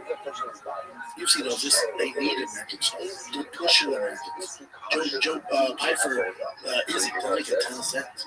Yeah, we need Joe Pyfer to win this. We need American stars. Gable Stevenson, we need a signed Gable. They need American stars. Strickland's right there on the platter. You're out of your mind if you think they're not going to do that fight. And after watching that fight, man, will Hamzat take Strickland down? Yes. I would bet my fucking last dollar he can give him down. The question would be, Strickland is very good on the ground. Hamzat couldn't finish DDP. Strickland's a lot better off his back, a lot better about getting up, getting to his feet. The X factor here is, will Hamzat get down? Yes. After that third round, how's that look for Hamzat? He starts getting tired. And Strickland's coming forward. He's using the teeth. He's going to the bottom. How's that look? I think Hamzat should probably be minus 165, minus 200 max. But I would not bet against Strickland on that fight. I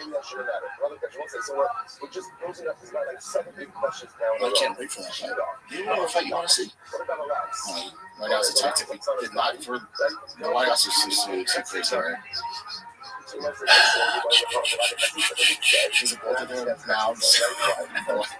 I think that'd be fun. This is where this stuff, again, this is a one-off, so I don't think Strickland cares. Strickland also said he doesn't want to fight at the White House. I do think the UFC has to be somewhat careful because Strickland is the type of wild boy who would get on the mic and talk some shit to Trump. And the establishment and the elites that are there, but the UFC knows this. So they can't really have that, you know? What are the odds?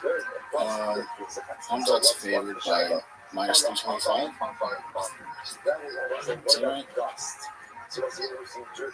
See what that minus 190 or minus 325 or plus 260 for Strickland. Yeah, all right. Yeah, that's by far Hamzat's toughest fight. Watch it. Stop the bullshit. Stop the bullshit. UFC's pushing Americans. You have the biggest American star. There's a chance to win. What else are you going to do? You have to do it. Have to do it. It won't happen in the White House. Show Trooper's too much of a wild boy on a fucking live mic. One thing on Trump. What else he can't have? You know he did give me some hot takes. They can't miss that. So definitely will be on the White House card. That'd be just a great card for just on its own card. Yeah. Now I do have a legit source close to the UFC who told me a little bit of info. So Conor McGregor, they're not thinking about putting him on the White House card. They want him on International Fight Week, which is still in June, I believe. And it is process. So that is getting well, that's the fight they offered him. And it's not at the White House. It's at International Fight Week. That's the White House. Well, that's the White House on When's International Fight Week. What date is that? That's what it says. Wait, don't go down to that one. See what date is International Fight Week? June 25th. Yeah. 25th through the 29th, they do that whole expo and shit. Which is still in June. The word is they want Conor for that, which I mean, honestly, there's thousands don't, but I mean, Connor's been gone for so long, I might just be like, wow. Yeah, the Connor's like, some of the contract. Yeah, after that, he's like, I'm fighting a no-name. Compared to Conor, yes, but I just, if I'm Conor, like, no, what's up with the Chandler fight? Give me what? What's up with KG? What's up with the Nate Diaz trilogy? What are we doing? I mean, how long? The thing with him, right, there's no pay-per-view. So he on a different contract. He doesn't want to sign a long-term deal. So UFC's like, okay. And that would blow Pontus up. He's a huge star, wouldn't he? Because he's already like this fun, interesting deal. Like, yeah, smoking all that stuff. Yeah. So Conor only has what? One fight? 2 fights left? I think 2 fights, but this will probably be the last one, I assume. Just take note, kids. This is how it goes. Imagine how much. Remember when the UFC was signing that ESPN deal, the first big deal, and a lot of it was predicated on the Conor thing. He got them that deal, basically. He got them that deal. He was so big. That was their guy. That was their key guy. He came up through all that. Think about the amount of money the UFC has made off Conor McGregor. I always tell you, it's the most underpaid fighter in the history of the UFC. Even though he's made tons of millions of dollars, when you look at his value, he's the most underpaid fighter in the UFC history. He wants one fight. He wants one more fight. They give him the Carlos Paz. An awful fucking matchup. A young, hungry lion. Awful matchup at 174. This is the fight game, ladies and gentlemen. Think how much he's done for the UFC. And this is your finale fight. This is how they repay. Never forget, this is the fight business.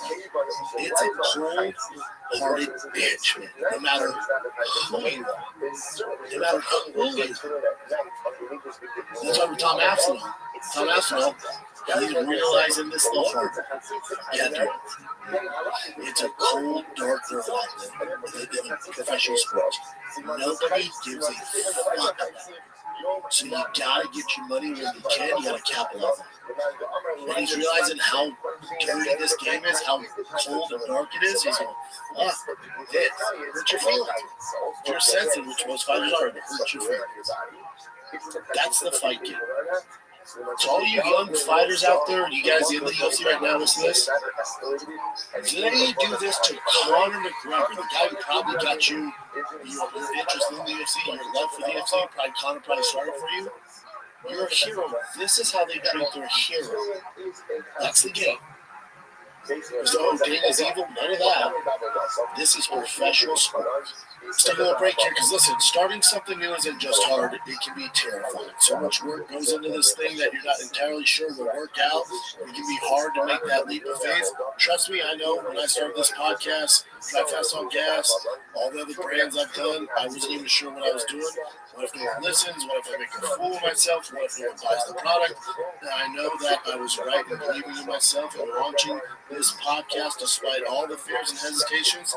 Also helps. We have a partner like Shopify on your side to help. Cha-ching! Shopify is the e-commerce platform behind millions of businesses around the world and 10% of all e-commerce in the US of A.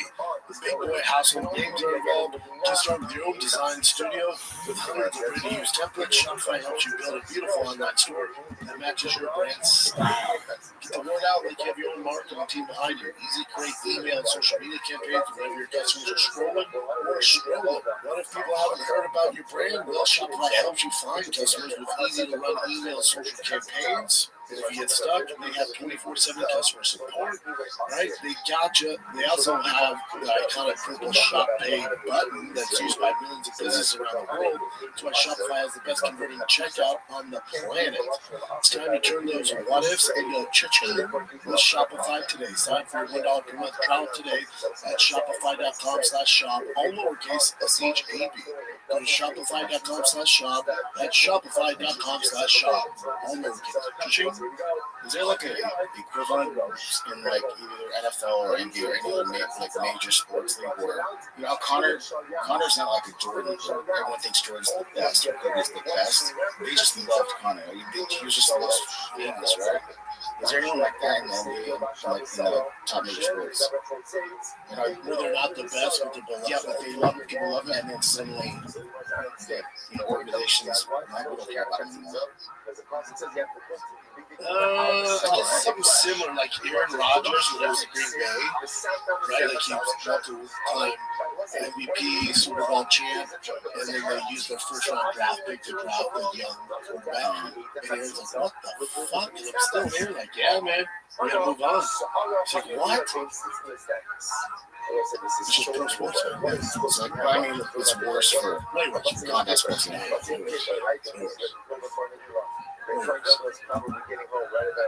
It's worse. And the biggest news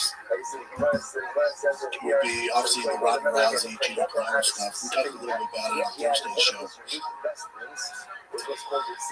It turns out in the past year, Ronnie was talking to Dana about it, and Dana was like, "Yeah, I think we're good."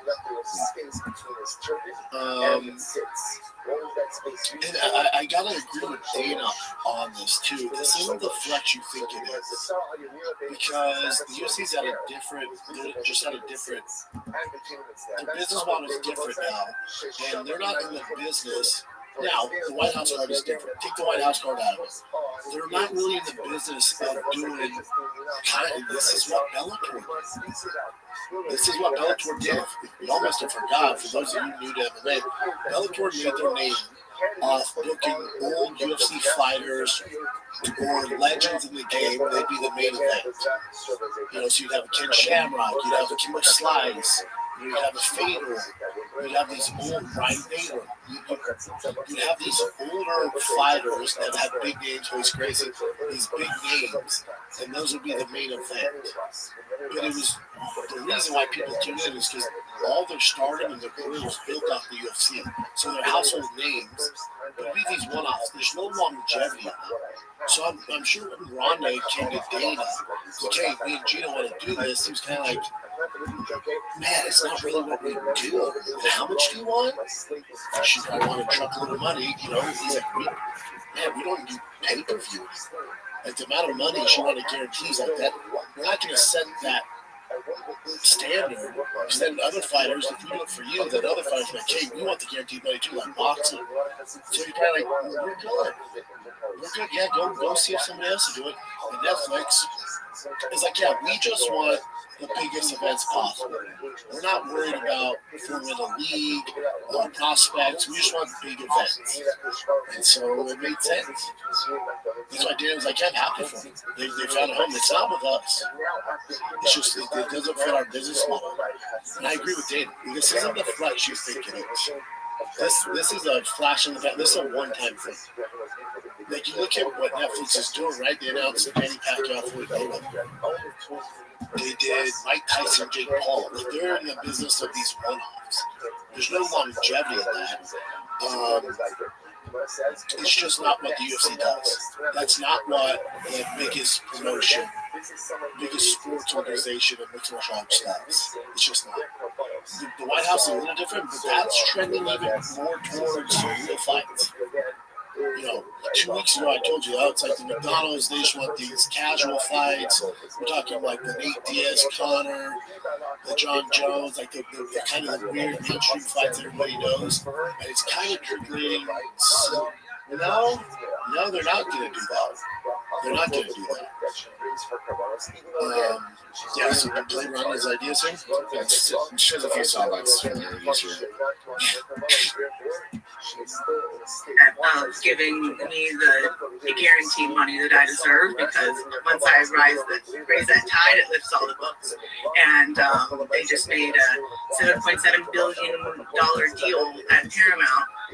So it's in their best interest, actually, not to put on the best fights possible, but to spend as little money as possible so they can keep it. You know, that they're Dana's not legally obligated to maximize shareholder value. It's not just about, you know, proving the concept of fighting and putting on the best fights possible and proving that this is a sport to be taken seriously. And I think now that it's gone into they've sold the company. I disagree. So we are getting the best mixed martial arts possible. Now, it's not the biggest stars, but it is the highest level of mixed martial arts. Ronda versus Gina Carano is at the highest level of mixed martial arts. That is a one-off kind of, you know, this is late in the game. So she's like, he's not in the business of giving us the best fights. I disagree. He's not in the business of just garnering the most eyeballs for one event. He's not in that business. It's kind of out of Dana's hands, unfortunately, and now it's falling onto Hunter Campbell and the UFC Corp, where they don't care about putting on the best fights possible. They care about putting on the most cost-effective fights possible. So it no longer made sense for me to go over there, because they didn't want to pay us the money that we deserve, because then for the rest of the time of the deal, they're going to have to pay everybody else more. And so then I decided to look elsewhere. Yeah, it's the right thing to do, and Netflix is great home for that. And here's another soundbite. The story and everything behind it is not just this fight, but a lot of it is MVP versus UFC. And that's where I'm working hard in the trenches. Because they're suffering from a lack of competition. And they can't just make a class action lawsuit every couple of years at cost of doing business. And so I'm really trying to help them out. And if anyone has been groomed to be as apprentice as been me, I think I'd be the most favorite adversary he's ever had. So. To kind of be the same position that he's in, like what he's doing for the sport. Gotcha.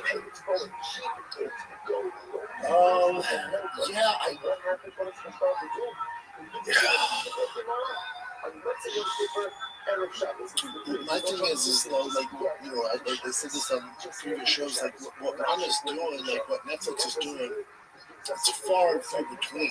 There's only a handful of fighters that can garner this attention and demand these paydays. There's no longevity in this. This is a one-off. So when she's like, I'm doing this for the fighters, you talk about the ones who already make money, like the superstars. Like you're not. This isn't what her versus Gina's not growing the sport. Gina versus Ronda, Gina versus Mike Tyson, Manny Pacquiao versus Floyd Mayweather. This is a product of not having stars currently in boxing and currently in the UFC. That's why this stuff's coming to fruition. If the UFC, if this is 2015, None of this stuff is happening. If this is the height of Tyson Fury, Anthony Joshua, Usyk, Deontay Wilder, Klitschko, Canelo, Andre Ward, like the fucking pinnacle when there's so many stars, there's no appetite for these old super fights. The reason why Jake Paul is so successful, the reason why Ronda and John are making all this money, the reason why he can do this one-off is because there's no stardom in the UFC. There's no outlet. There's no superstars that cross over. In boxing, there's no really superstars that cross over. There's not. There's no name for it. We don't have it right now. Now, don't get me wrong. It will come back. There's ebb and flows. It goes up and down.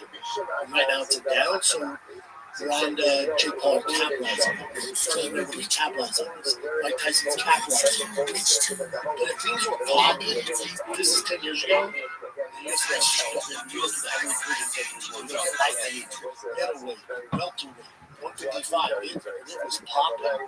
This stuff doesn't. There's no appetite for it. We don't need it. But there's a void right now, and they're taking advantage of it. More power to them. But if this was 10 years ago, this stuff doesn't happen. It is for the casuals, right? Just people that pay money for this huge event. It doesn't grow the sport. No, yeah, exactly. But I mean, for that one time, everyone's watching. It's a one-time deal. You're pushed aside in the next, maybe like whatever. What was it? Like a clown show, just something like, oh, come on, check this out. And they're gone. It's a special event. It's a one-time thing. It doesn't grow the sport.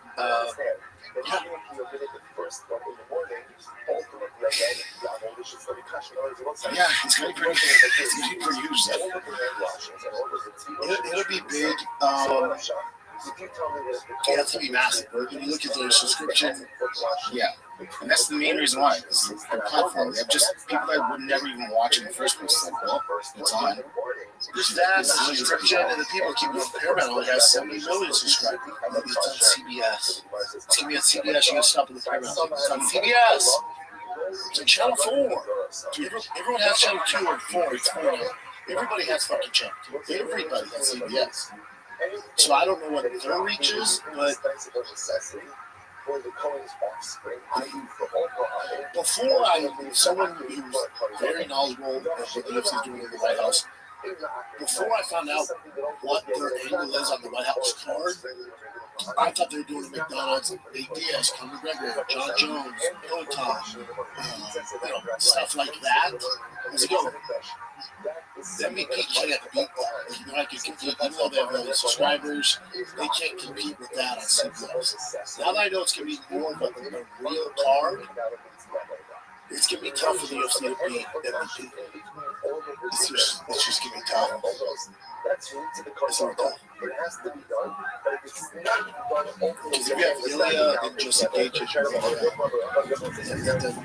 going to be tough to compete. Peloton versus Khan.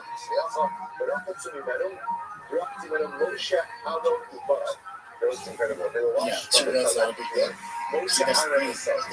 They deserve to be in the top positions, and they're fighting the best of the best. But it's not as big as it's the deal we're looking for. Like this crazy event, you know? It's not mainstream. Like UFC doesn't have any crossovers. You almost like Ronda at a time as far as crossover was even bigger than Conor.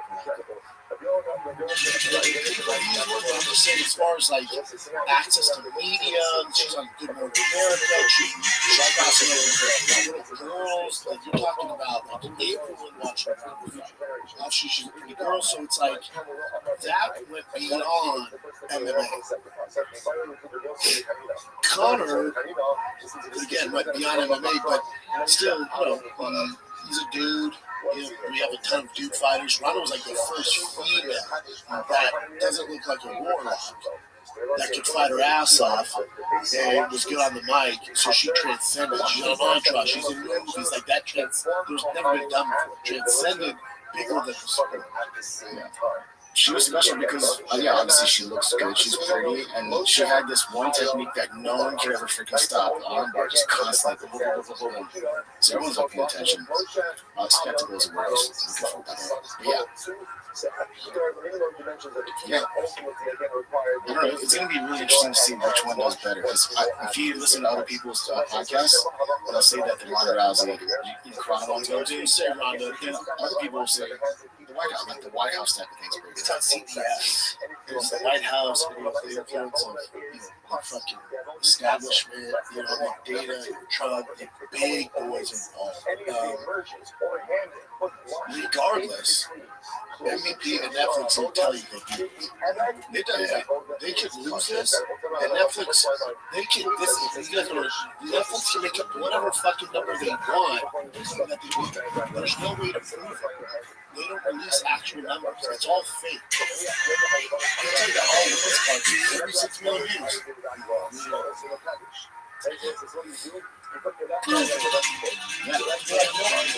We told you. Okay. Let's take a little break here and then we'll jump right back into the show. Listen, some of y'all scared of needles, scared to go to the doctor. You're like, I got low T. What do I do? If you don't actually have the needle, there's something out there for you. It's called Mars Men. That's right. You get a little softer on the midsection, your energy sucks, you don't know what to do. But your testosterone, you gotta get it up naturally if you want, right? You can go down the rabbit hole and what's going on here, low T, blah, blah, blah. Doctors act like, it's no big deal. It is, man. It is. Do it the natural way. I'm talking about Mars Men. The potent natural testosterone stacks optimizes your body's ability to use more testosterone, right? Mars Men gives you the same benefits of optimized testosterone, energy strength, focus without shutting your body down. No synthetics, no needles, no dependency. It's like hitting the reset button in your hormone factory instead of shutting it down. Just real natural ingredients.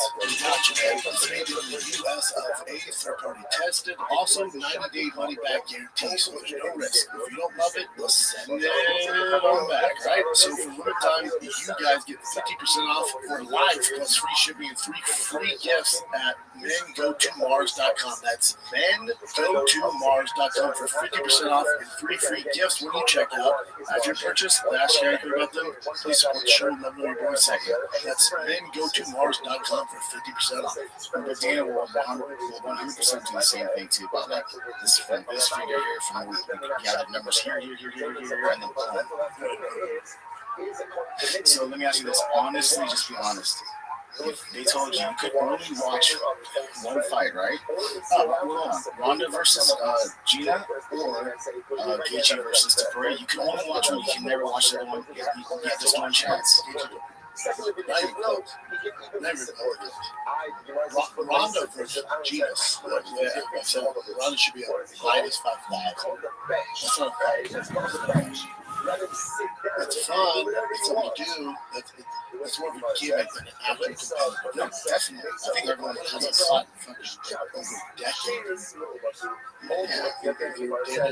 It's just it's just a curiosity thing. It's just like I just want to see Ilya and Justin. It's like somebody. It's going to be an awesome fight. Yeah. And Ilya is arguably the best pound-for-pound fighter on the planet.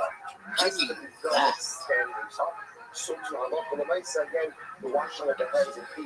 And did they say the COVID event is Clarissa Shields versus Cyber? I didn't hear that. I heard it was going to be. Pretty sure that's it, bro.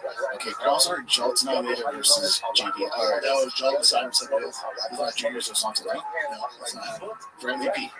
No, he's Simon somebody else. And Chris Warner just saw that. No, we'll double check with a different promotion. Let's find it. Let's see. Type in Cyborg versus Shields. Here you go. That's the spawning.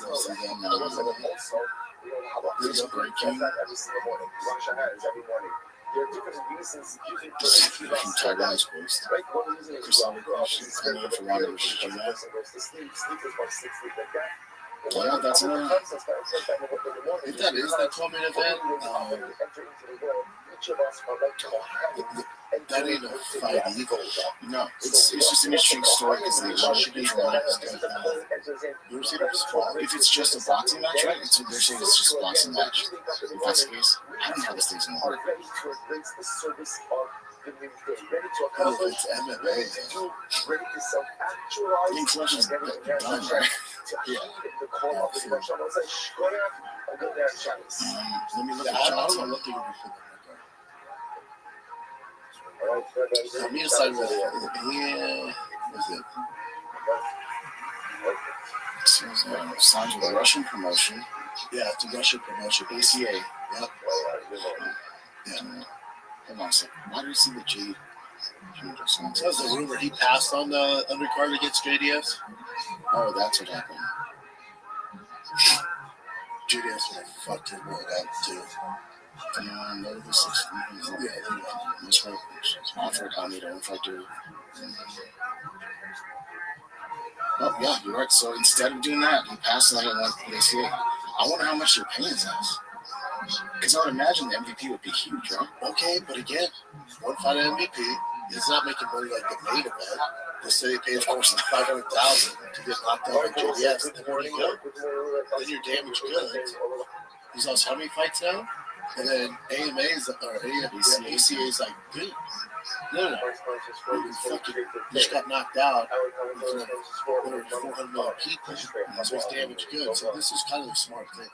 Yeah, there's no long game in these one-off Netflix fights. There's no career. It's not like he's going to sign a 5-fight deal with MVP. What are you going to fight once every fucking 2 years? What are you doing? That's what I'm saying. ACA is a smart thing. It is like, longevity of his career for sure. So that means the MVP thing, if this does work, it'd be kind of a miracle, right? Because every other promotion that's tried this has all like problems, right? Like these huge superstars, but not in their prime, kind of a spectacle, and then suddenly they pay them a shit ton of money. They crumble because they have to put on multiple events. They have to get those. All they have is fighting. Netflix and all this shit. So it could work. It'll work. Oh no, they're going to be around for a very long time because they have all the money and they're getting the eyeballs. My question would be, does Mike Tyson versus Jake Paul, Gina Carano versus Ronda, does that add any actual subscribers? Because that's how they make their money, like subscribers. So let's say they have 300 million subscribers, and 200 million tune in, which would be insane. But let's say 200 million of those subscribers tune into the fights. You didn't add any subscribers. Yeah. Those same subscribers tuned in. Yeah. And that's why they did that, that thing before. You get a free trial, subscribe for brand new ones, so they could just at least watch it. They didn't, and then they just kind of stick around. Yeah, I don't know. But, these other leagues run out because they have to put on, 40 shows a year. Yeah, so much said That's all they that. have. Netflix, especially with what's going on next, they're like, dude, we just got season 6 and 7. Narcos, Pop. The Friends, That's going to get subscribers. We spot Friends, the whole fucking series. These promotions run out of money. Netflix doesn't. That's why they keep getting away with this stuff. But for Netflix, they're never going to go belly up doing these one-offs. Pay Mike Tyson, Jake Paul, this crazy amount of money. To them, it's because I think after a year or two of this, they're like, is it worth, like, we're forking out hundreds of millions of dollars? Are we actually gaining subscribers? And if, the board goes, no, not really. All right, we're good. Let's go somewhere else. Then that's when they get in trouble. When they go somewhere, if MVP goes somewhere else, that's when they get in trouble. Right now, Netflix is fucking. Yeah, and if MVP does go somewhere afterwards, they can be like, if they're trying to sell their product to some other network, they're like, look at our numbers. We brought in this much shit, so they're going to be killing it too. And then they'll go out there. Maybe like 2 fights, and then whoever it is, what the fuck? They're making money. It's very true. But I love when fighters get money. Yep, and we win as fans. I'm all for it. I mean, you already covered this stuff with the mic cut. Strickland, we'll just play the video. Strickland comment. He put his own comment. He's such a savage. He's just a wild boy. I enjoy watching the cast from the outside to the sidelines. So this is Knockout Alert on Instagram. But oh my God, Sean Strickland blasted Anthony Fluffy Hernandez coach Jim West post-fight, accused him of allegedly grooming ass with Lad. UFC PR quietly stepped in and kept the interview short. And then Strickland gets out there. He's the first comment. He goes, dude, she was 14. He was 35 when they met. No way I was letting that coach beat me. Just like savage. That's pretty much what he said. Yeah. And with that stuff, UFC's like, whoa, buddy. And this is obviously mediation too. Dana White responded to it. Sean says a lot of crazy stuff. He's calling for Hamza and stuff like that. There's no like what he says during media day and things like that. That doesn't affect your booking of him, right? You're still happy to put him in those. It's a night. But you guys don't know. Ask him dumb shit. Ask dumb shit when you get dumb shit. What'd you think of that, buddy? What'd you think of the Super Bowl? Get the fuck out of here. Are you kidding me? Get the fuck out of here. All the data, like, you guys know what the fuck you're getting. This person, troll underscore fab says, this is spot on. That's what I've been telling you. But all the quote-unquote media is handpicked by the UFC. They could get real journalism back in there and get better post-fight interviews. Mm-hmm. If they were done to do it, no, they don't control the yeah, you mentioned this as well, but then just seeing this in front of your face is kind of wild. So Conor Ben got signed to Zuffa Boxing, his first fight, $15 million. Sean Strickland, his whole career, is $8 million. I don't understand it. How does anyone make 15? Let's say just to break even. How do you make $15 million off Conor Ben? Yeah, I know of him. He's a good fighter. $15 million for what? How the fuck are you going to recoup your money? I don't get it. And this is Dana White's story after he signed. Even though it says incredibly in the White House, this is after he signed Conor Ben. So people are lining up with that. And then this is a guy, obviously Eddie Hearn was the one that kind of brought Conor Ben up. And then this is him talking about how he felt after the signing.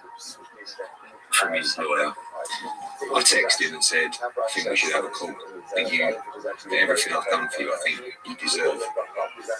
I deserve a call. And he said no.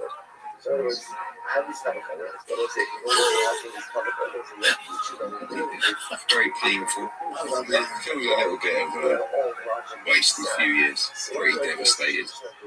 I've had a few days to digest what might happen. So maybe this interview is different to what it would have been a couple of days ago. It's not often you get shocked, and I blame myself. I forgot it was boxing. The loyalty that we've shown never ever put us in this position. I made a mistake because I misjudged the character. And I backed him when he was done out, loaned him hundreds of thousands of pounds. Some people, loyalty really matters. Other people, maybe not so. No, it's not that he should know better than anybody. He's a wise fighter. It's cutthroat. If he would have lost his next fight, Eddie's not taking care of him. So for Conor Ben, it's like $15 million to go over here. Fuck yeah, I'm going. You're loyal to yourself and your family. That's what people you're loyal to. Yeah, in the fight game, dude, you're a prize fighter. You go where you get the most money to punch people in the face and get punched in the face. But I felt bad for him. He's like, I just wanted to talk to him. He's like, no. He just didn't want to handle it. Like, he's going to do it for whatever he had to say. So, man, you heard that sense. Yeah, this is Chris Eubank Jr. posting this after he heard everything that happened. So this is a while ago when they were talking about Conor Ben. See, Eddie, his own selection. You can't. That's Conor Ben. You can't teach that. I'm grateful for the way they've stuck by me throughout this. Grateful for the way they've supported me. And I don't know where my bread's buttered. I want to look tough for design, want to look tough for natural. What? Get paid double elsewhere? I mean, that can even happen. Get paid double elsewhere. My little team was still stand with natural. I've just literally just extended my contract. Until you see that double figure. So people go, oh, why would you do that? Why did you do that? This is there and that's there and that's there. The grass is never greener. What matters to me is the way they've stuck by me.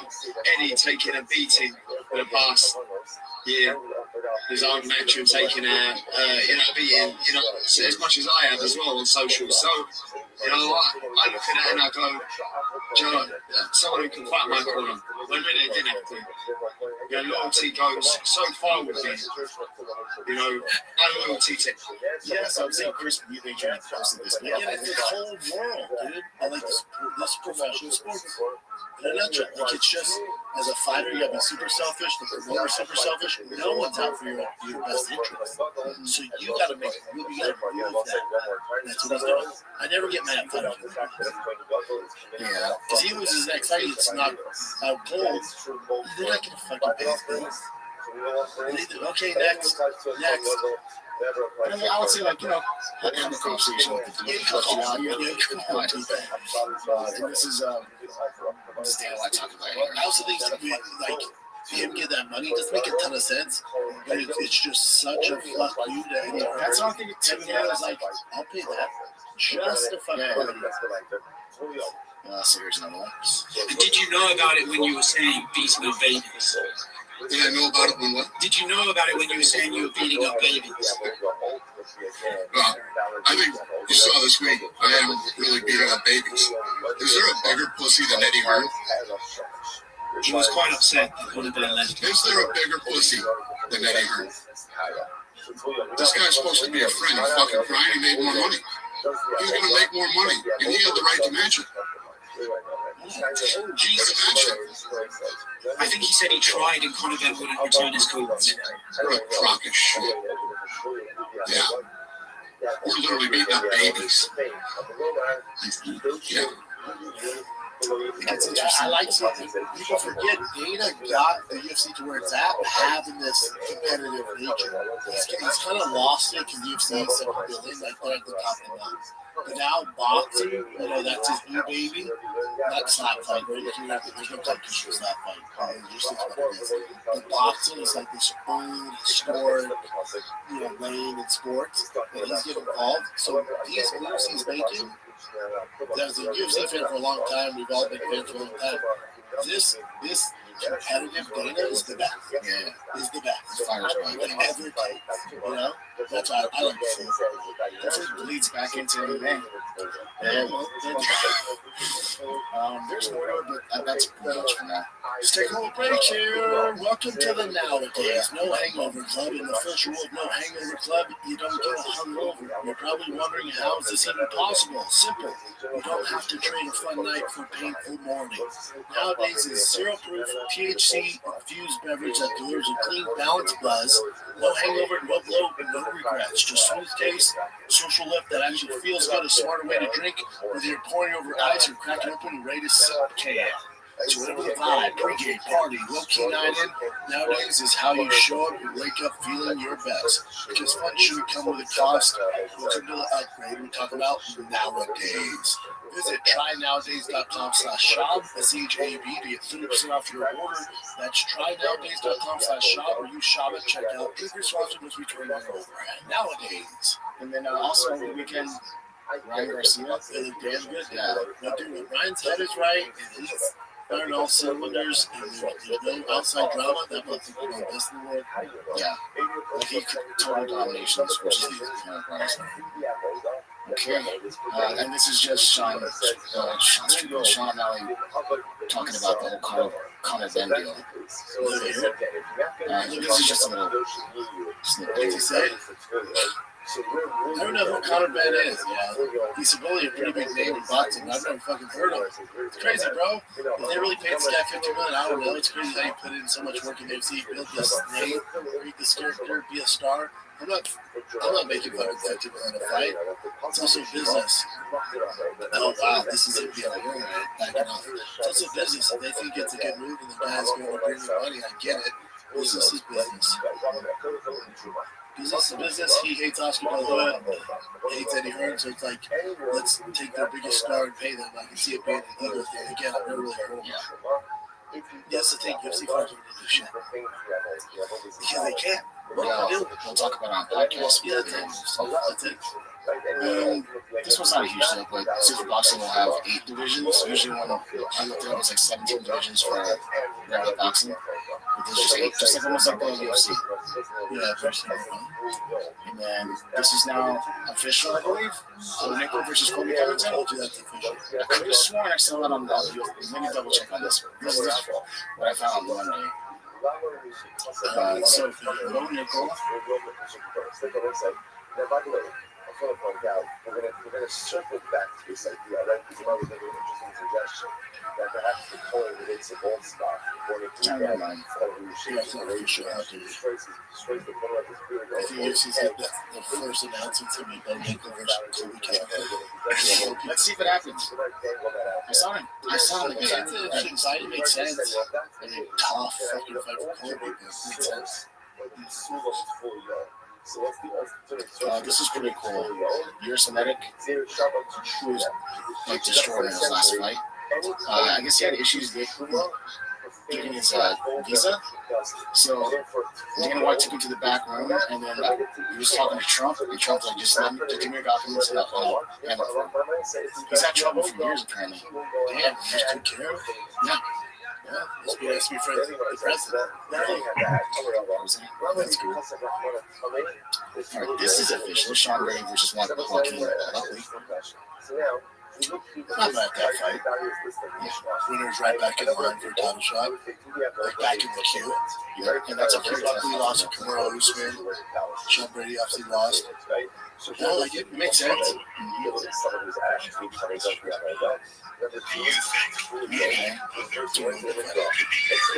he's a fun fight too? That's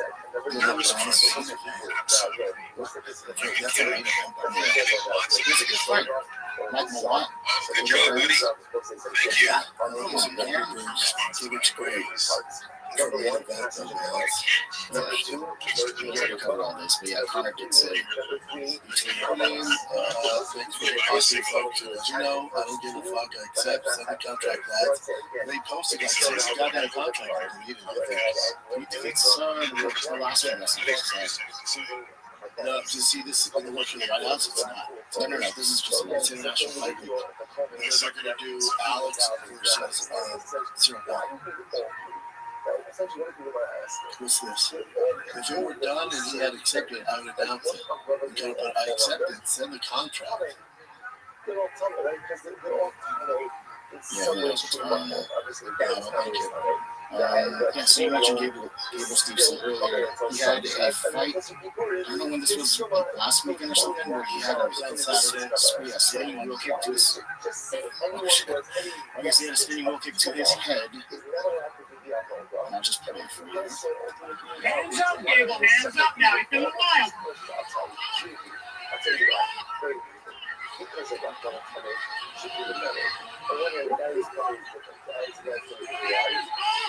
You didn't phase him though. He just ate it. Phase him.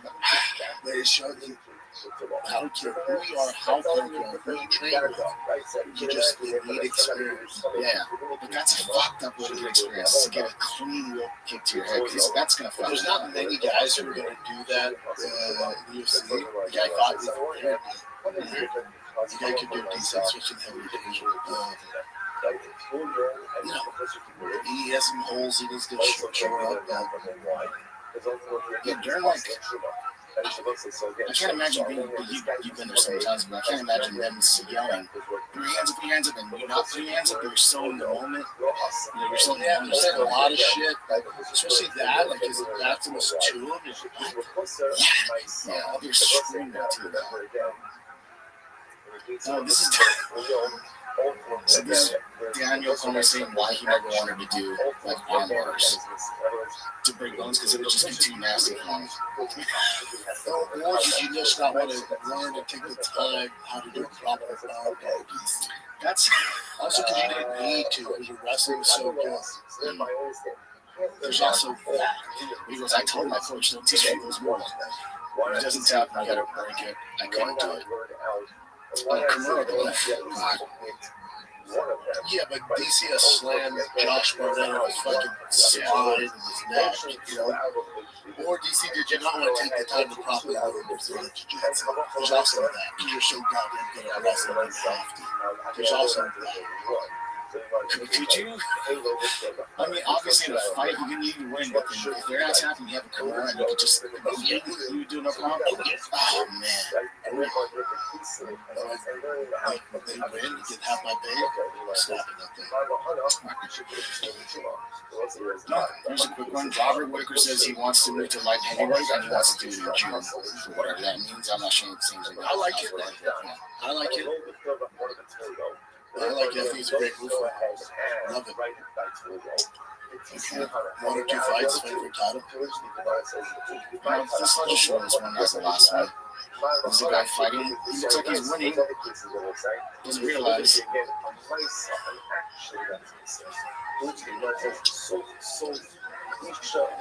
His adrenaline's going, that's why.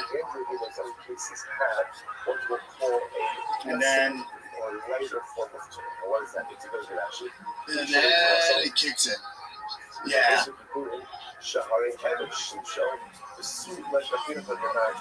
Yeah, so he actually got the ticket while he was on board. He didn't realize it until after he raised his hands, like, yeah.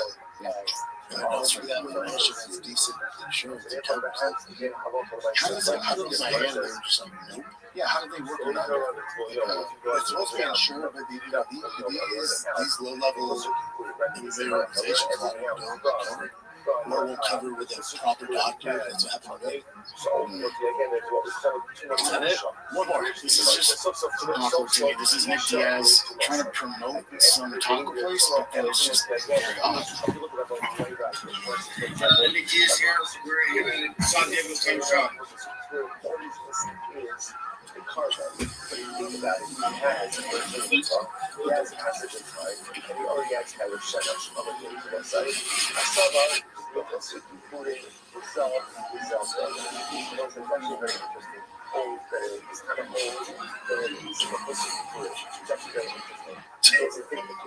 Not once does he even take a biter. The whole thing. You do that just for free lunch or something? What do they pay him for that? I don't know. Maybe he's trying to get into that game, you know, because everyone's doing food stuff, but at least think about it. Yeah, at least gotta give us a breakdown of what it was like. Yeah, I don't know. Yeah, hopefully you got paid. Yeah, and then that's it. Let's do some fan questions. Oh, yeah. Fan questions. This is Chadwick's. Chadwick. I asked last week, bro, who do you believe the next American champ will be, or who are the next American standouts in the sport? Jacoby Smith, Sean Strickland, especially if he gets the title shot. It's an easy one, as you said, that obviously Sean Strickland. So that's Jacoby Smith. As far as like prospects, by far, bar none, hands down, Jacoby Smith. Not to bet on a horse, it's Jacoby Smith. Jacoby Smith, Sean Strickland, Gable Smith. And then Bo Nickel.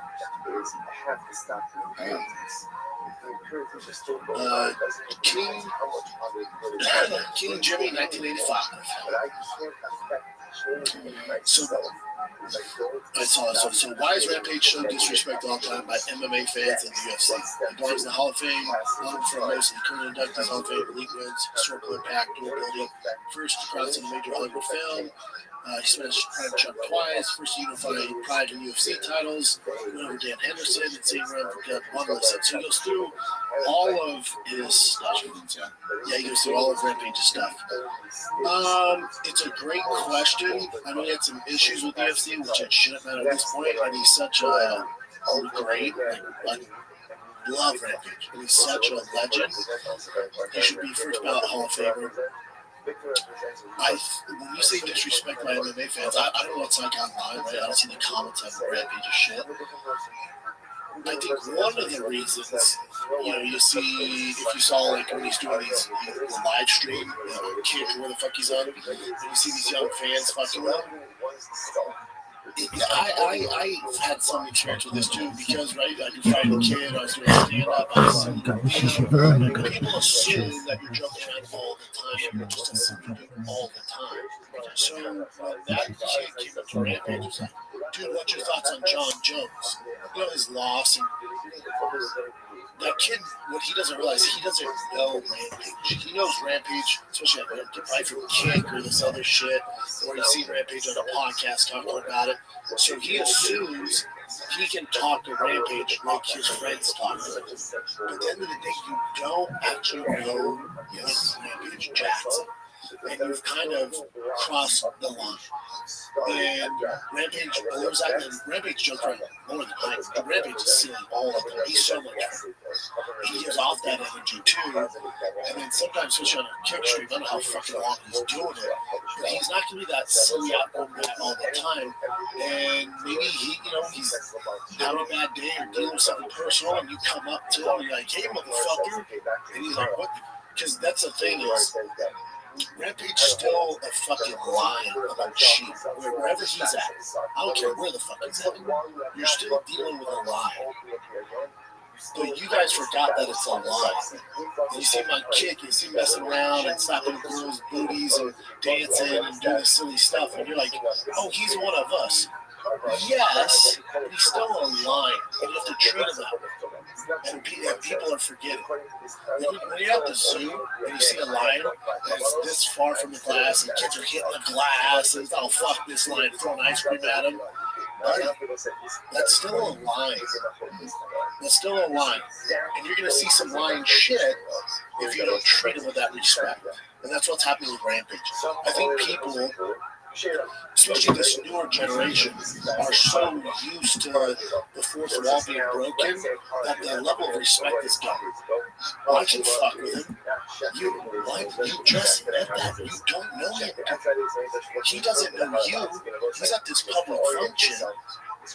And maybe you're saying something like, again, this is what's wrong with social media. You're saying something in the comments on Instagram or on YouTube or on Twitter where you don't have to be held accountable, but now you're face to face with a lion, and you're saying disrespectful shit. So it's this blurred line that Rampage ain't the one. Ain't the one. Yeah. I think it's also awkward for these guys to see these people in person too. Because remember when I first started working with you and Brian, like I kind of, I wanted you guys to like me, so I'm thinking maybe if I say the jokes that you guys say to each other, that's the hardcore ones, like maybe I thought about like, no, I shouldn't be. I should be like, what the fuck do you say that? So you would say some harsh things to Brian, I kind of like fit in, but then later I'm like, now that I've been here for so long, I realized, thank God I didn't do that shit.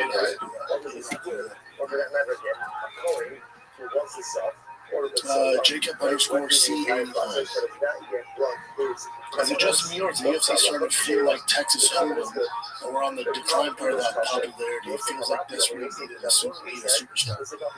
Yeah, I mean the game goes through ebbs and flows, right? Right now it is at a low. Someone will emerge, guaranteed. Someone will emerge. We go through this all the time. Other sports go through this all the time. NFL, MLB, NBA. There's low points and then you surge. I think UFC, a bit of it is at their own detriment where they have to put on so many fights. It's hard for the casuals to keep up. So it's hard for them to learn all the fighters. Unless a fighter goes on some crazy streak, does these crazy knockouts, it's plastered online. It's hard to create stars. It's just very tough because there's so many guys. And that's the product of their own fault. So it'll come, but less popular. I don't know if it's less popular, especially now on Paramount. I think that's going to help them in the being on CBS and the White House card. I think it's a case of less star because it's harder to make a star these days because it's so oversaturated. It's very, very oversaturated. It's hard for us to, we're not doing this so much, but even like people in the space, it's hard for us to keep up with all the different talent. It's not, yeah, like a lot of times, like I'll know a guy if he came from, another promotion, he was a big deal there, he gets on my radar. But if it's a new guy, just for like one fight in the Contender Series, I might have saw him in the Contender Series, I might have not. And, they won't hit my radar till they do something. Yeah, it's just tough.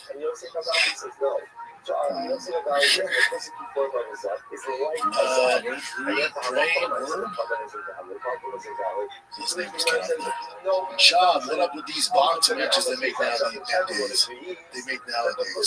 After since Jake Paul started his boxing career, it seems boxing's been going downhill with these nonsense matches. Give your take, thanks. Yeah, it's a product of, again, same thing I alluded to earlier, it's a product of boxing not having any big current stars. So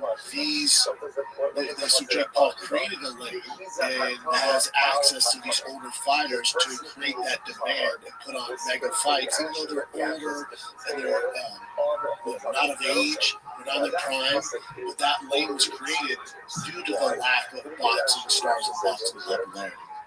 Again, this is the height of Floyd and Manny Pacquiao, their prime, and Andre Ward and Canelo, and that shit, that stuff doesn't exist. But because there's a void, it allows these other lanes to come in and profit off of boxing. And there's a lane for it. Hollywood.a.j. What up, my bro? What's up, my bro? Thoughts and dreams brought to you. Well, got a question about whose rise do you think is more influential? Conor McGregor to UFC or Jake Paul to boxing? Oh, wow.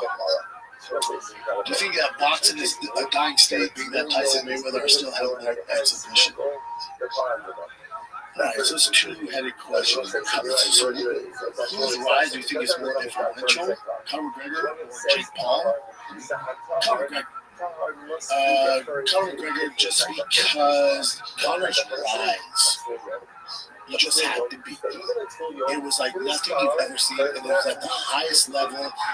And it was this perfect mix of the highest level of striking, and when he finally got to Jose Aldo and told us what he was going to do, and nobody believed him, and then does it, you've just never seen anything like it, and your sport's at its highest level. That's why he's more influential, and also when he talked on the mic, and the crossover, and then fighting Floyd Mayweather, and then starting his whiskey, the proper 12, and selling that, he just changed the game forever. Jake Paul's not changing boxing forever. He's doing what people have done before. He's just doing it at a faster rate and coming from a different background. And I don't know the longevity in that. So I definitely say Conor. As far as boxing being a dying state, with Tyson Mayweather, again, this is a recurring thing. No, the only reason there's any appetite for Tyson Mayweather, and I think they're going to be surprised that there's no appetite for Tyson versus Mayweather. Even my dad was like, why are they doing this?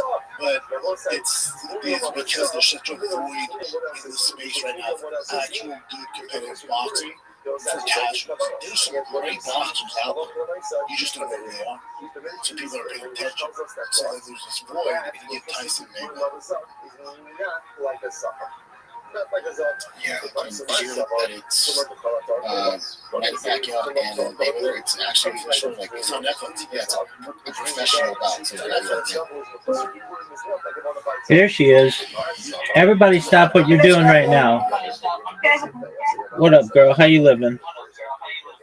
I'm doing good. Just getting some clothes out because it's hot tomorrow.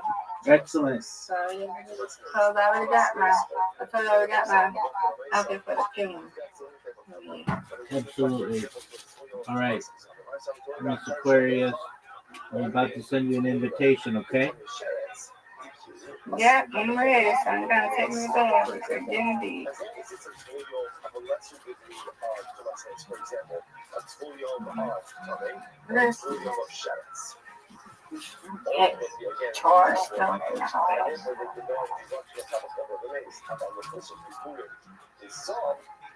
right, Miss Aquarius, you're going to have an invitation in 15, 14, 13, 12, 11, 10, 9, 8, 7, 6, 5, 4, 3, 2, 1.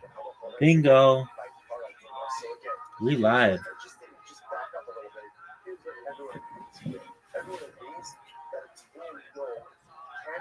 Get it. All right, folks. She got 8 right off the bat. There is no stopping her. I missed it. You got it, Rabbi. No doubt. I'm sure of it. Got it. Ooh.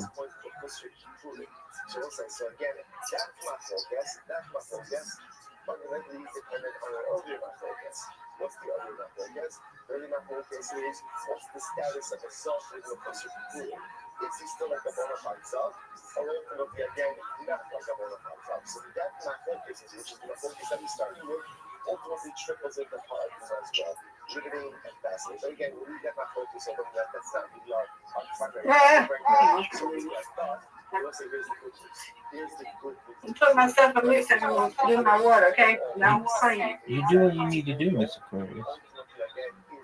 Yeah. I will say, what does that show you? What does that show you? That shows us the best listening capacity of the shows. You need not be perfect in order to go ahead and affect Tara for yourself and for others.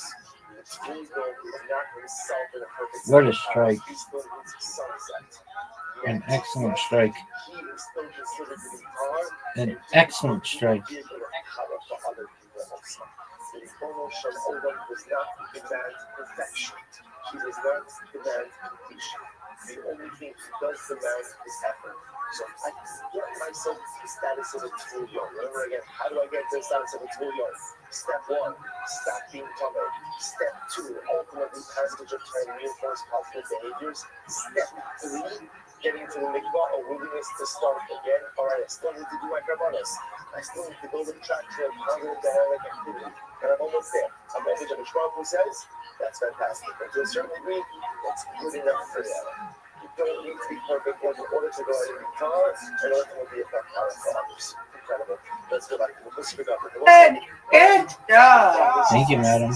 Ultimately, again, all you need to do, Shmuel tells us everything we need to know. All you need to do is stop being distracted, listen to the lessons, and control the guys that's exactly along the path you need to go. That's all you need. Says the Imam. The first regard to the next. So as always, the next piece was Cohen is not wearing the right product. So again, not wearing the right kind of investments. Allah reminds again, his abode and his invalid. Says the Imam, where do you know this from? So it's really incredible. All of you have tonight. Not to publish Bay, I will say, by the way, how incredible also is the Bible around the history of that week. I read Yom Kippur, and remember again, Yom Kippur itself. Remember again, there was this specific and special Big Day Guna. And remember again, the point, of course, is Big Day Guna were not his normal Kohanic adjustments. And it's typically point we only read Big Day Lamas. And not that only, but for the Avodah Tznius.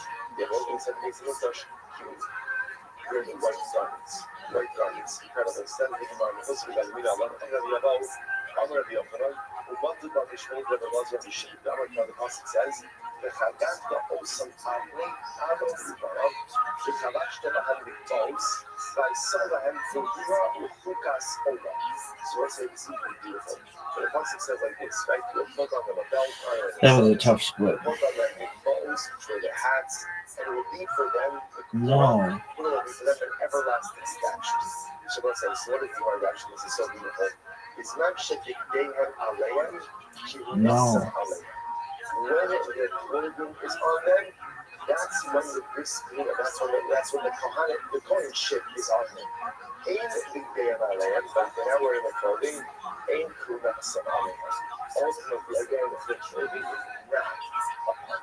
So the juxtaposition, ultimately, again, what is fair? And ultimately, again, when it says Kuna B'chukas Olam, So ultimately, again, when is there everlasting? Oh, that's what I'm talking about. That's what I'm talking about. At the end of the day, they cannot function as God. The heart, they are cannot God, and that's enough God. What's up? We have different source. What's the difference? Just the Sanya, the Nanish, how do we know? If the Holy Spirit one, ultimately, again, he pertains to Yaboga, Hamaloma, Yain, the Shaker, Al-Tash, do not drink wine or any intoxicating beverage while on duty. ולהבדיל בין הקודש ובין החול. So the Gemara says, "In the closer to Buddha, you got them. But you know, Rabbis, guy back like that. So what's it so again? So I love for myself. The more I know, a Kohen can't do the avodah under the influence. How do I know that a Kohen can't do the avodah when he's not wearing the Kohen clothing, or he hasn't washed his hands and feet? Not what he says. What a beautiful spirit. Folks, don't count her out.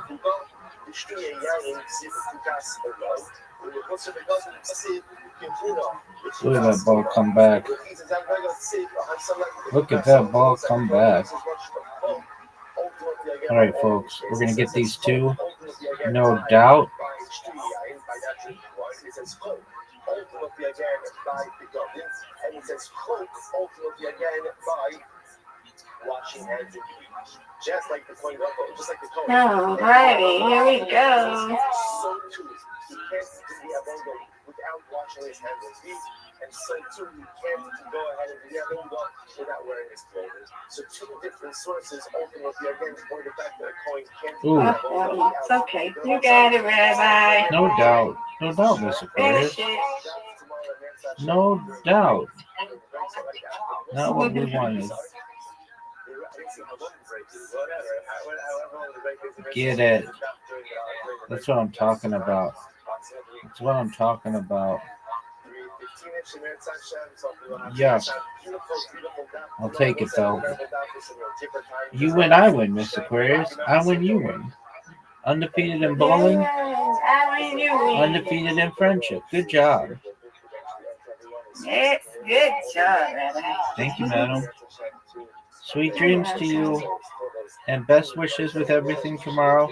Stay strong, Thank you. and you'll be on vacation in 48 hours. Yes, it will. I'm ready for it to be over. My tears too. Yes, ma'am. You're almost there. Just put them in the ground, and we'll be good to go. They did shave his beard once. He said they shaved his head a little bit, so he looks like himself. That's good. Thank you, Jesus. There you go. Alrighty. I'll be here. I'm going to sleep in here, okay? Excellent. Sweet dreams, Mr. Aquarius. God willing. Sweet dreams. I'll be on my iPad in a minute. I'm going to take a bath real quick. All right. Talk to you in a little bit. Okie dokie. Well, talk to you in the morning, guys. God willing.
My name is Lydia Kaiser. I'm in 8th grade. I'm in PhD. On August 27th, I was in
It's one-offs. There's no one, Jeffy. It's one-offs. All right, kids, that's it. Till Thursday. I will see you guys. I love doing the show. It's my favorite thing to do. So we've increased it. So you have the show basically 3 times a week now. Because we do Mondays and Thursdays. This week, Tuesday, Thursday, sorry. But you do Monday, Thursdays, and then Sundays we do just fan questions. So Monday, Thursdays, Sundays. We're cooking. It's the Real Housewives of the UFC. We do it all here. Love you guys. Thanks for tuning in. Till next time, I'm out.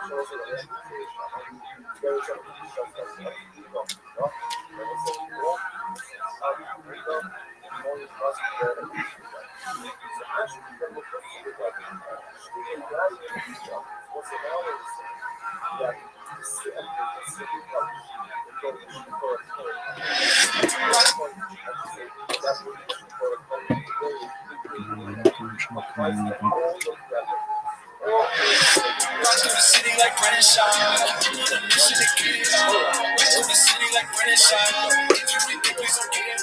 And now,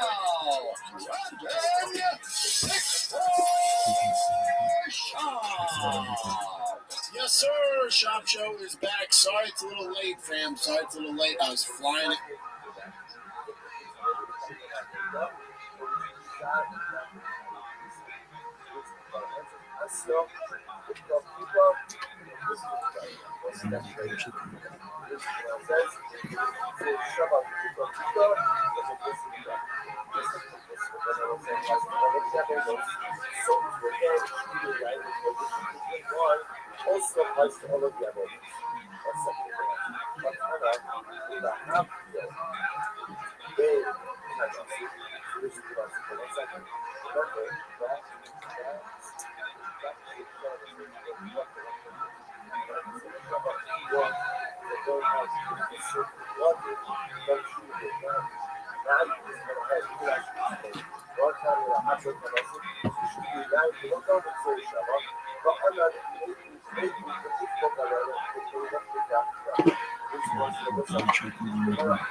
This is really the fight of the kid. Just waiting on Shab, everybody. Just waiting on Shab. What's going on? Not much, dude. How you been? I feel like I haven't seen you. I was in the Bahamas doing the cake. Were you? Yeah. And, it's a resort. Now, here's the thing about the Bahamas when you go to Baha Mar or something. The prices in the Bahamas are every bit as expensive as New York and London. Yeah. Oh, yeah. You'll pay top dollar for that coffee, sir. And then you'll pay a VAT tax. And you're not getting out of there. You're not getting out. You want how many drinks you want? You want to go to the bar and have a couple drinks? They got it on drink. Let's hear it. Yeah, let's just say we have a margarita and a beer. That'll be $52. And I'm not joking. That'll be $52. You want 4 drinks? That's reasonable. A couple drinks each. That'll be $100, sir. Is it because you're going to a nice place? No, that's the Bahamas. Sure, it's nice, but it was packed too. Yeah. Capacity, yeah. It's just that's what it is. Breakfast is $50 a person. You went there before? Yeah. How'd that go? Yeah. But it was a jazz club. Nice jazz club. Yeah. Nice jazz club. You ever done? It's made for music. The Bahamian singers, those women, can sing their asses off. Dove Davidoff, by the way, and so is Mike Young. Yeah. Oh, Mike Young kills. Murder was there. Dude, Mike Young's so funny. it was so good to see my boys that I've known for 25, 30 years. I didn't know Mike. Oh, yeah, I know Mike. Mike used to open for him. Mike was a feature. And Mike would always, Mike was the guy who would come off stage and I would hear people say, you should have been the headliner too. Yeah. He was that good. That's insulting. No, but I love it because he just makes the show better. And so Mike gets up and it's just a bunch of people that are there. It's a weird venue. It's not for comedy. It doesn't matter. Dove gets up and absolutely murders. I'm watching him, just remembering how good he is. That motherfucker. He can just do anything. You can also just take time off and just come back and just kill. Remember that was jazz. What was that movie we did in New York together where he just went up after what was it, forever if not on stage, and he just went up and just fucking lit the stage up. Lit the stage up. He's one of the funniest dudes out there. Yeah. Even just the way he talked, he can just say things in a way. Certain people have that superpower where it's even just the way they say it. Anyone else could deliver the same line that they do, but with the way that they deliver it, you're like, I can never get a laugh off what he just said. Right. You know what I mean? That's exactly right. He's got a tempo, and he's also, Dove is a guy who suffers no fools. There's no nonsense with him. Yeah. At the end of the day, the guy, he can't just have a conversation. We were sitting at a bar, and a guy, this good-looking dude is with this trophy wife, and in the course of about 6 minutes, he let us know that he was a surgeon and had his MBA and played some D1 golf or something. And Dove just listened to him. Dove goes, so you're lost. And he's just, we were at the Comedy Store, and when he was living in LA, and we're having one vapid conversation after another. And he looks at me and goes, I got to go back to New York. I can't do it. He left the next day. Never came back. Why? Because he couldn't have those conversations. Couldn't do that anymore. He is not a guy who can just talk about nothing.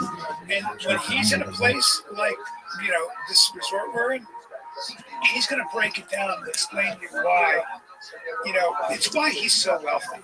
I get that though about LA. Like, I don't ever mean to poop LA because LA has such fun shit about it. But like, I think every New Yorker that goes there, and they're like, what are these people? Like, you get in a cab and everyone has to tell you every job. Like I remember every Uber I would get in, they would be like, just so you know, this isn't like my real gig. My real gig is I'm a director. And it's like, well, then you're probably not that good. Well, there's a girl from New York, and she was with her boyfriend. She was smart. She was a lawyer. And I said to them, something to the effect of, you just got to move with Johnny Depp. And I heard the girl say to Doug, she goes, are you kidding me with these conversations? Yeah. Did he just say that? And she didn't, and I was like, what? What? That's a big deal for us here. Mm-hmm. But for her, that's not something, that's not a conversation. No. For her, that was, all right, you got a job for now, but that's not, that shouldn't be the focus of the conversation. And that's when I realized I was in LA for 2 months. Yeah, people suck. I was embarrassed. Yeah. I was like, damn, I'm pissed because she's right. That's why celebrities love New York more than LA. Because people fucking hound celebrities out there. It's creepy. Like, celebrities in New York. I remember one day I'm at the Cellar. Chris Rock's there. Dave Chappelle and Bradley Cooper are hanging out. Then they just start walking down the street on McDougal, and no one gives a flying fuck. Yeah, no one cares. It's a big deal. Like, no one cares. Like, the amount of times I've almost walked into Kevin Bacon, you don't say anything. But in LA, for some reason, it's okay to do that. Yeah. I remember one time I was doing a show in Brooklyn, random bar show, and fucking Ed Sheeran is there, just hanging out. And literally, they had, like, no one bothered him except for, like the people who were at New York comics. The rest of us just left them alone. He ended up coming up and buying us drinks after the show. I don't drink, but I was like, fuck, what am I not to take a drink from Ed Sheeran, the fucking best. And he was the coolest dude ever. But, like, you also know, don't hound. You know what I mean? New Yorkers have that thing. I don't know if it's because we're too fucking busy or what. It's a city. It's a city, and people have been there forever. It's like you can't go to New York and reinvent yourself. You can go to LA and reinvent yourself. You can't go to New York and say, my name's been Ted my whole life, but call me Mercury. And I would see an actor there. I remember this actor had a fucking scarf that was like hanging down, and he was reading with these jeans, and I was like, his hair was over one eye, and I'm like, I might fight this. I might just come at him. Anyway, he's sitting there, and the casting director, I never forgot it. She came out and she went, Mercury, I like the new name. I like that. And he was like, thank you. And I was like, you're never going to make it. Never going to see starring Mercury Adams. That's a real LA thing. And it's the worst of the worst of a lot of things. The worst drivers I've ever seen in my life. Like, that city, to me, it feels like everybody who's a bad, like, driver in their small town was like, I'm going to go to the big city and show them what the fuck bad driving is. People are like, yeah, what's up with that? No one knows how to drive. It's too dry. They're just not used to it. This is another one of those cities, too. People don't know how to fucking drive. That one's because of all you LA people that came. Probably. But it's just like, I would guarantee that's what it is. Right? Like, and it's like, you know, I do. You know what's funny? I went to me and Nick. We filmed the second episode of our show, and we went to Miami. And it's so funny when you. Who did you have? Like Israel. Yeah, it was so good. He also killed me.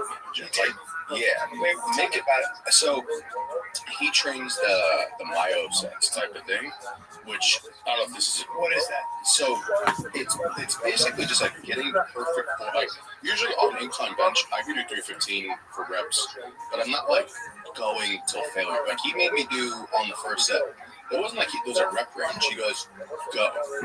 And then I kept on going, and it got to the point where I'm like, every time he goes, nope, you got one more. Then he's force repping me to go one more. So he's pushing you. And I'm going like 200 pounds, which is like something that I could usually throw around like nothing. Yeah. And that was the first set. Nick jumps in right after that, goes till absolute failure. Then I jump right back on, and we do 4 sets of those. And it doesn't matter how you're not going for rep range. You're going just till absolute failure. You got to pause it on the upper chest, then explode up every set.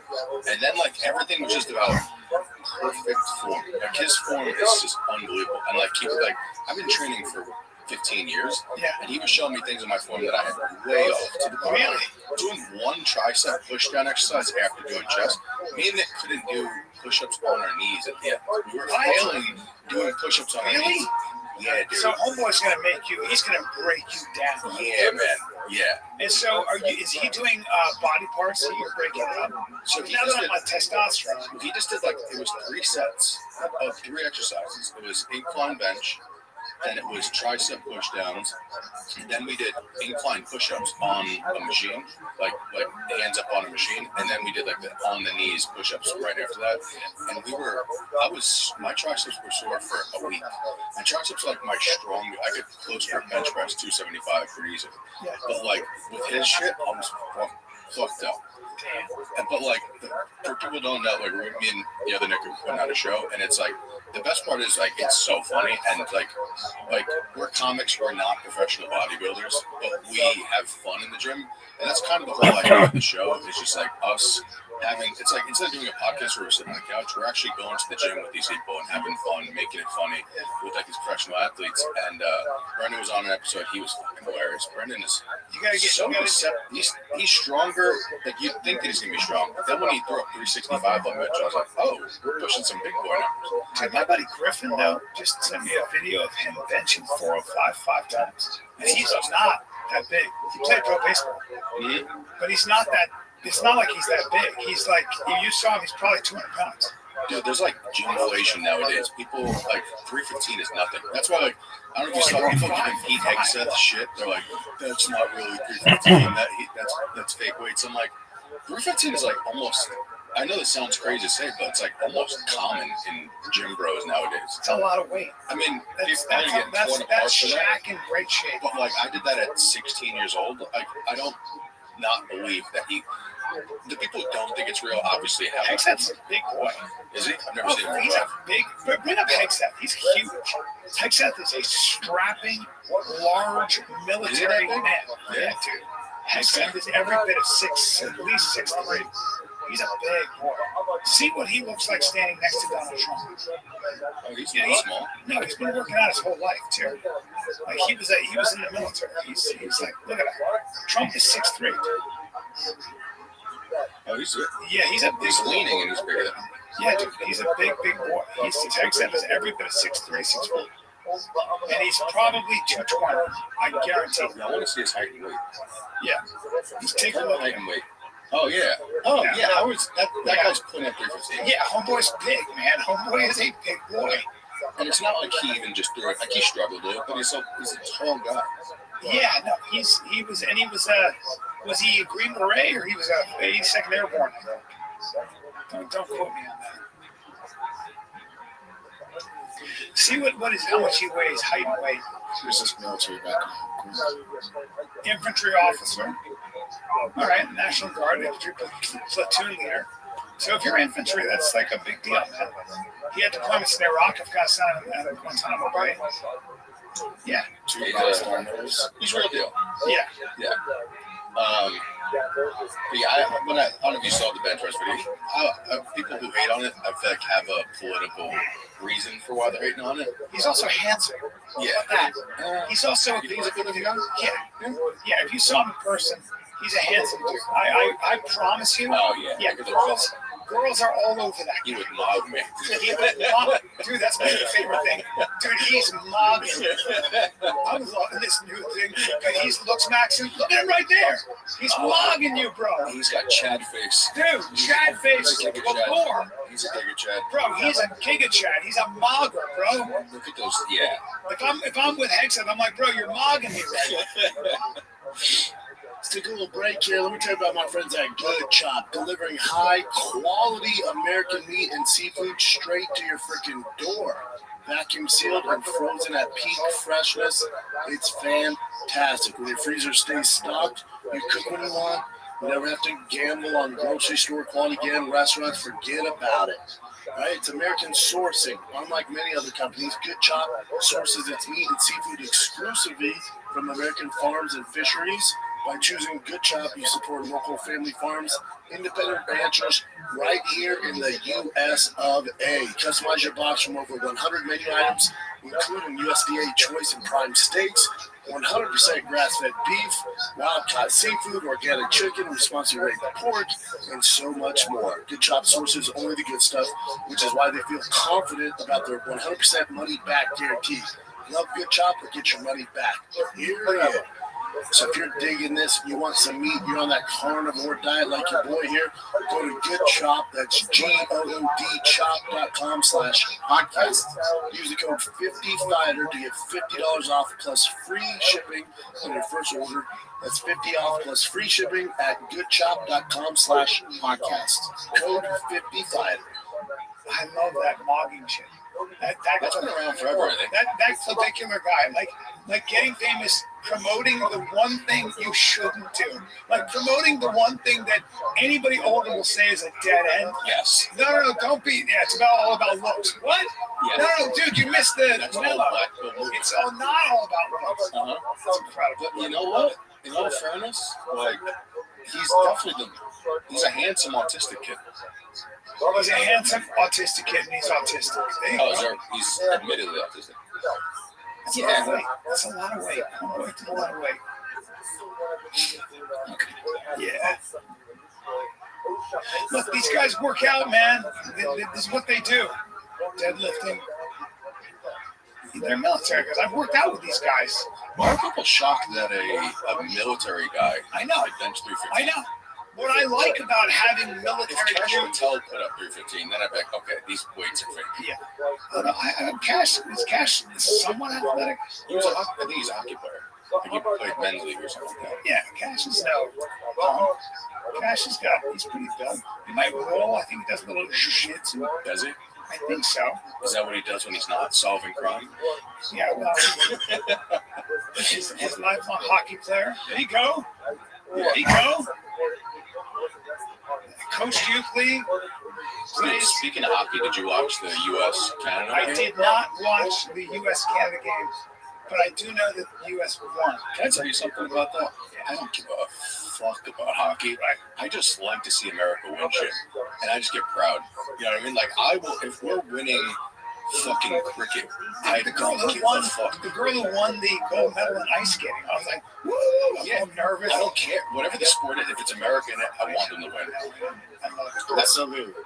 Asian, half Asian. Have you seen Eileen?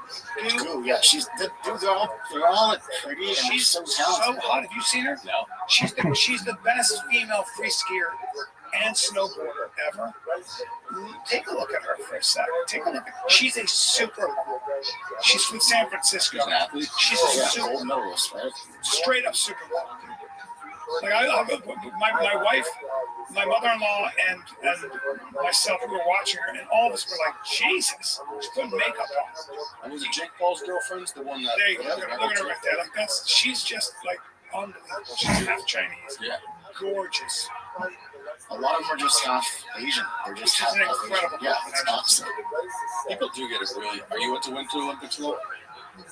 No, right? Okay, I don't care about the luge. I think curling gets way too much fucking time, especially when they replay the event in slow motion, in case I missed it, in fast motion. And you're dumb luge. Anytime you got to make yourself a spear and that's the sport, it ain't a sport. How about that? It ain't a sport. I don't care that you won. I don't want my country taking gold in curling or luge. And I definitely don't want taking double luge. Bring up double luge. Bring up fucking double luge. I don't know. This is something that people do. This is why I'm sorry, but when your kids get too competitive with snowboarding, with sledding in the neighborhood, you got to kind of like ground them. You don't realize that? Yeah, that is the whitest shit. You know what the Winter Olympics is? What? The Winter Olympics is white people coming up with sports that black people aren't good at. 100%. You know what I mean? 100. Black people would never do this. You're like, hey, bro, you want to get it? Look at these guys. Hey, don't celebrate. Okay? Don't celebrate. Never catching a black guy in that position. Bro. He's going to have to say no homo the whole way down the hill. You got to say no homo the whole way down. The whole way down. Look at you. Sit on my lap. Let me feel your John through that tight outfit. At least these are girls, but the guys ones, yeah, it's Well, the guys ones are really gay. That's so gay, dude. I'm sorry. It's the gayest sport of all time. Okay? That's gayer than gay sex. It's gayer than gay sex. Double luge. I don't give a shit. If my son's really good at double luge, I ain't supporting him. Dude, I won't be watching. And you better not. Oh my God, you're so gay, guys. Dude, and look at your dumb body. I don't want, especially in that lycra outfit, I don't want to be on top of another man. Yeah, hey, you know what? I don't want to be the guy on the bottom. I was going to say, if you have to choose, do you want to be on top the bottom? or bottom? On the bottom. You want to be at least At least I got your ass on my team. And when that's the case, I'm at least the alpha in that situation. Because I'm going to be going like this in your ear the whole time. I got you. So good. I know. Slang gets real excited when we. Is that? Yeah, that's exactly what you think it is. Because when I win a gold, I get a boner. Dude, I've seen you naked. I do not want you. I'd be like, just lay on me for a little longer because I can't get up. They'll see I have a boner. Look at that. Is that you guys? That's two girls. Okay. I think. Or guy and girl? I can't say. I don't fucking know. Why is the guy at the top? I know that. The whole thing is so ridiculous. Why is curling in that sport? Speed skating is cool. What's the one with the skiing? Running up a hill on skis. I'm like, that's cross country. What are we doing? That's very hard. It's hard, but it's dumb. That at least has been a sport in the Norwegian countries. You know, it's what you did to get around. I know. What do you mean? It's like crazy. What do you mean to get around? Like, you know, when it was snowing, you just threw on some skis and you walked with poles. It feels harder. It's easier than walking. Is it? I don't know, dude. That shit is the worst. Dude, the white only sports are what the white only sports. And yeah, I don't like it. Yeah, white only sports are the only one. Kind of don't count. The only ones I'll say are slightly interesting is hockey, and then the one that I love is wrestling. Of course, wrestling, I love it. Have you seen the one where they cross country ski and they shoot a gun? Yeah. What are we doing? Why are we just making shit up at this point? Making shit up. Just making shit up. It's been around a long time. Has it? Oh yeah. So the fact, you know what pissed me off about that? No, I think it's the idea they're so tired, you have to control your breathing and be a sniper. How the fuck does America not win any winter sport with a gun? Well, that's crazy. Well, probably because that was what the Norwegian army had to do with skis, with a gun and shit, I guess. The skiing while shooting, known as biathlon. We should never lose a sport with a gun, ever. Yes. Wow. It's just when you live in Scandinavia, dude, there's nothing else to do. It's a military training exercise. It's so weird. It's a weird sport. So curling is probably. What is curling? Unless you're picking up weights for biceps, I don't fucking care. Have you seen it? Have you seen it? Yeah, it's Korea one. It's Korea one. Yeah, it's competitive sweeping. I don't know what it is. It's dude, I guess you gotta get it on a spot. I think Canada won. Well, this kind of stuff. Well, Canada won one of them. I forgot if it was like just a duo. There's like teams and stuff too, but it doesn't make much sense. This stuff is just kind of crazy. This is what Italians do in the front of their walkway to make sure it's clean. Yeah, that's like super clean. Yeah, that's where like all the skills. Is that what it is? Yeah, to get into yours. This is darts on ice. With samurai. Darts? Is that samurai? On ice. It's darts on ice. That is samurai. That would be samurai. It is 100% samurai. God, that's incredible. That's samurai. It's a good picture of him. Yeah, hilarious stand-up comedian and curler. Yep. That's exactly what it is. That is exactly. Can you take a quick break? We're just out here. Yeah. Let's take a little break here, because listen, it's getting cold out there, kids. Yep, winter job sites don't mess around. Freezing mornings, wet conditions, wind that cuts right through that cheap gear you're rocking. You need workwear that performs when it's brutal out there, folks. True Work, TRUEWERK, builds performance workwear like it matters, because it actually does. Workwear was founded by trade professionals that set out to make workwear that keeps pros comfortable, capable, and ready for whatever the day throws at them, no matter what the condition. While brands like Carhartt and Dickies focus on traditional cotton-based gear that gets heavy when it's wet, True Work uses advanced performance fabrics originally developed for extreme outdoor conditions, now engineered specifically for trade work. They got you. Every piece is tested, real job sites. It actually works. Over 50,000 five-star reviews from the pros in every trade and climate. All right? So don't let cheap gear slow you down this winter. Upgrade your day with Workwear built like it matters. Get 15% off your first order at True Work. That's TrueWerk.com with the code FIGHTER. That's TrueWork.com.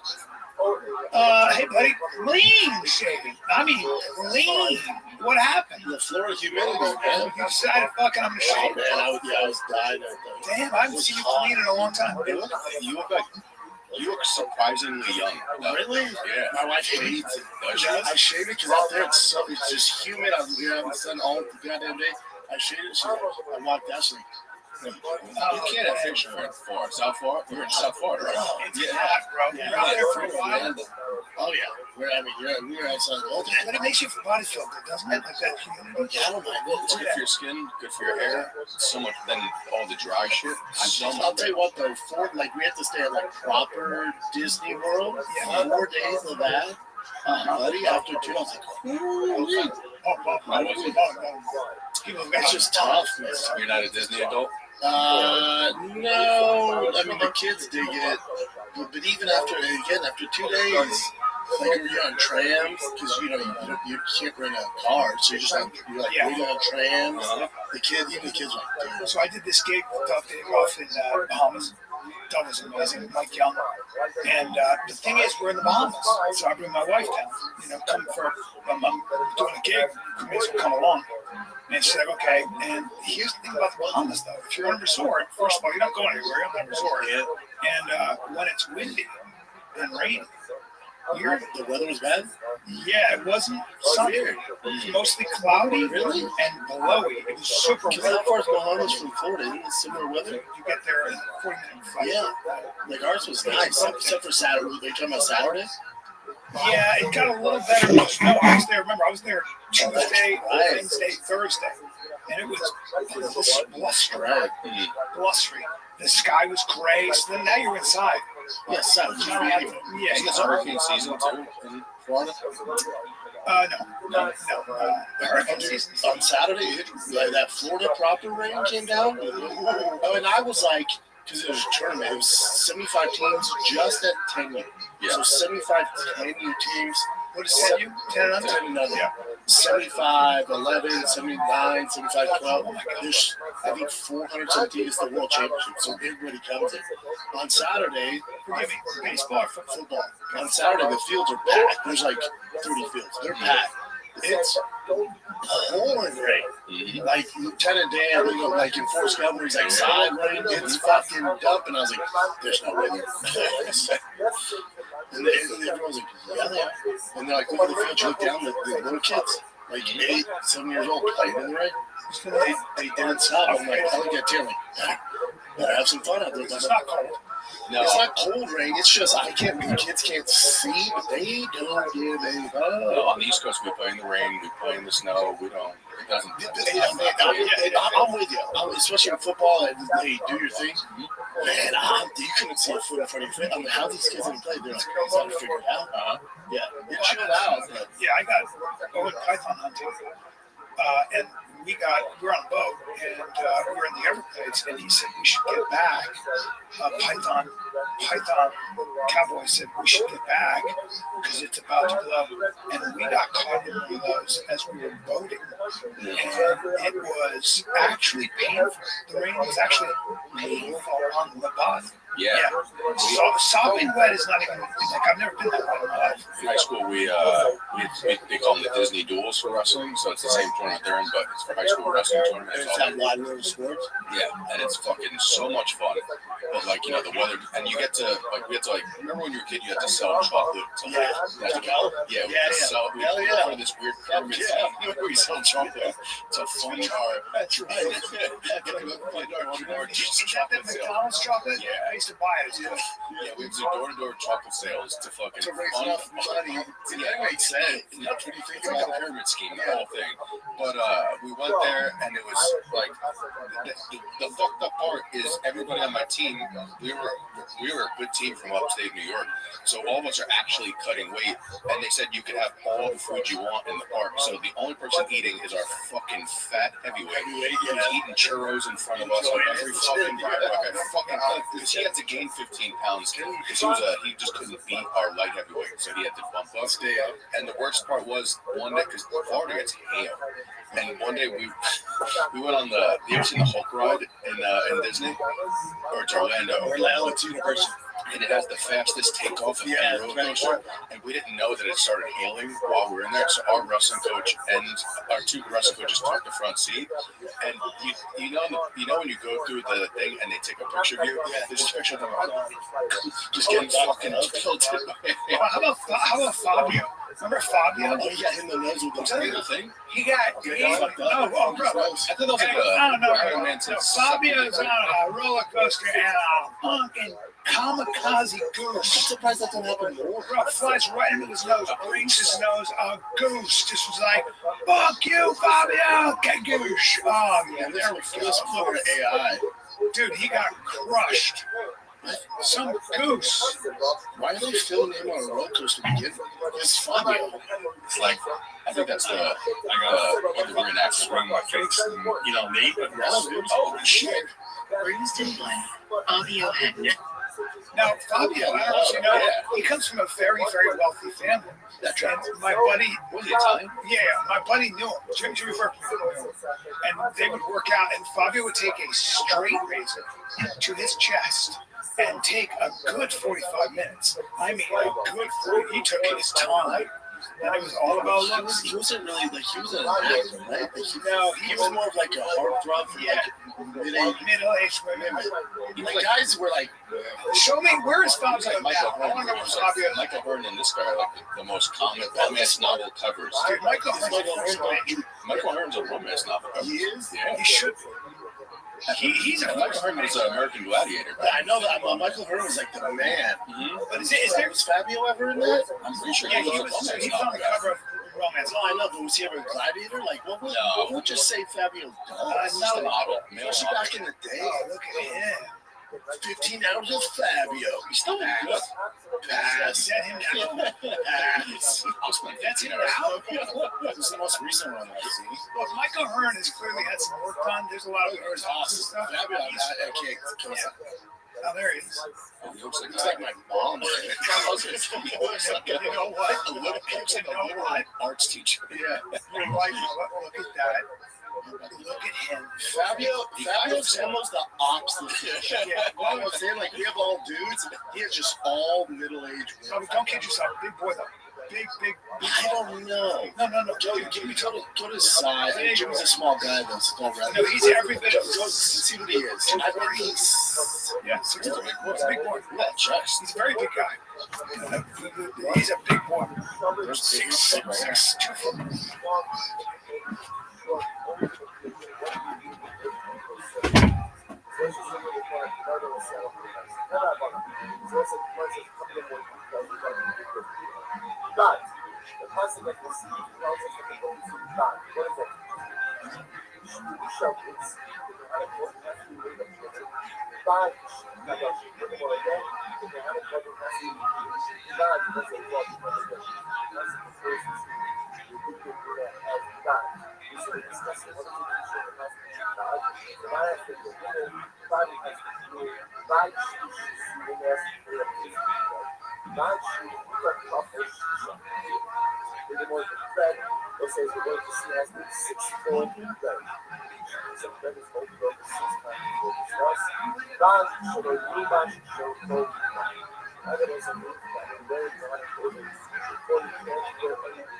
So,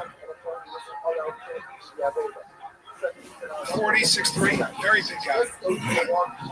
He's kind of about your crazy. size, brother. He went from alpha male to liberal female. What happened? Oh, is he? Is a super liberal? You didn't just see that? No, just the picture. He just looks like He's not, but he literally. Oh my God, that's a chest. That's a eunuch. Yeah. But you got to give it up. He's got some tits. He's got some great tits. He's got those long pecs. And he's got long pecs. He's got a case of the long pecs.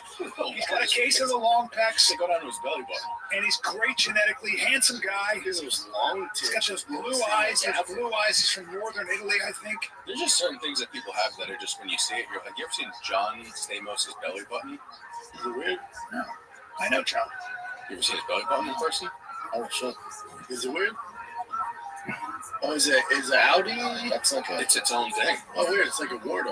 It's like a Nazi mustache. Yeah, he got tied up. Yeah, also with Fabio, that'd be like a hard time. He alright, especially in his prime. No, he was a good-looking guy. Yeah, I know, but he wasn't like. But you remember, Bubba? He was a good-looking guy in the 80s and 90s, but everything was literal, right? It was like long hair, blue eyes. He was very Prince Charming, I guess. Long hair, looking like that. Yeah. But you wouldn't, today's standards, you wouldn't be like, oh my God. I don't know if you'd see that. But Jimmy said he was a fucking really nice guy. Really nice guy. Still always a good guy. But probably not athletic. I wonder how hard he went in the paint and weight room. You know what? You know how some guys just he looks natty. He looks natty. He doesn't look babies. Nah, definitely not natty, but like Jack's back in those.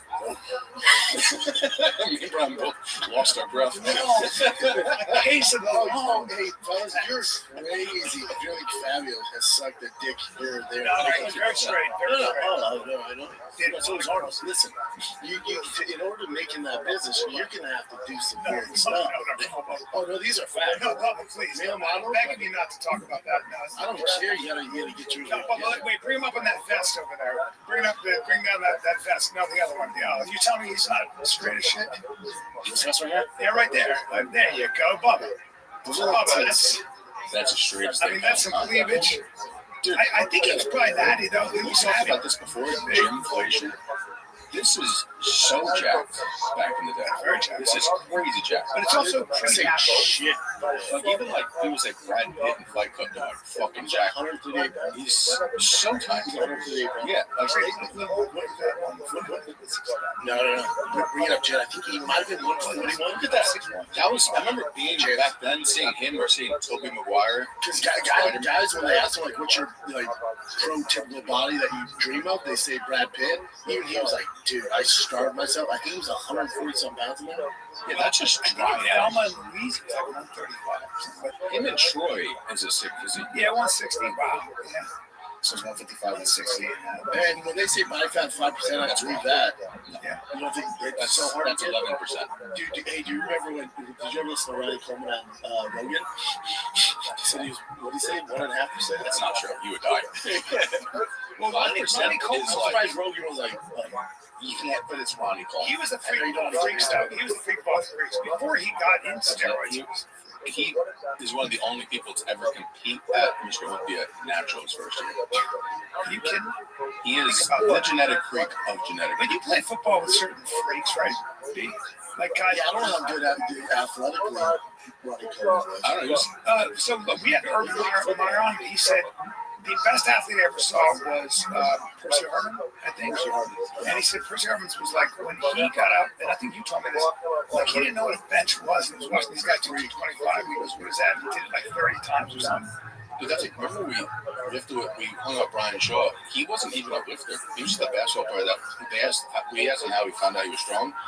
He grabbed someone by like the No, it's the Thomas Inch. No, when he was playing basketball, his coach saw him pick someone up out of a pile with one hand and was like, "Oh, you need to." Well, so there's a circus trick called the Thomas Inch where, pinching is like, well, we all tried that. That was and hard. he just did it. And the guy looked at him and said, you just did it. He goes, learn about how to do that. If you don't become strong, man, it's like you waste it. Yeah. Him and that guy Fuller, both playing basketball. I know. There's always another basketball player that just went on it. Fuller's in the head. I can't wait for that. That's going to be. Yeah, that's the same thing. He's trying to beat his record. Yeah, and I forgot to look at that game. This other guy challenged him. They're going for no, he's the current world strongest man. He's going to be on Hooper. I think so. That's what I got. So they're going against each other, and Thor's also going against himself, trying to beat his deadlift. How big is Right now, Hooper's 370, 360. Maybe that's 330. Down. 360. Yeah. So he's shredded. He's down. He's his arm on his body. You can't carry on that weight for that long. I also don't know this. What's this? Yeah. 6'3". 6'8", 24. That's just awesome. Oh, there's something about being that big and strong. They're just nice people. Like Brian Shaw is one of the nicest people I've ever met in my life.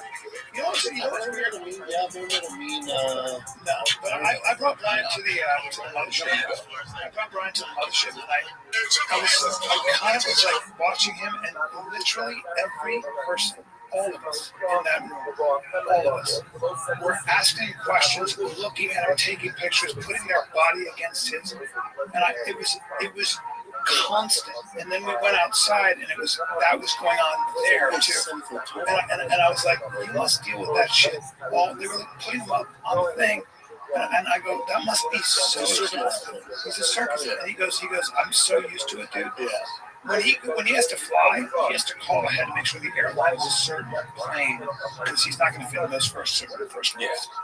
Did you see him and Eddie Hall get into a plane together? It's fucking hilarious. But you know what he is to us?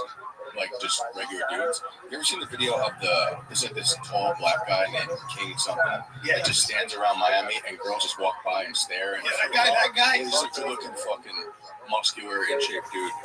Well, that's how we act how dudes act when they see Brian Shaw. That guy King, he just stands there and just girls never seen anything like fucking like tall, 6'8", just kind of good looking, but he stands there. He wears the hat.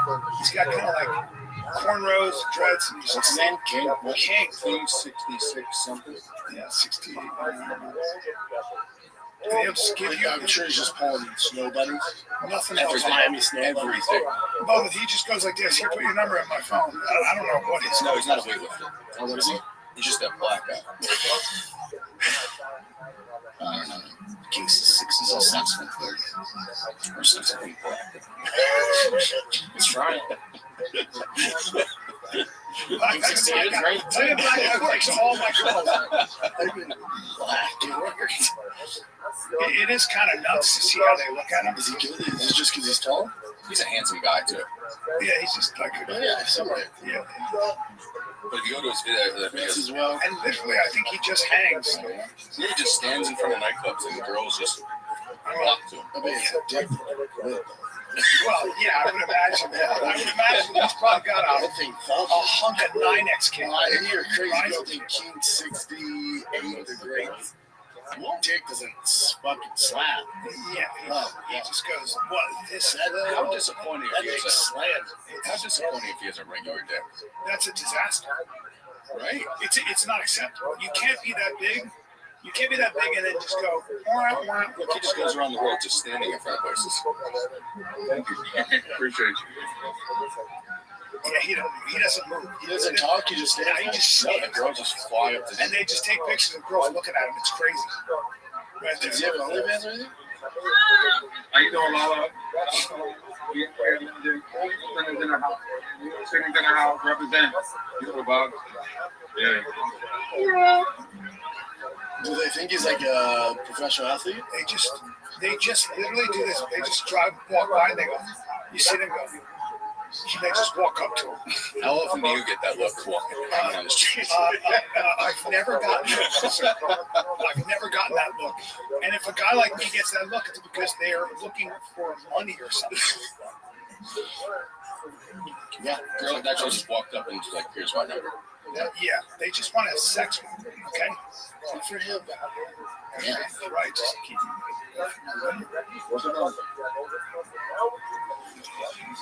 But he's such a. I bet his Rolodex. Yeah, this is all day long for him. But it's just, You guys just give him his number? Yeah, man. Could you imagine just be able to just walk up, put your number in? He stands outside, doesn't drink, doesn't spend any time. He's like, I don't drink. He doesn't spend money, nothing. Nah, he just has. That's actually very smart. Don't go in, don't spend money. Well, why do you want to go in when you can stand outside like a net? It's like a net catching everything. It's like, as the salmon come through. You know how those bears just go like this and grab the salmon as they're. It's like unbelievable. Or looks lit on Instagram, and they're like, he's like, give me a number, give me my place. He has like a 1-bedroom apartment, just super sad. Yeah, well, that's how they make money. But I promise they don't. Come on, girl. Look at this. I promise they don't care. No, they wouldn't care. Just looking up at the giant. She's sparking a drink. So that's his name. That's your I suspect a little white. Well, they're looking to get busy. Okay. Snow bunnies. Brian's favorite word, he mugs. Dude. The mog. What's that mean? Yeah. When he's so good looking, like nobody's looking at you, like I'd be like, well, you're mogging me right now. Yeah. So the kids say? Yeah. It's been around for Although you got when Ziz back in the day was like the first Ziz, he was like the first like aesthetic influencer back in the day that died. He created the word. He's like, I mog everybody. What did he die from? Heart attack. He was taking Clen and going in the sauna. Yeah, not the right. It's sad. It's very sad. It's terrible, man. ZYZ. No, ZYZ. Riz or Ziz? Ziz. You've definitely seen him before. Back in the day. He was like the MySpace guy. Oh, man. He was doing He's doing Clen and went in the sauna? Yeah, and he had heart disease to go into it, and then took Clen. What a handsome fucking kid, too. Big guy. He was just super aesthetic. And he was like one of the creators of the mog. That's a bummer. Mog hard, too. Is he Indian? Yeah. Oh, he's Australian Indian guy. Fantastic. Bodied up. That's a bummer. Clen got him, huh? And that's his brother. So he started the word mogging? That's like where it really became popular. So back in the day, this is going to be so dorky that I know this, but they used to be called A-Mog, which is alpha male in the group. And they just took the A off. A-Mog. So like it's too long. Alpha male. It's too Please, long. guys, am I the A-Mog here? Now just Please say I'm the A-Mog. male of the group. Yeah, right? A-Mog. Although B, I used to call him Hungry Eyes because you got a lot of that. Like he'd be standing there, like especially in LA, at some party, with his ears, maybe in a tank top, and he was fighting.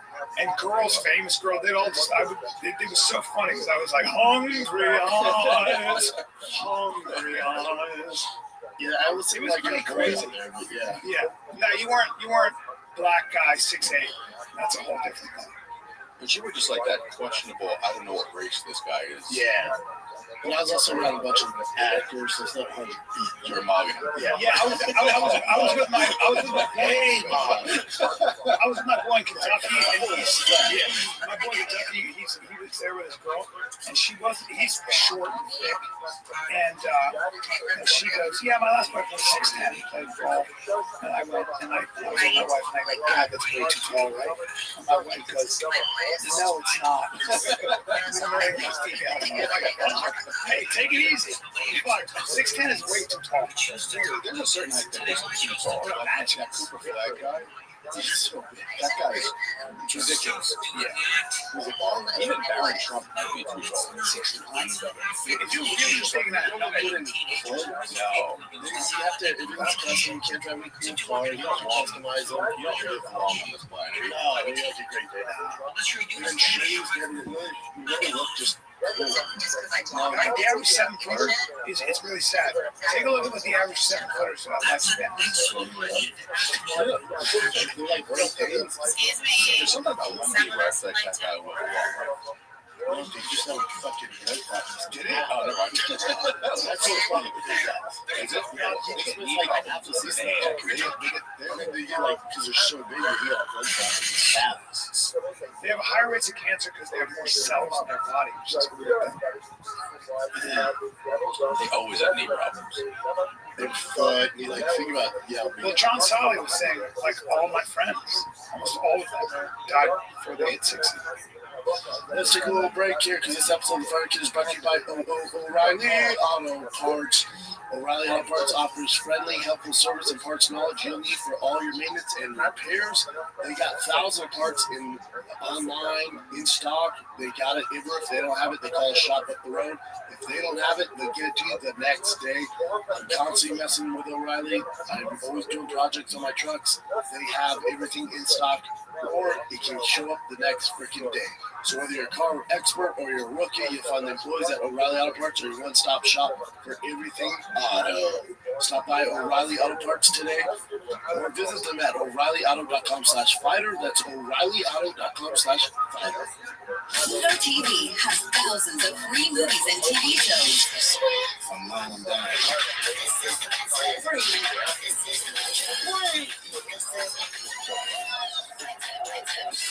Movies like Interstellar, Dreamgirls, and Gladiator.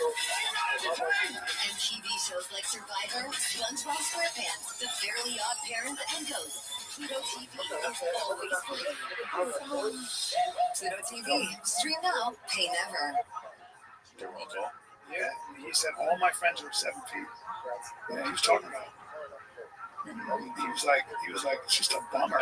He said he's lost almost every one of his friends who was 7 feet tall before the Good making friends with so little. It's a sad life. He was saying, well, it's like we're gonna get another dog, and the boys wanted a Great Dane. I'm like, we can't. Yeah. Like, why? I'm like, we might have them 5 years. Is it that short of lifetime? I think it's 6 or 7, but then their health just goes south fast. That's true. Tim's got he's got that. Fuck's Tim, dude. He just can't be Tim Kennedy. He's got that mountain. Those last ones Trained by Delta. Ever since we got attacked by them, You should see this female. What a we have the average lifespan of a Great Dane. I lied to the kids. I told them it was 5 years, so it's gonna be really sad. But I'm pretty sure Brian watched it. Because it bit so hard. Yeah, 6 to 10. You just don't want to invest in that. And then the kids get attached to it. And then, Rob was on the tape. It's weird. Some dogs live a long time. Bitch. I want to melon. Well, there is. You remember my friend Justin Silver, the comedian that also knows everything about dogs.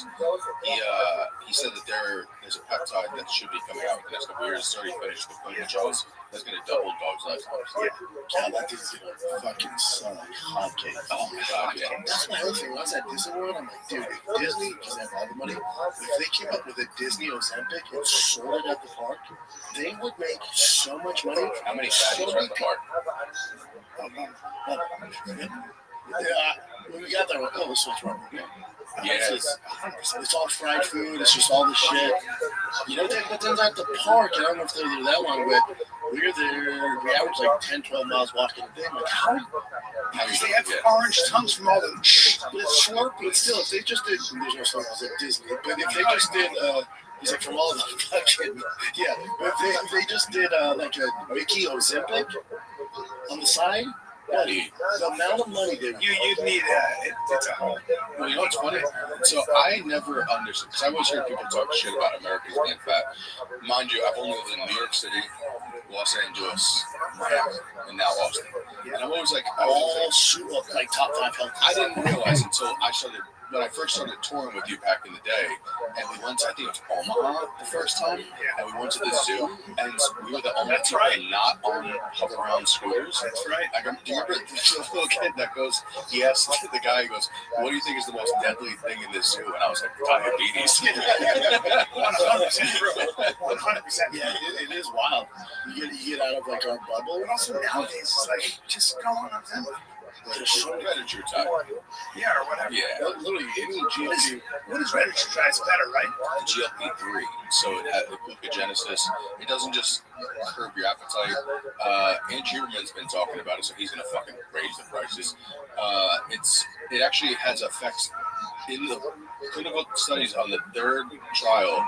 They saw that it decreased the size of pancreatic cancer. Yeah, the tumors.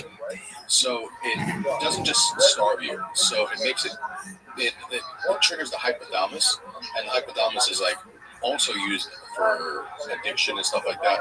So it makes you make better choices, quiets the food noise, and the glucogenesis is actually actively burning fat. Unlike Ozempic, which just it's almost like starving you. Yeah, it kind of works almost like a clamp on yourself. So it's good for somebody who doesn't need it, like as far as losing weight. Yeah, everything is which on right. Why? It just makes you shreds. Yeah, and you don't lose muscle like you do on Ozempic. Like stuff like Ozempic, people are losing like don't quote me the it's got to be like 30% lean muscle mass. Dude, this is just the beginning. Peptides are the future. Yeah. Literally the future of everything. Ozempic is basically like PlayStation 1 or Sega Genesis, and retatrutide is PS5. Like it's leagues above it. Well, also, because we've made steroids such a taboo thing, we haven't had the research. No, our research, our steroids have been basically halted at 1970s technology. Like Anavar was like the leading thing back then and that's like the last thing that came out that has the lowest risk profile because that's when the whole scare happened. And I feel like Russia and China was like, okay, cool, and they keep going. That's why we can't detect that. Yeah. Let's. I did hear that the Red Scare was part of why they stopped, and I don't know the exact reason, but I guess it was also like George W. Bush saying, steroids are a problem, and they were equating it with children committing suicide. It's like, no. Jesus Christ. I mean, they've always demonized steroids. Like when Chris Benoit killed his family, they were like, oh, it's steroids, and they didn't blame on the fact that he had the brain of an 85-year-old man who had hit over the head every night with a steel chair. Look, I mean, you want an even playing field in sports, I guess. I get it. But there's certain sports that just shouldn't be natty. Baseball. Howdy. Yeah, baseball should let it more fun, right? How nobody's getting hurt? Can you name a better time in baseball than Mark McGwire, Barry Bonds? What do you think they were on, those guys? I mean, they were talking about just different friends and wars. And my best friend in the world is a black comedian. What? Now he's the everything best ever. Anything catch you. He's jacked. He's still jacked. Yeah, we'll probably come off that stuff. If you're not in a contact sport, I don't think it matters. I'm off that. It's 17 and a half inches. That's what we measured. Well, you had 17 and a half inch biceps, right? Yeah. So that was his forearms. That's fucking crazy. When he's in his prime, he's on. He's very big. I'm just looking at this forearm size. Go down to the one where he's in the red jersey. All the way. Yeah, that one. He's fucking jacked. I mean, I have his signed rookie card, and it's not going to be worth jack shit because of the whole steroid. Maybe it comes out. He was so good. But him and Sammy Sosa played the only era of baseball that the whole country gave a fuck about. Barry Bonds too, yeah. Like I don't know if we were naive back then. Now we'd all be like, get the fuck. I understand MMA, I understand boxing, I understand football. But if you're not in a sport where you're actually physically hurting somebody, I think NBA will stay on. I think NBA and MLB should let it fly. Well, you've heard Uncle Joe talking about LeBron cycle, right? Oh yeah. No. Like Grove, all that, because they were going to the same. Apparently, they were going to the same. Why wouldn't you? To a certain age. Why wouldn't you? And also, the Lakers like, we can't do that. Why would I not want LeBron to play at peak for as long as possible? Correct. It's not like he's beating people up and going to hurt somebody. It's just technology. Yeah. But I think that we need to actually.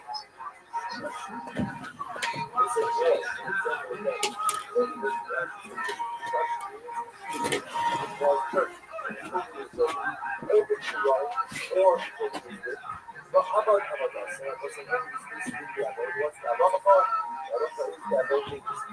So again, if the game is too long, too short, too worn out, but if you work, but the other person was missing out of the program, right?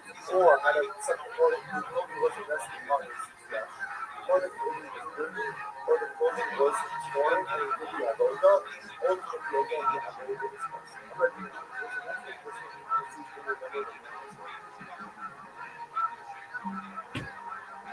how much you got? How much is it shift and go? When you show it, it's lucky. It's definitely well, that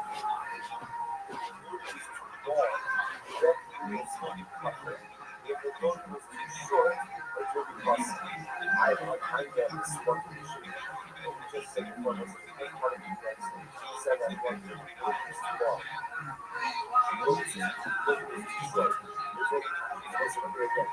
Rice making is what they said. If you put too long or too short, ultimately again, the other was making Shmuel saying, it's too long, it's too short, it's too short, it's possible.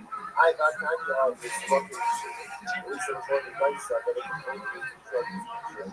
I'm a little passionate. Was actually what says it's so I said, I'm just super passionate on the last week of the product. This is case. If the rice is said that if the building is too short, it's partial, as I want to go. That's when let's say that the computer or the gas on the right to left, one piece. The tongue bunches it up right to left. So that it turns out that it looks too short. But the fact that it has the left is a left. So what I have left was a left, was a red, but was a proper sizing. But the color was just red. Ultimately, that bunches it up by itself over the first. First, not going to it looked nice, but again, it's just short. As you guys have measurements. Measurements. It's just correct. Then the nice thing that it did was not just say that it was nice.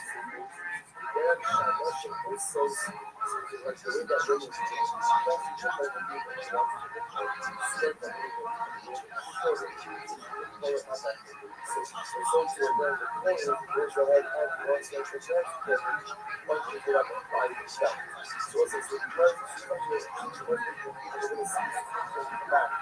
just a little bit. So the idea of the monitoring that comes up is that what you look for is even once you have the requisite length, research scholars doesn't have the requisite length or length. It has the requisite length. It's very short, so it's fine. If it doesn't have the requisite length, then it's going to be again with the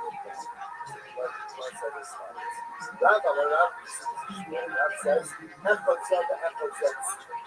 both of us are whether again is too short. Because you might go up exercise, or whether it's too short because what? Because the right side running and is where right is building. So what's in the left? So it's called. God said, you know the way to say how much you have to or measure something for it. Okay, so looking at what? How it presents. Right? Because it's not just present the right thing is. You ultimately have both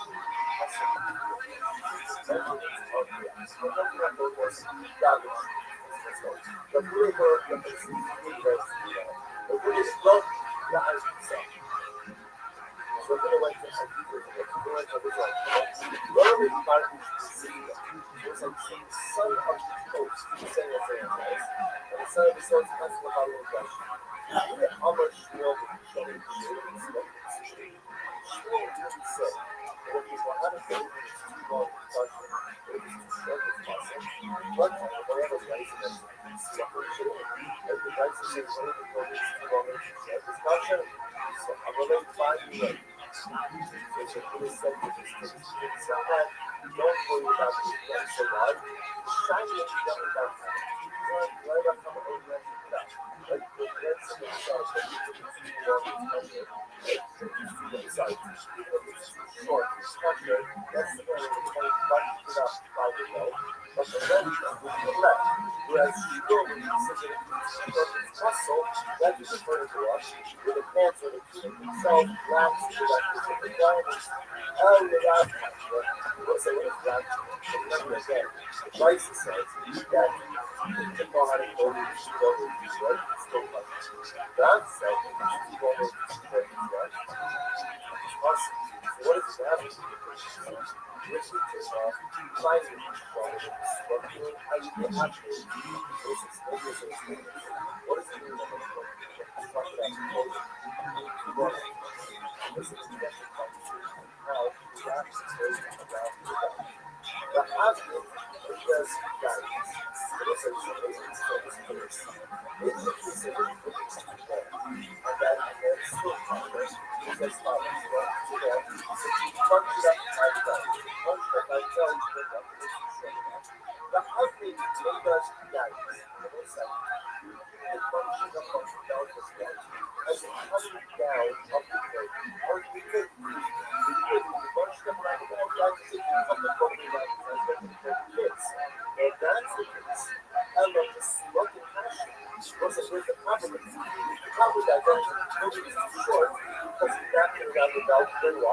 there's also a fucking broken down.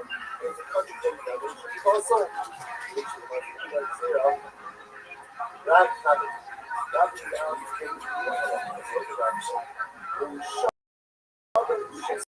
silicon arguably have been shows as follows. We have proven that it's too long. The silicon I would have been shortly to the belt, which was a result. So that means we're back up to the belt. When they were looking at silicon. 12 years ago, and now on top of that, then